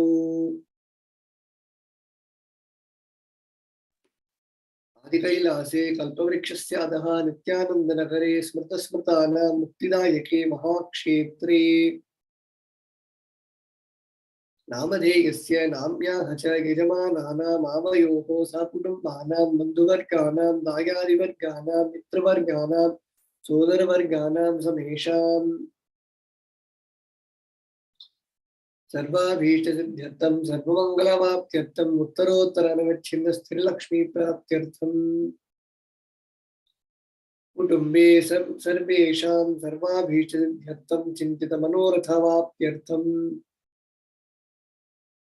समेषाम् आदिव्याधिनिवृत्त्यर्थं समेषां शिरादिपादपर्यन्तं विद्यामानानां समेषु अङ्गेषु जनिष्यमान सकलविध नानाविध रोगाणां व्यपोहार्थं तद्वारा अरोगदृढगात्रतावपुः सिद्ध्यर्थं समेषां परेः कर्तृभ्यश्च कृत करिष्यमान सकलविध मन्त्रतन्त्रयन्त्रविचूर्ण विचार स्तम्भनमारण उच्चाटन विद्वेषण वशीकरणादि मान्त्रिक प्रयोगेभ्यः रक्षणप्राप्त्यर्थं तद्वारा समेषां सर्वाभीष्टसिद्ध्यर्थम् अपमृत्युनिवृत्त्यर्थं कालमृत्युदुर्मृत्युनिवृत्त्यर्थं समेषाम् अन्तर्दृष्टि बहिर्दृष्टि दूरदृष्टि व्यापारदृष्टि अनुकूलदृष्टि प्रतिकूलदृष्टि इत्यादि सकलविध दृष्टदोषनिवृत्त्यर्थं समेषाम् अन्तःशत्रु बहिःशत्रु क्रूरशत्रु व्यापारशत्रु अनुकूलशत्रु प्रतिकूलशत्रु इत्यादि सकलविध शत्रुबाधनिवृत्त्यर्थम् समेषां मातृशापादि सकलविध शापानां व्यपोहनार्थम् अनादि अविद्यावासनाय प्रवर्तमाने अस्मिन् महति संसारचक्रे विचित्रिभिः कर्मगतिभिः विचित्रासु योनिषु पुनः पुनः अनेकदा जनित्वा केनापि पुण्यकर्मविशेषेण भगवतः श्रीनित्यानन्दपरमशिवस्य अपरिमितया कृपया इदानीन्तन मनुष्यजन्म प्राप्तवताम् समेषां इह जन्मनि पूर्वजन्मनि जन्मजन्मान्तरेषु सर्वैः कर्तॄणां शिवनिन्दा देवीनिन्दा गुरुनिन्दा दोषव्यपोहार्थं शिवापराधे व्यापराध गुरुवापराध दोषव्यपोहार्थम् ब्रह्महत्या सूरपान स्वप्नस्तेय गुरुतल्पगमन तत्संसर्गाख्य पंचमहापापादकादि समस्त पाप व्यतिरिक्तार्थम् अपि च सर्वैः बाल्ये वयसि कौमारे यौवने वार्धक्ये च जागृत स्वप्न सुषुप्त्यावस्थासु धर्मेन्द्रिय ज्ञानेन्द्रिय व्यापारैः संभवितानां रहस्यकृतानां प्रकाशकृतानां अधिपादकानाम् उपपादकानां संतालीकरणानां मालिनीकरणानाम् अपात्रीकरणानां जातिभ्रंशकानां प्रकीर्तितानाम् एवं नवानां नवविधानां बहूनां बहुविधानां सर्वेषां पापानां सद्यः अपनोदनद्वारा समस्त मंगलप्राप्त्यर्थं शिवभक्ति देवी भक्ति गुरुभक्ति सिद्ध्यर्थं परमशिवत्व परमशिवस्थितिः परमशिवशक्ति सिद्ध्यर्थं कुटुम्बे सर्वदा सन्मंगलप्राप्त्यर्थं अन्योन्य प्रेमाभिवृद्ध्यर्थं पूर्णत्व सिद्ध्यर्थं सर्वापरिवृत्त्यर्थं क्षिप्र आरोग्यवाप्त्यर्थं आयुरभिवृद्ध्यर्थं व्यापारे उद्योगे च सर्वजनवशीकरणार्थं तद्वारा उन्नतोन्नतस्थानप्राप्त्यर्थं बहुधनसौख्यप्राप्त्यर्थं गृहकनकपशुपुत्रपौत्रधानधान्य सौख्यप्राप्त्यर्थम् आदित्यादीनां नवानां ग्रहाणां दोषपीडनिवारणार्थम् आदित्यादीनां नवानां ग्रहाणाम् अनुकूल्यता सिद्ध्यर्थम् यंतरिक्षे विद्यमान भूत प्रेत पिशाच राक्षस ब्रह्मराक्षस वेताल कूष्मांड ढाकिनी शाकिनी इत्यादि सर्वारिष्ट निवारणार्थम मनोव्याकुलतानि निवारणार्थम प्रारब्धे कर्मणि करिष्यमाणे कर्मणि आदिदैविक आदिभौतिक आध्यात्मिक विघ्न निवारणार्थं समस्त रण निवारणार्थं धनलक्ष्मी धान्यलक्ष्मी संतानलक्ष्मी सौभाग्यलक्ष्मी विद्यालक्ष्मी शौर्यलक्ष्मी वीरलक्ष्मी विजयलक्ष्मी इत्यादि अष्टलक्ष्मी परिपूर्ण कृपाकटाक्ष सिद्ध्यर्थम् परीक्षासु उन्नत स्थाने विजय प्राप्त्यर्थं सर्व विद्या पारंगता सिद्ध्यर्थं मेधाशक्ति गहन शक्ति अभिवृद्ध्यर्थं इत्यादि सकल विध सम्मंगलानि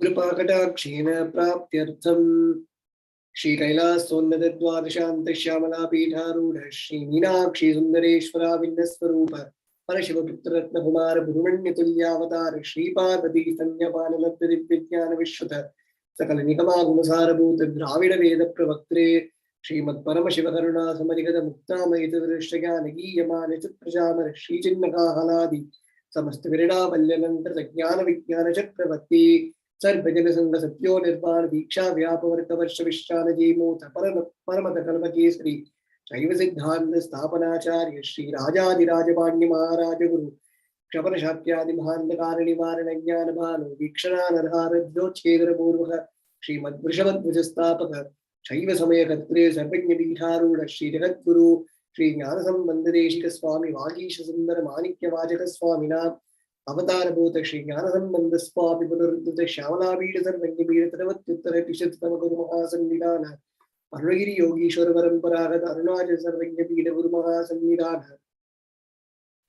कैलास परंपरागत कांची कैलास सर्वज्ञ पीठ त्रयस्त्रिंशदुत्तर तिशतम गुरु महासन्निधान नित्योत्सव नित्य मंगल नित्य कल्याण नित्य रचित कैलास परंपरागत आदि कैलास नित्यानंद पीठ महासंस्थान महासिंहासन पीठ कर्त्रे साक्षात् श्री परमशिव समुद्भूत कैलास परंपरागत वैवस्वत मनु इक्ष्वाकु हरिश्चंद्र भगीरथ श्रीरामचंद्र सूरसेन इत्याद्यनवच्छिन्न सार्वभौम चक्रवर्ती परंपरागत चतुष्षष्टि योगिनी मंडित चतुष्षष्टि संप्रदाय प्रवर्तक मनुधर्म शासन सूर्य वंश प्राप्त सर्वज्ञ पीठ सुरांगी साम्राज्य बोधाभिषिक्त चूड़ामणि साक्षात् श्री परमशिव समुद्भूत कपिल महागुरुपुर महानिर्वाणी पीठ अष्टोत्तर सहस्र श्री महामंडलेश्वर साक्षात् श्री परमशिव सिंहासनाभिषिक्त समस्त गणनायक श्री महागणपति कुमारं परमच्छिन्न पीठाधीश्वर गुरु परंपरा प्राप्त अटल पीठ अष्टोत्तर सहस्र श्री अटल पीठाधीश्वर धर्म मुक्ति स्वर्ग स्वर्ण पीठ त्रयोविंश गुरु महासन्निधान कैलास परंपरागत आदि पीठ धर्मज्ञ पीठ जगत गुरु श्री कैलास पुनरुद्धारक श्री कैलास परमाचार्य श्रीमत् परमहंस परिव्राजकाचार्य वद्य सच्चिदानंद मुक्तनव स्वरूप श्रोत्रिय ब्रह्मनिष्ठ श्रीमद् जगद्गुरु श्रील श्री भगवत् श्री नित्यानंद परमशिव श्री ज्ञान संबंध देशिक परमाचार्य स्वामिनां प्रीत्यर्थं तेषां पादारविन्दयोः भक्ति सिद्ध्यर्थं गुरुकृपा कटाक्ष सिद्ध्यर्थं क्षेमस्थैर्य वीर्यविजय आयुरारोग्य ऐश्वर्याणाम् अभिवृद्ध्यर्थं धर्मार्थ काम मोक्ष चतुर्विध फलपुरुषार्थ सिद्ध्यर्थं समस्त दुरितोपशान्त्यर्थं समस्त मंगलवाप्त्यर्थं भगवत् श्री नित्यानंद परमशिव प्रसादेन सकुटुम्बस्य ज्ञानवैराग्य जीवन मुक्ति प्राप्त्यर्थं च श्री नित्यानंदेश्वरी पराशक्ति समेत श्री नित्यानंदेश्वर परमशिवस्य श्री नित्यानंदेश्वरी पराशक्ति समेत श्री नित्यानंदेश्वर परमशिव अवतार भूत सर्वदेव देवी स्वरूपस्य भगवतः श्री नित्यानंद परमशिवस्य च ध्यान षोडशोपचार सर्वोपचार अर्चनाराधना पूजा प्रार्थनां करिष्ये। ओम आनंदनिलयाय नमः, ओम भवरोगभेषजाय नमः, ओम कल्पतरवे नमः, ओम पशुपतये नमः, ओम पाशविमोचकाय नमः, ओम ईप्सितफलदायकाय नमः, ओम भाग्यवर्ति परिवर्तकाय नमः, ओम आदिव्याधि विनाशकाय नमः, ओम समस्त कल्याण गुणान्विताय नमः, ओम विडतिपुरीशाय नमः, ओम श्रीकैलासपतये नमः, ओम शिवशक्त्यैक्यस्वरूपाय नमः, ओम ह्रीं नित्यानन्दाय नमः, ओम हां हों शिवाय नमः, ओम श्री नित्यानंदेश्वरी पराशक्ति समेत श्री नित्यानंदेश्वर परमशिवाय नमः, ओम श्री नित्यानंदेश्वरी पराशक्ति समेत श्री नित्यानंदेश्वर परमशिव अवतार भूत सर्वदेव देवी स्वरूपाय श्रील श्री भगवत् श्री नित्यानंद परमशिव श्री ज्ञान संबंध देशिक परमाचार्य स्वामिने नमः। Om Nithyanandam.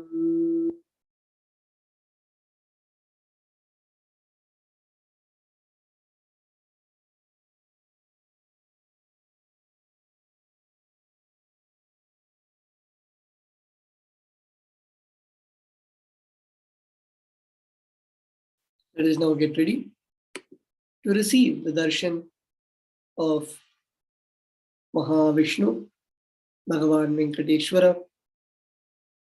Please sit straight.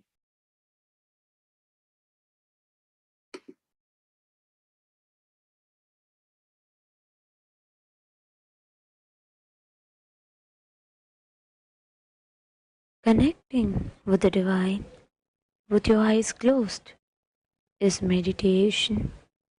Connecting with the divine with your eyes open is darshan. Come, let us all now move from meditation to darshan. Slowly, very slowly, please open your eyes. Govinda Govinda ఆపద ముక్కులవాడ నాథరక్షక గోవింద గోవింద ఏడుకుంటలవాడ వెంకటరమణ గోవింద గోవింద ఆపద ముక్కులవాడ నాథరక్షక గోవింద గోవింద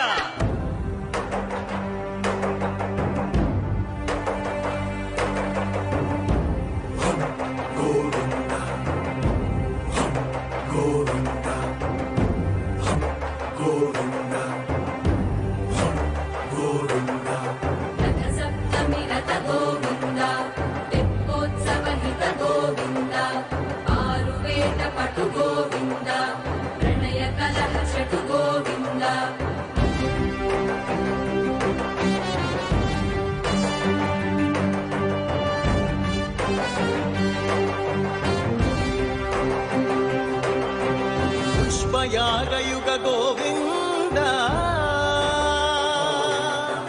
పుణ్య ప్రపూర్ణ గోవింద ఉత్సవోత్సుక గోవింద ఊహాతీత గోవింద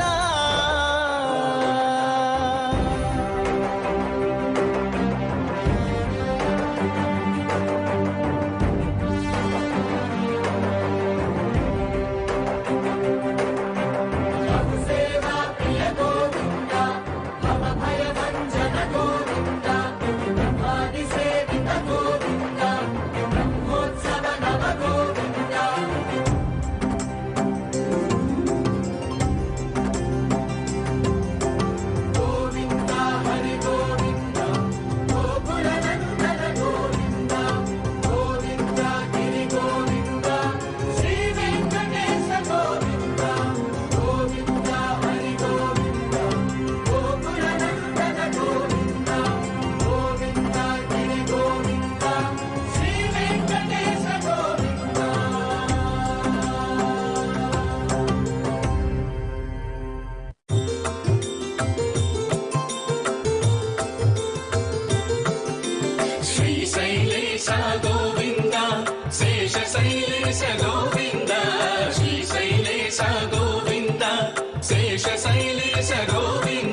పరబ్రహ్మమొక్కటే పరబ్రహ్మమొక్కటే బ్రహ్మమొక్కటే పరబ్రహ్మమొక్కటే పరబ్రహ్మమొక్కటే పరబ్రహ్మమొక్కటే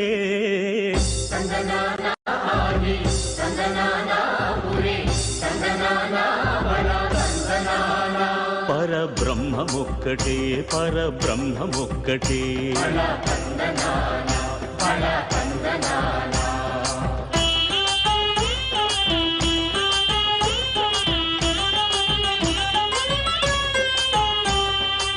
నిండార రాజు నిద్రించు నిద్రయునొకటే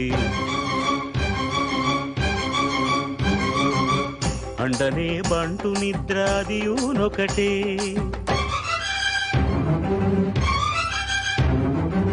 మెండైన బ్రాహ్మణుడు మెట్టు భూమి ఒకటే మెండైన బ్రాహ్మణుడు మెట్టు భూమి ఒకటే చండాలుడుండేటి సరి భూమి ఒకటే బ్రహ్మమొక్కటే పరమొక్కటే పరబ్రహ్మమొక్కటే పరబ్రహ్మమొక్కటే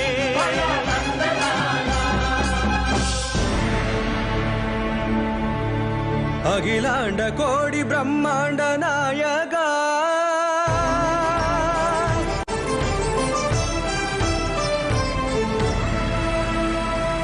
ఆనంద నిలయ వర పరిపాలగా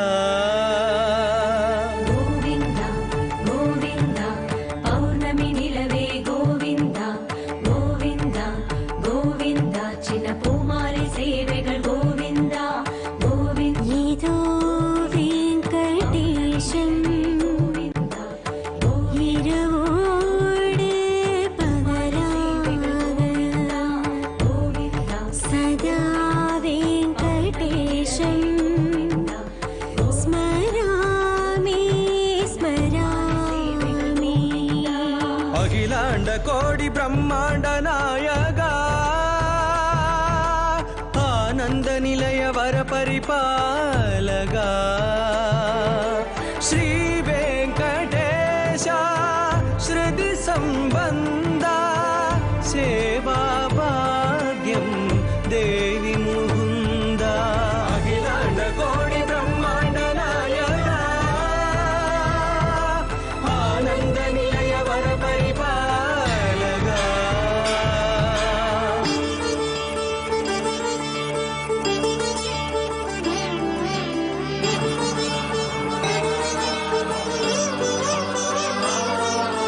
திருப்பதங்களுக்கு தினமும் மாலைகள் ஸ்ரீ விஷ்ணு சுவாமி ஏற்கின்றார்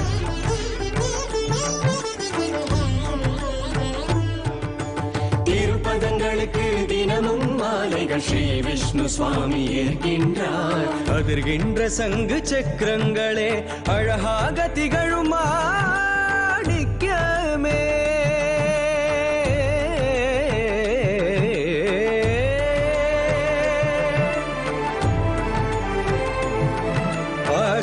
ஆஜானுபாகுமேனி எங்கும் அலர்ந்திட்ட மலரின் ஹாரங்களே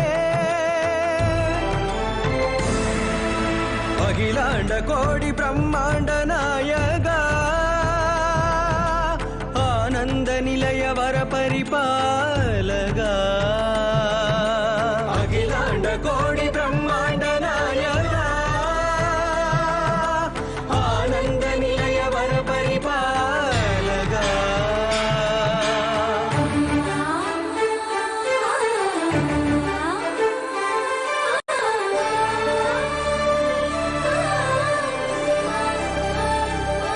மல்லி கொடி மல்லி மதுர மந்தார மனோரஞ்சிதங்கள் செண்பக பாரிஜாத சாமந்தி தாவி பறிக்கின்ற சம்பங்கியே காலையில் தாமரை கனகாம்பரங்கள் பொன்னால் பூட்டி பூக்கள் சூடிய குலதெய்வம் மறுபூதாவணம் மாலைகள் சிறக்கும் வெட்டி வேறு மணம் வீசுமே கருடா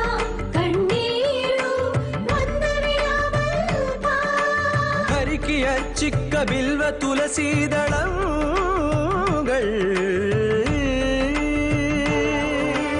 உனக்காக பூத்தது,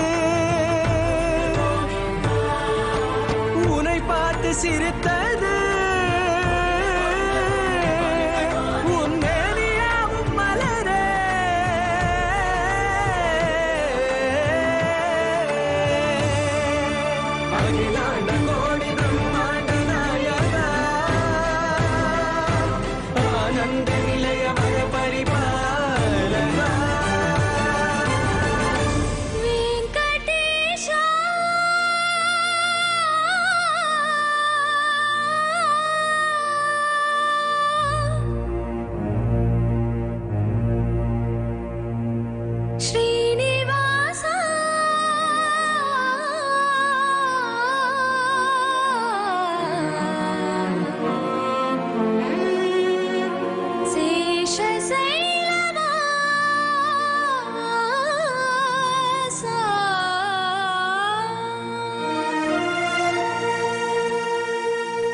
माधवा केशवा मधुसूदना,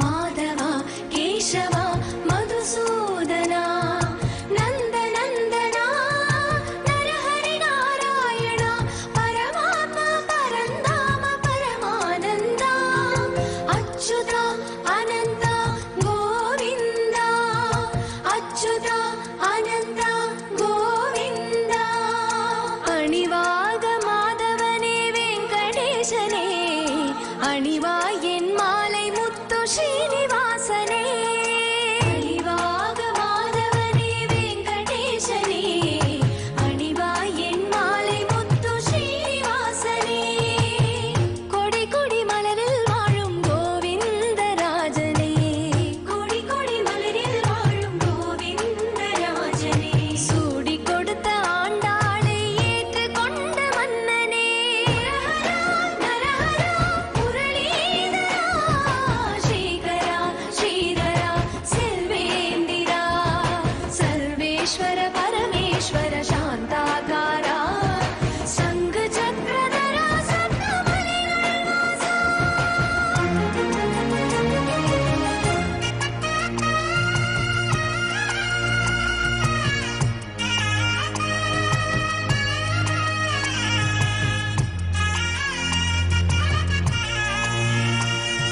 சுப்ரபாத சேவையில் சூரியனையா, சூரியனையா, அஞ்ஞான இருளில் என்னை தேற்றினாயையா, மாதவா கேசவா, அபிஷேக சேவையில் குளித்தாயையா, குளித்தாயையா, ஆத்ம கர்ம வினைகள் நீக்கி காத்தாவையா, ஸ்ரீதரா ஸ்ரீதரா, கொடி கொடி மலரில் வாழும் கோவிந்தராஜனே, சூடி கொடுத்த ஆண்டாளை ஏற்று கொண்ட மன்னவா,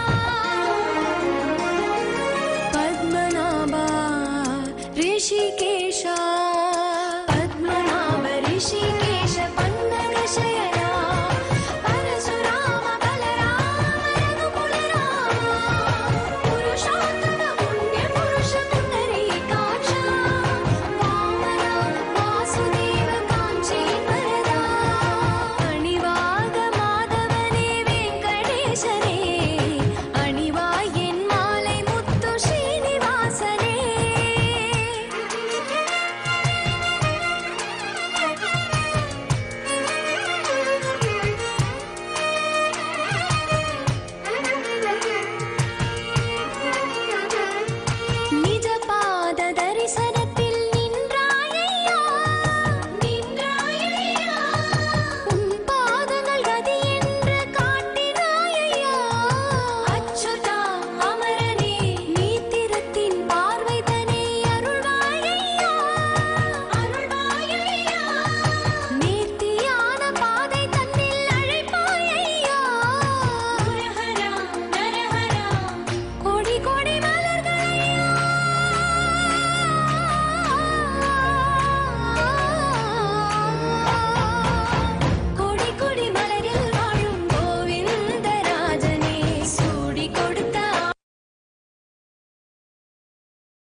అదివో అల్లదివో శ్రీహరివాసము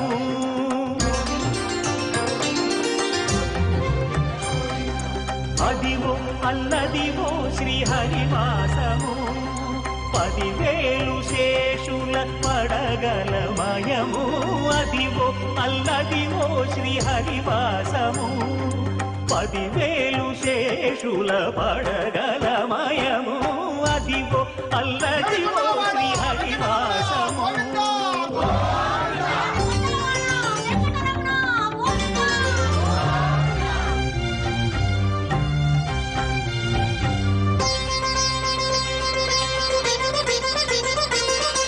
అది వెంకటాచలమఖిలో నడము అదివో బ్రహ్మాదుల కపురూపము అదివో నిత్య నివాసమఖిల మునులకు సంకటహరణ సంకటహరణ అదివో నిత్య నివాసమఖిల మునులకు అదే చూడు అదే మృక్కుడు ఆనందమయము అదే చూడు అదే మృక్కుడు ఆనందమయము అదివో అల్లదివో శ్రీహరివాసము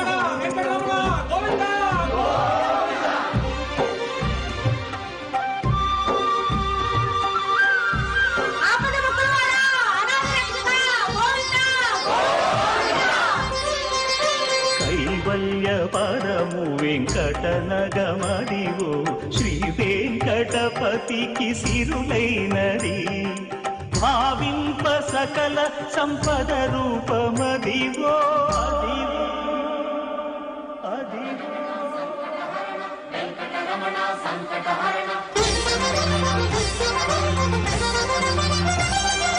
భావింప సకల సంపద రూపమదివో పావనములకెల్ల పావనమయము అదివో అల్లదివో శ్రీహరివాసము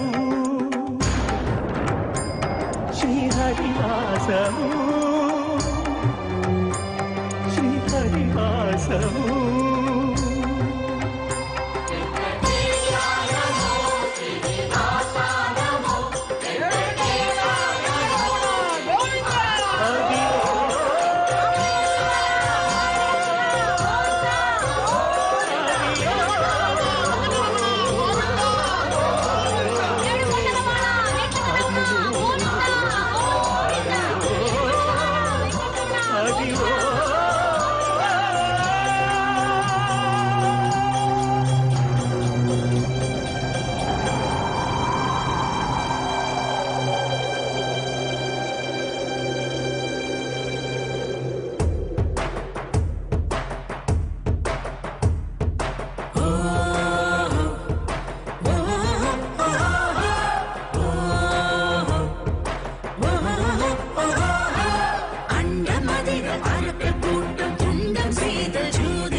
రాయడువాడు కొండనంత వరములు గూపెడువాడు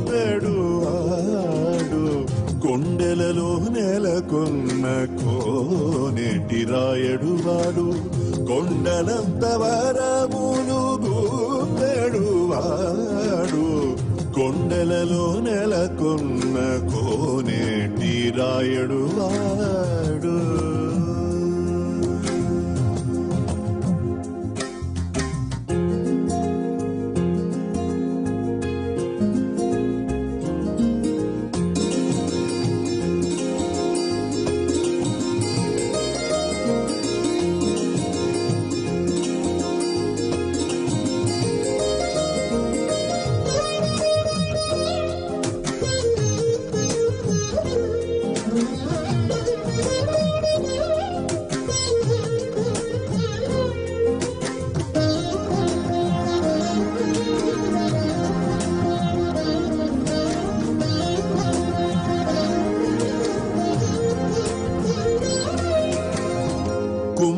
కుమ్మరదాసుడైన కురువరతి నంబి ఇమ్మన్న వరములెల్ల ఇచ్చినవాడు కుమ్మరదాసుడైన కురువరతి నంబి ఇమ్మన్న వరములెల్ల ఇచ్చినవాడు దొమ్ములు చేసిన ఎట్టి తొండమాంచకురవర్తి దొమ్ములు చేసిన ఎట్టి తొండమాంచకురవర్తి రమ్మన్న చోటికి వచ్చి నమ్మినవాడు దొమ్ములు చేసిన ఎట్టి తొండమాంచకురవర్తి రమ్మన్న చోటికి వచ్చి నమ్మినవాడు కొండెలలో నెలకొన్న కోనేటి రాయడువాడు కొండలంత వరములు పూపెడువాడు కొండలలో నెలకొన్న కోనేటి రాయడువాడు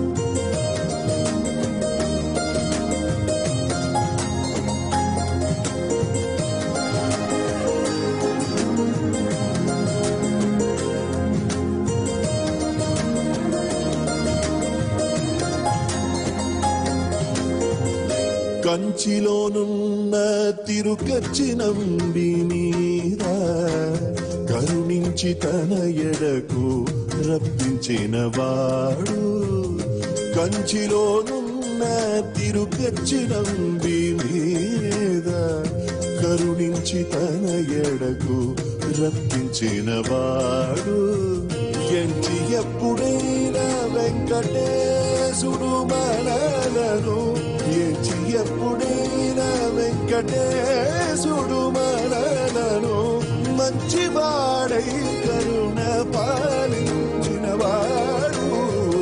ఎంచి ఎప్పుడైనా వెంకటేశుడు మనలను మంచివాడై కరుణ పాలించినవాడు కొండెలలో నెలకొన్న కోనేటి రాయడువాడు కొండలంత వరములు పూపెడువాడు కొండలలో నెలకొన్న కోనేటి రాయడువాడు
తిరుపతి వాస గోవింద తిరుమలి వాస గోవింద తిరుపతి వాస గోవింద తిరుమలి వాస Govinda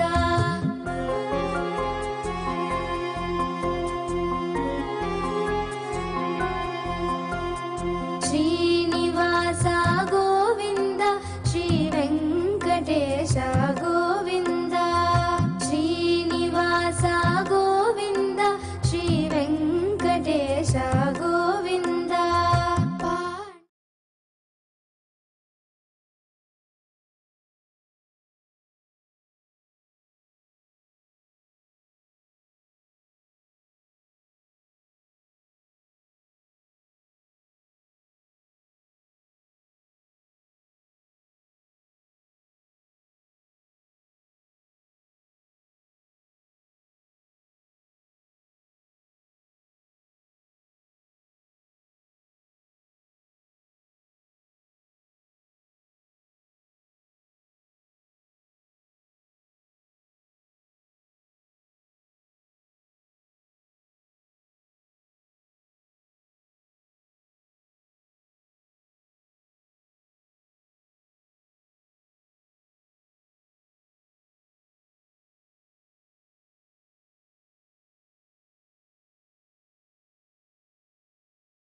Just be alive for next 3 years. Don't die within next 3 years. I guarantee you, I will reach you wherever you are.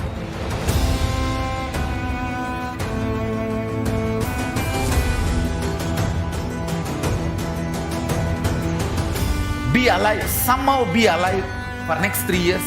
I will reach you wherever you are, whichever corner of the world you may be. I will reach you with enlightenment. It's my commitment to humanity.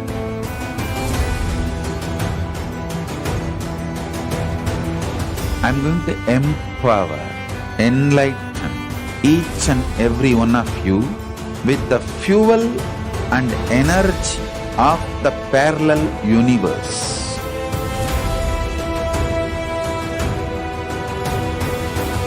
I'll infuse this intense supernal effulgence DNA, Tejas, Ojas, Kundalini Shakti into your spine to consciously lift you to KAILASA.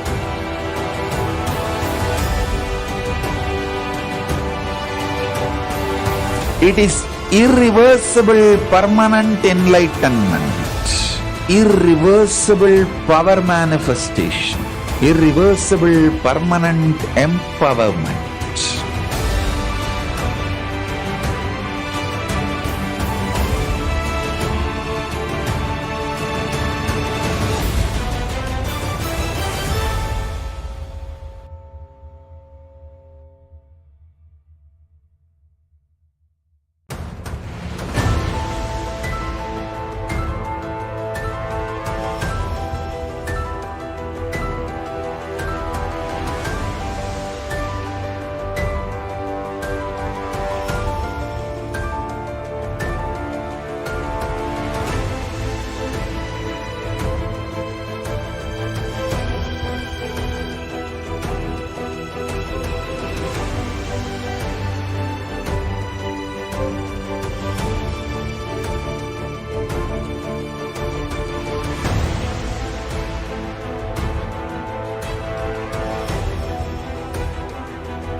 The moment you decide, your consciousness is the supreme identity you have. You will not empower your depression, your frustration,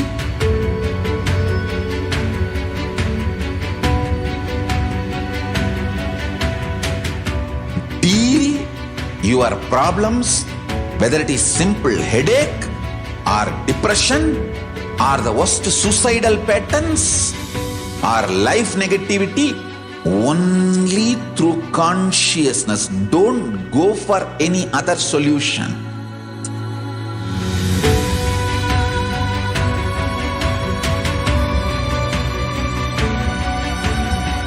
Don't keep stupid, toxic, life negative struggles inside.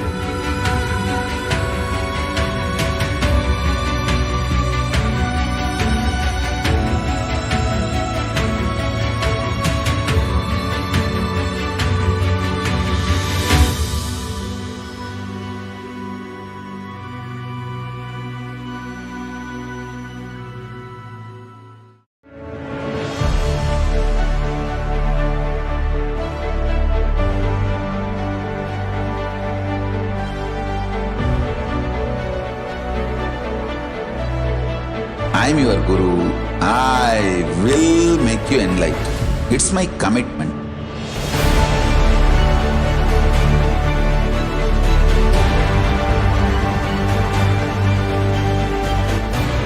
Till you become Paramashiva, I won't rest.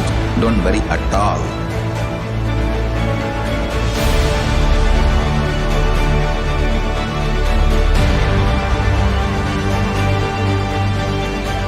To all my disciples, I give you this as a boon.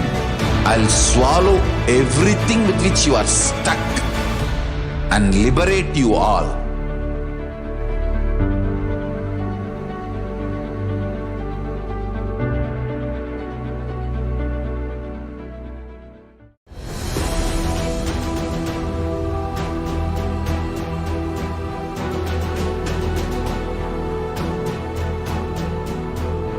Your consciousness as power at this moment to swallow, digest, clean up all negativity and all toxins.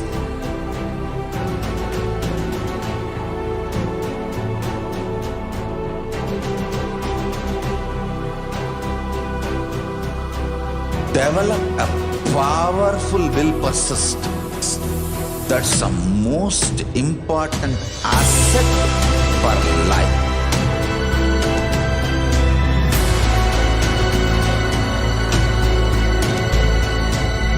I am not giving you some life positive blah blah. I am giving you the facts of life.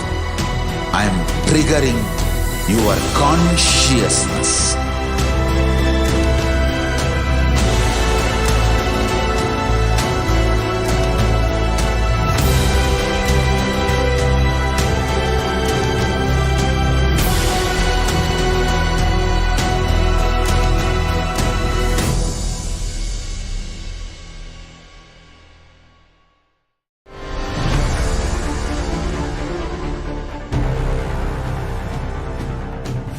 Time itself is nothing but your decision to struggle with the same rut.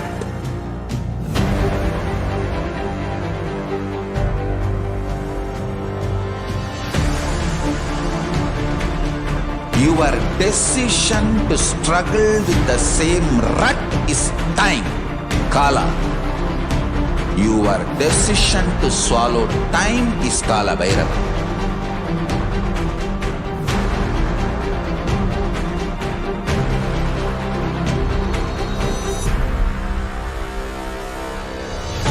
Stand. Be a conscious woman or man. Be conscious being.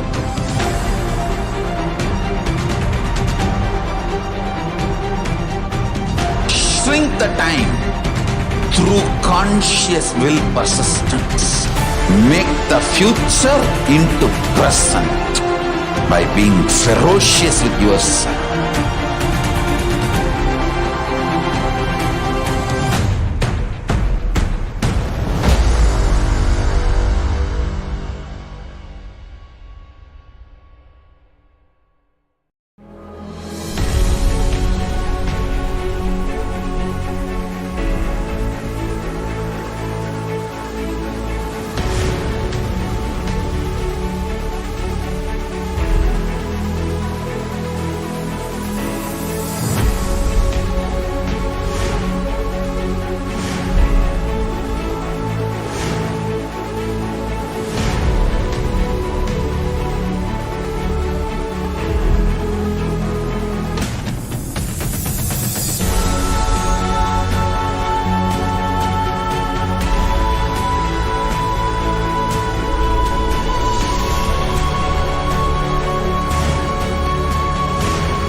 greater signs of life can be realized with a greater ability to visualize.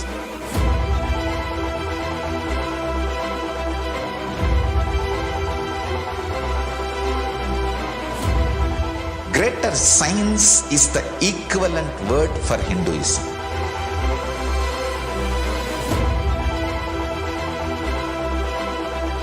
When you understand the greater science of life, greater courage, more possibility, more fearlessness, more joy, more bliss.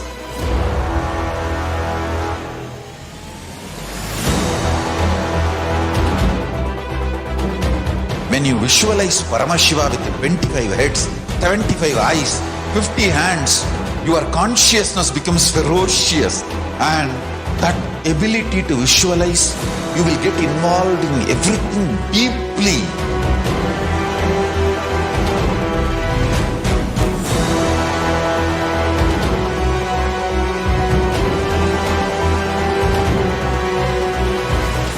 Involved people are the most delicious, most sweet, most beautiful, most juiciest beings of planet Earth.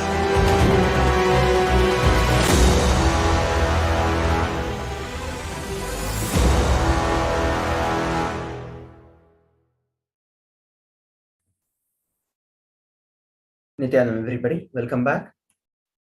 With that, we had a very, very powerful darshan of the Supreme Pontiff of Hinduism as Bhagavan Venkateshwara himself, and with the grace and the blessings of Swamiji and the powerful Diksha that all of us received during this Bhava Samadhi darshan, all the powerful cognitions, powerful conclusions, life positivity are now awakened in our consciousness, and manifestation of these extraordinary Shaktis maps all our powerful cognitions into our consciousness.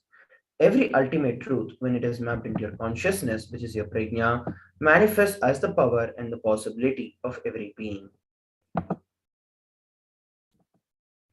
So in this session, we're going to be manifesting the powers of third eye. So before we enter into the session itself, please take a few moments to prepare yourself for the items that are needed. You need an eye band or a blindfold, the Jnananjana Aushadha if you have, Krishnasila, pen and a paper, and the timestamp camera. Any of the alchemy products, if you have it, you can use it. If you do not have it, it's fine. So these are some of the alchemy products that you would need.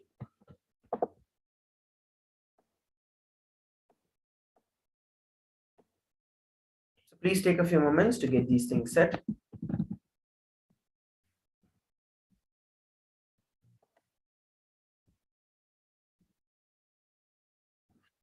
So while we take a few minutes to get our things set, let us go over the pramanas for this power of seeing through the third eye.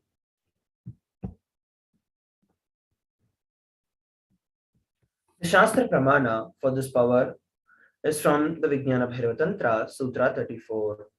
Kapalantarmano nasya tishtanmilita lochanaha kramena manaso dadyat lakshaye laksha uttamam.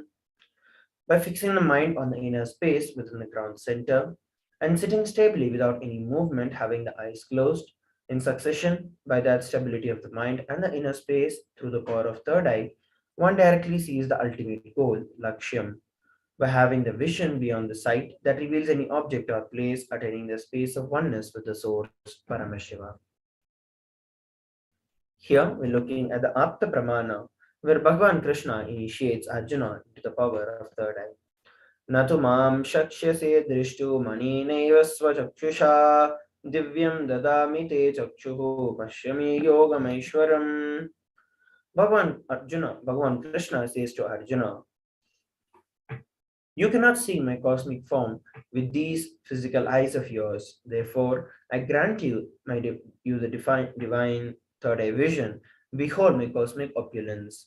In the Hindu Purana Bhagavad Gita, Bhagavan Krishna initiates Arjuna into the power of third eye to behold Krishna's Vishwarupa Darshan, the vision of his cosmic form. The 11th chapter of Bhagavad Gita, which contains a description of Bhagavan Krishna's cosmic form, is completely narrated by Arjuna as he sees Bhagavan Krishna through his third eye.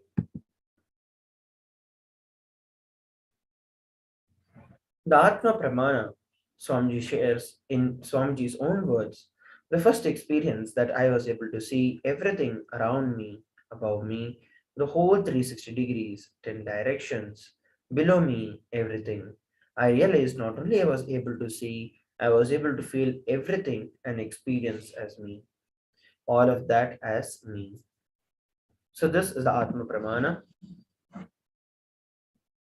Here we're looking at the Pratyaksha Pramana, which is the empirical evidence from observation and scientific experimentation.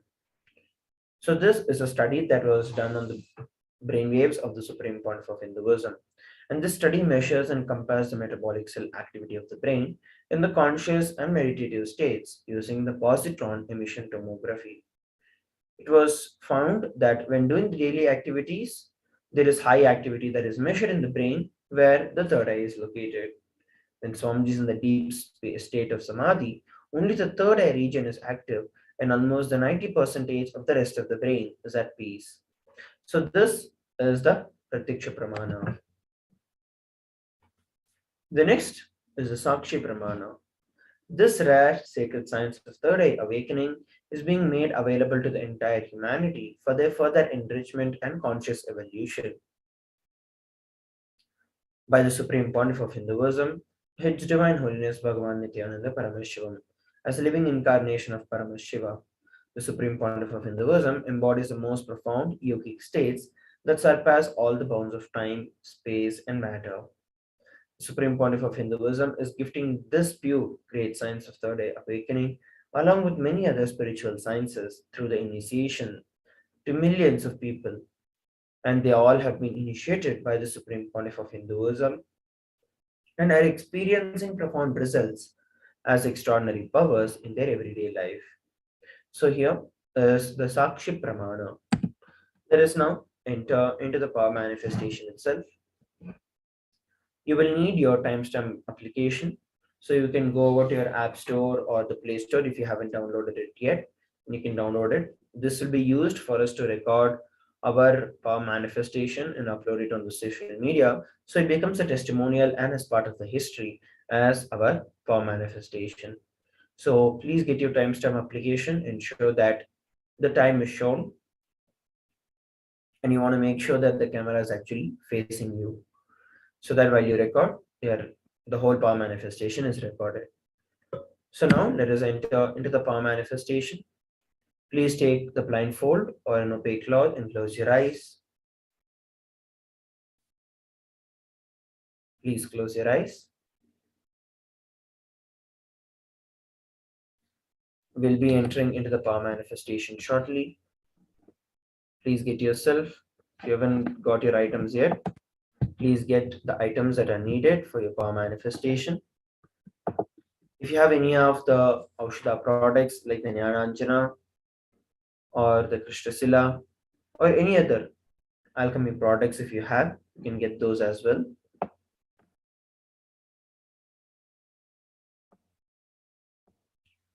And those of you who haven't installed the timestamp camera, please install it.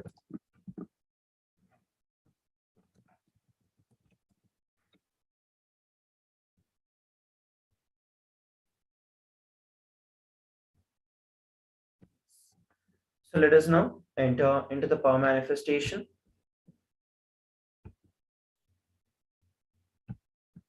So now I'll be projecting a link, I'll be projecting an image for every one of you.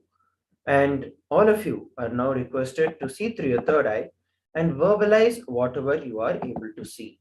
So you do not have to bother what exactly are you seeing or what is one showing. Don't bother about anything. You just have to verbalize whatever is coming to you. So let us now enter into the power manifestation. Please start chanting the Mahavakya and start verbalizing whatever you're able to see. Paramashivoham.